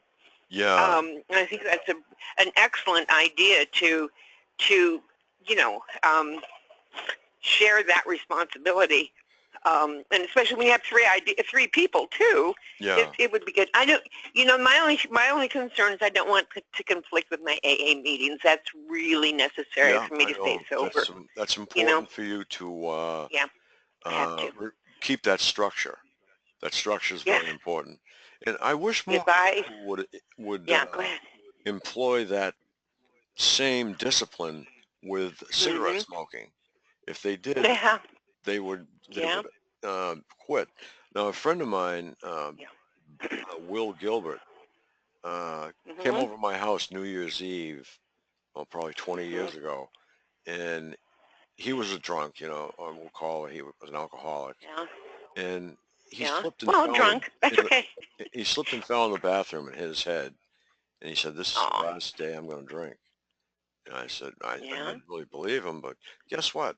He went to NORCAP, which is a facility out here, NORCAP. And what was the last time he ever drank? Good for him. Yep. Good for him. You never know what it takes. You never know. With I can't remember the guy's name, Bill something or other. He was an actor, and he used to date Stephanie somebody or other, Stephanie Powell. Anyway, he was a big deal actor, and he died hitting his head on an end table. I mean, dead drunk. You know, it's like, man. You know, just God, life can be, you know, life can be snapped up so fast, you know, as we all know. And that's wonderful that your friend was able to go through with that. Did he go to meetings, do you know? Oh, yeah. Did he go to AA? Yep, I went with him one time, and he always was the first one there to make the coffee. And I guess they're engulfed in coffee when you stop. Is that true? Oh, yes. And it used to be heavy-duty cigarette smoking until now most of the meetings are you can't smoke. And they have a couple of smokers meetings, but not many. But boy, that coffee, yeah. So do you smoke anymore? Part of the do you smoke at all? Occasionally. Some, but not. I never did smoke. The only time I smoked was when I drank. So when I quit drinking, I quit smoking because it I didn't care about it. And my husband died of lung cancer, so you'd think I'd, you know, be really smart and understand that. But I did start smoking during the litigation, and I do some, but not really. You know, not. I may have 3 cigarettes a day. Sometimes more, sometimes less. But I wouldn't call myself a smoker, you know. Right, I wish you were on computer tonight because I'd show you what's going on around here. In Carver, we're 17 miles away from Pilgrim 2, which is a nuclear power plant. Now, a buddy of mine that used to be a partner in one of my companies is works there. So he told me in no uncertain terms that Pilgrim 2 is safe. I mean, you get more radiation from your fireplace or your stove than you would get at Pilgrim 2. But what he didn't go into was the giant magnetic field that it produces. Now, we have 10 miles of pines that were beautiful, straight pines, straight up. Dead. They're all dead. Oh, man. All dead. Man. 10-mile forest. There's a tritium gas comes out of it, doesn't it, when they boil the water? Somehow it leaks out a gas and it leaves a plume. And that's what these new bombs Actually, there's a nuclear war going on with tritium, and that's your hybrid bombs. And but yeah, there's a plume out of. That's why they shut down San Onofre, because it had a crack, and plus it had a plume.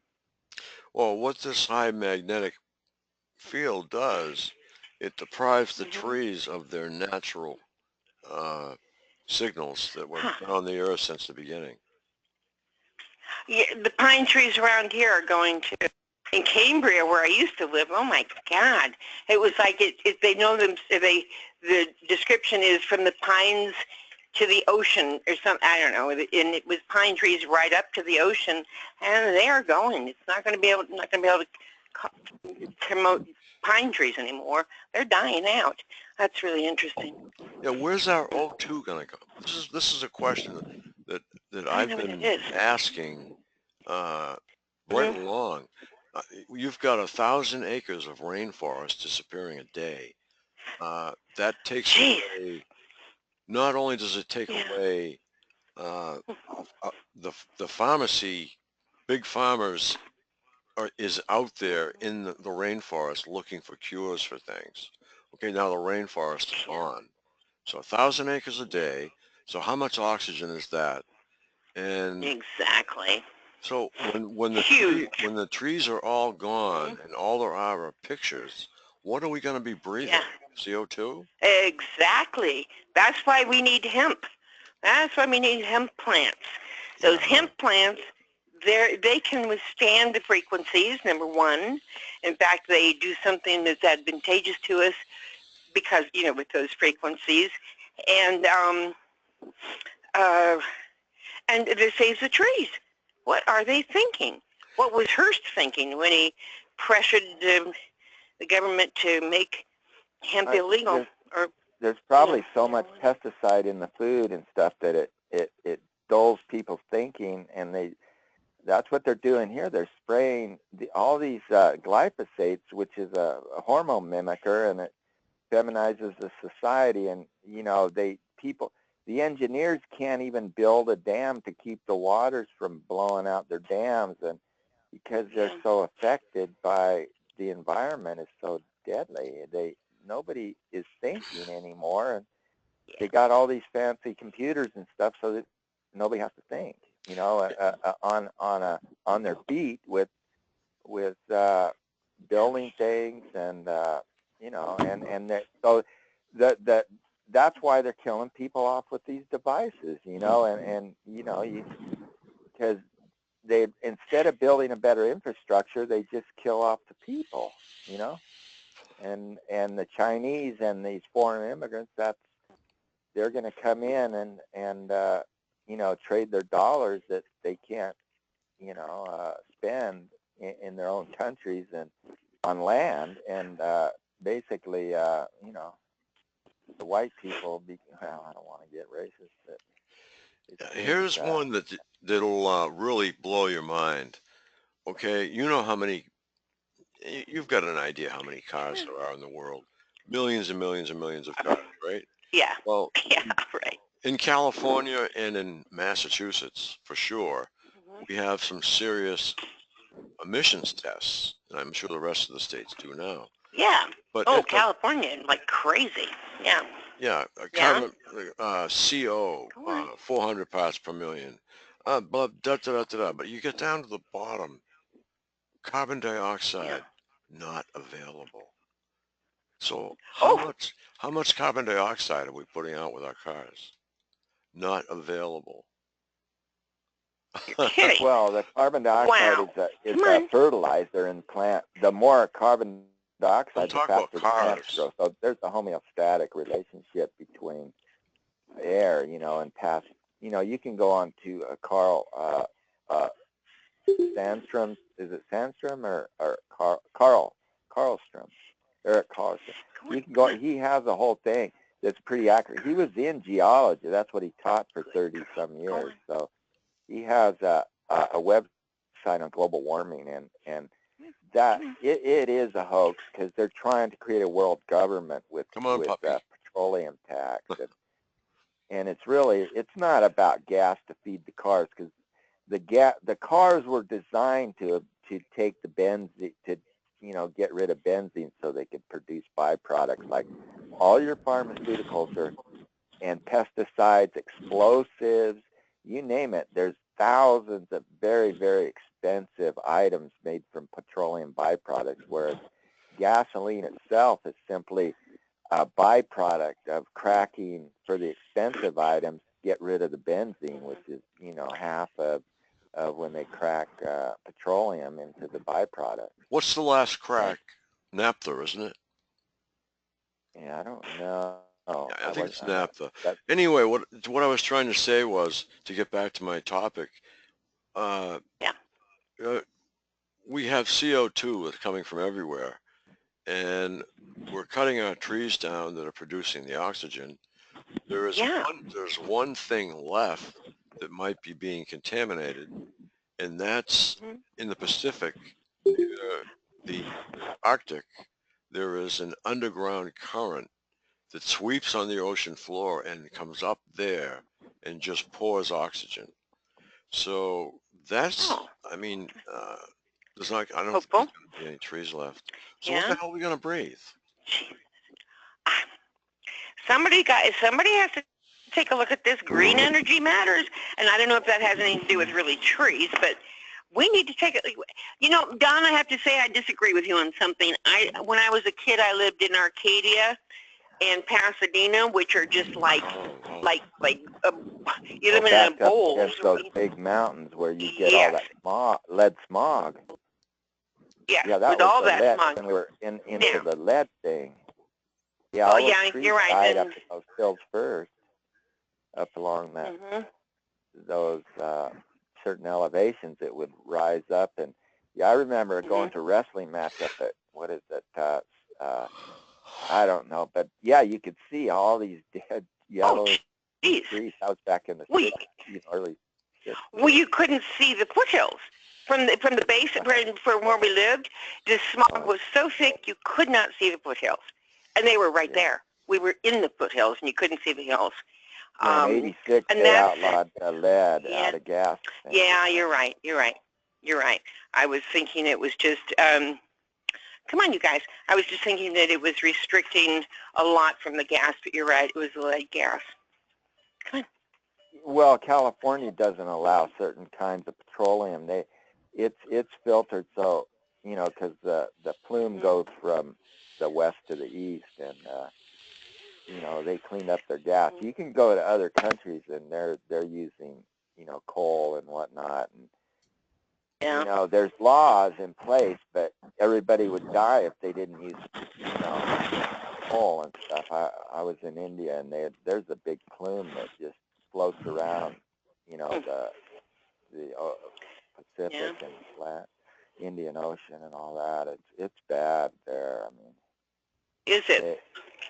Oh my God! Everybody's got shrunken, caved-in chests because they're raised in the smoke. But and everybody seems to be happy. But I'm on the prowl.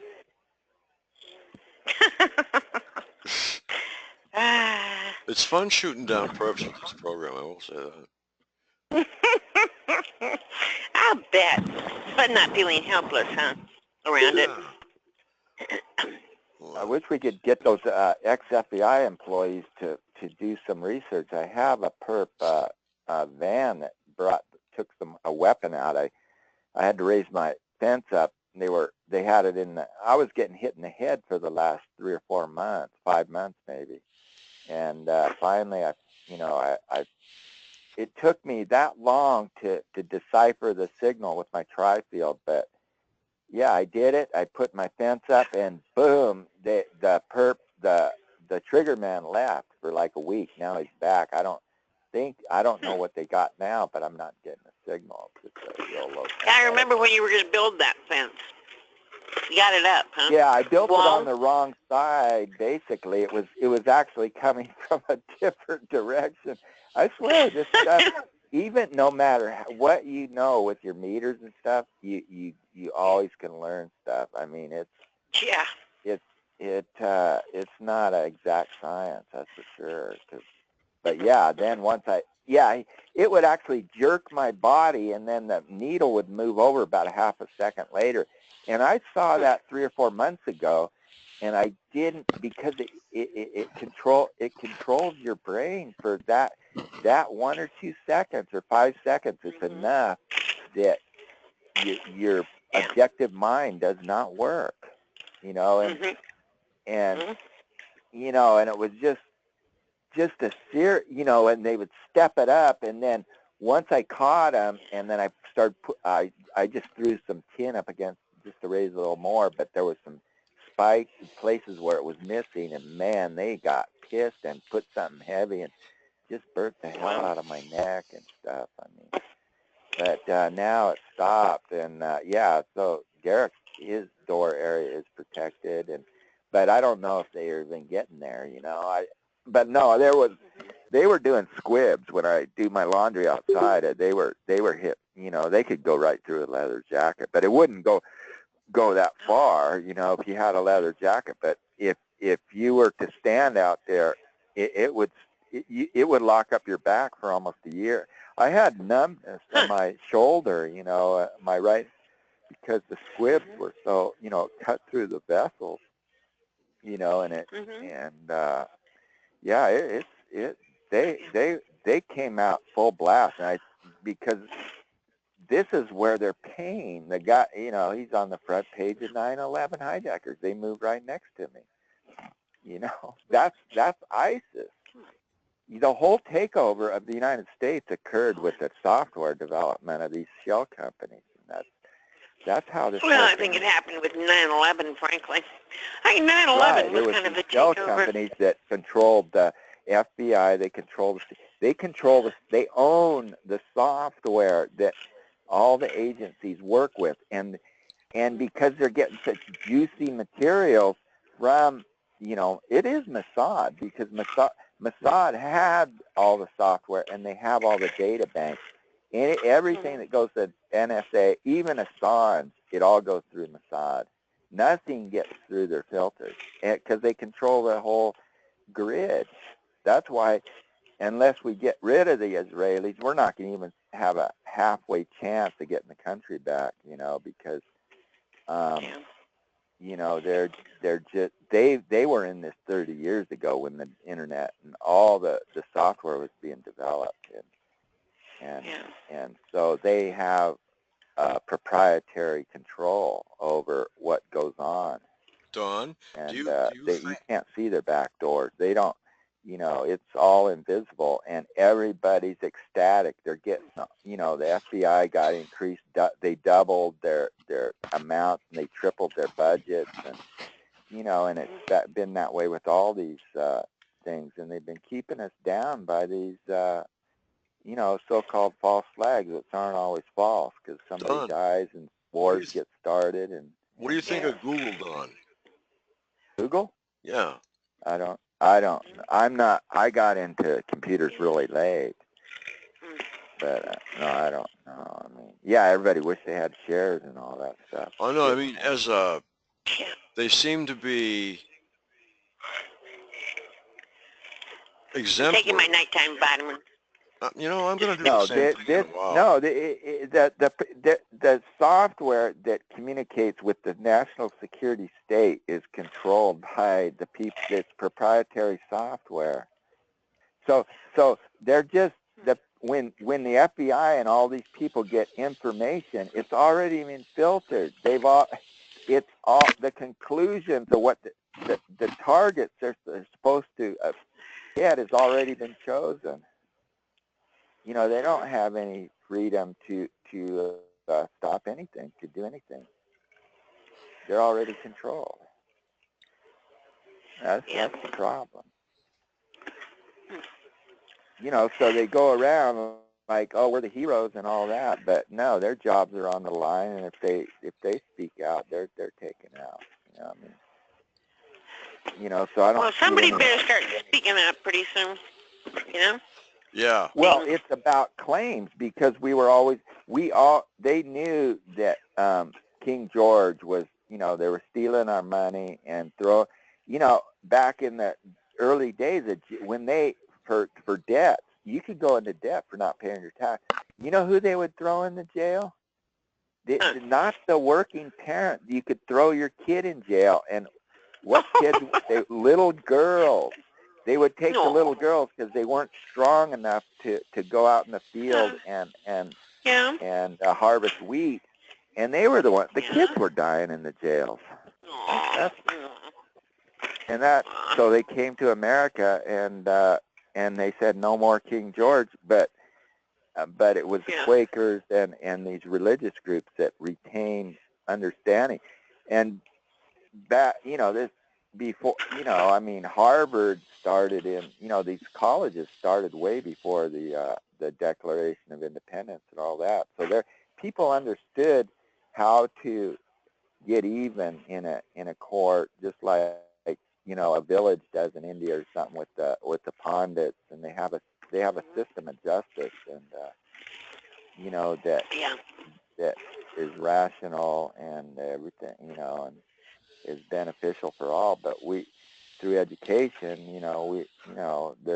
we got to get back to this regular way of thinking, simple methods of putting our claims into court so that they can't just brush us off as mentally ill, Well, we also have to remember why we started this country. Taxation without representation, and that's where we're facing right now. Taxation without representation, If anything, well, actually, I think it's gone beyond that because the Federal Reserve is their money. Well, yeah. Their money. Did you know, Don, that the federal income tax was created on Devil's Island by 6 people on a Sunday, and it was never ratified by the government? Well, it's always voluntary. It's always been voluntary, but just by giving your birth name, you can, your name, they take jurisdiction and they take control. And there's ways to keep your jurisdiction in court, but you have to be in charge. You have to understand what it means to be, a man or a woman to, paying taxes has always been voluntary?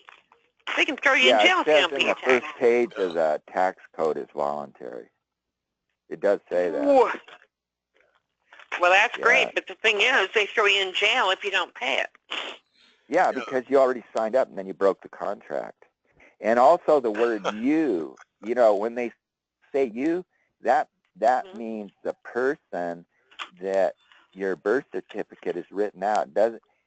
Or it could mean you, the man that has inalienable rights, John Locke, and that you have right to property without being, assaulted, and all the first 4, all the amendments, or first 10 Bill of Rights. That anything that goes against the Bill of Rights, then you have to prove it. I mean, see, they're going to test you in court that what you know, and we've been led down the garden path with the education system, that TV court system, and but there's hints of it here and there, but we don't get it. We've lost that way of justice, dealing with law, or basically, law. Income tax ruined everybody. Everybody could go to the store and spend 25 cents or 50 cents and bring home a bag of groceries, and people jumped out of windows when the income tax came out. That just flipped them out. Well, it was the Federal Reserve, because they were just printing up more money when they would get, but then they tanked it in the 29, and then again in this mortgage thing in 2006. No, it was the Federal Reserve because there's no backing of the money. When Lincoln had the greenbacks, I think they devalued, the other banks tried to devalue the greenbacks, and because they were national money, and the people that fought in the war were supposed to be able to use them, and then they devalued them and they were worthless. And everybody hated. But Do you know the Lincoln Federal Reserve isn't even owned by the government? Yep. Right, it's a federal, It's a corporation. private organization. Yeah, Yep. exactly. 1913 Plum Island, or that, yeah. It's about Yeah, as they federal. met in secret too, and then the Congress passed it, on the 25th or right before New Year's when nobody was there. They had a quorum to pass the Federal Reserve Act, but there wasn't anybody, most people gone Wasn't home. ratified. Never ratified. It's actually an illegal Well, but that's tax. the money system we got. That's the problem. But now people are going to Bitcoin, and that's It was never ratified. Wow. No. Well, no, the income tax was. I don't think that was the 16th Amendment or something. I don't think that was. That was never ratified. It was done on a Sunday on Devil's Island by six people on a Sunday. So that's where your income tax comes from. Not ratified by Yeah, it was Congress. Wilson, and Wilson got conned and went into the war and all that. And Did you know they poisoned him? And then his wife, I think his wife was president for like 3 months. This is going to blow your mind. Around the show. Did you know that during World War II, Standard Oil, which was and still is owned by the Rockefeller family, supplied the German war machine with a certain additive for their fuel for their planes? So that really pissed me off. But there's a movie you should watch. Excuse my English, by the way. Oh, damn it. The name just blew right out of my head. Thank you. Well, they never bombed Krupp, and they wouldn't bomb. It was a controlled war, and but it was a major civilian war. So when they bombed, these cities, it became a civilian war where civilians were the target. And it was the biggest disaster in history. Go to Great Britain and talk about the V-2 rockets from Germany with love. Yeah, there were a few, but that movie, before I forget, Zeitgeist, the movie. You have to watch this. Zeitgeist. Zeitgeist. It's on YouTube. It's the most fantastic thing you'll ever watch if you want to learn about the government, if you want to learn about religion. There's the first part's religion.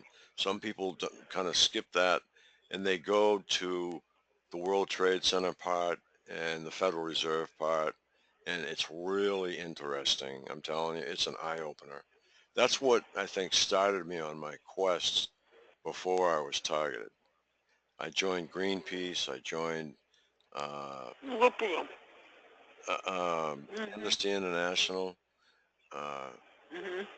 So try to get some factions behind me, which probably puts more red flags up. You know what I am probably in Washington? One big giant red flag now. Yeah, you got to protect yourself. Know that I'm telling you, this whole thing is going on in the shopping centers, man. That's where their big operation, and then they get them in the attics. And because that's your high points. But if you can avoid those two and take meter or camera into your any medical, because that's where they're, I just took somebody into a medical, and we found a device on the floor. It looked like a radiation device. The only reason they didn't use it because we had meters. We had our meters running. So they pulled they red lighted, but it's called green lighting. It's not red flag. It's called green lighting, and they just run you through these weapons anywhere they can. And because I've heard them, talking to people, and I heard that word green light, but yeah, it's not red flag, it's green light. But yeah, if you can avoid the parking lot though, I'm telling you, that's a big operation. They got it down. Shopping, coming back with your supplies.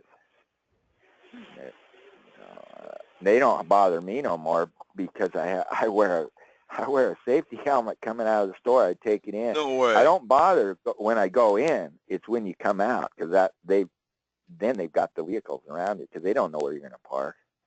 But I always monitor my way in just because I've caught them. You know, sometimes they'll outthink you. If you take a certain road, then somebody will be there. And they'll, you know, like the favorite one is along the sidewalk. If they can get up along the sidewalk where you're going in, that's a nasty one, you know. And I think it's remotely activated, but I don't think the people in the car, I've seen a couple people in the cars, but mostly they're empty, you know, and I've heard actually the click going off. Nobody in the car. And it's just a weapon that's remotely activated. Weird, but now they don't bother because I'm protected. So, but as soon as I pull my protection, they're there. They probably are already there. They're just waiting for me not to have a meter without a shield on. But yeah, anybody asks me what I'm doing, I go, well, yeah, they don't. You know, they have weaponized vehicles. You know, and people are starting to wake up and to what it is. But if they don't have a meter, you never really figure you can't. You know, and now they're a little more fancy. I've been burnt without catching a signal and things. But the trouble is it's late, and it always happens at night that effects start. They always start around 6, 7. It starts burning, you know, but it's always from an earlier hit, you know. Frank? Yep. Frank, my eyes are closing. I'm getting real sleepy. So, thank you for the call. It was wonderful. And I will talk to you very soon, okay? All right, hon. You have a good night's sleep. Okay. All right. Thank you. Yeah, I think Good night. I'm getting tired. I'm going to end the call myself. Okay. Okay. Good night. Good night. All right. Good night, folks. I'm going to have to use toothpicks to keep my eyes open, I think. So we'll see you all if you want on Friday at 6 p.m. Same numbers. And we'll have fun. Have a good night.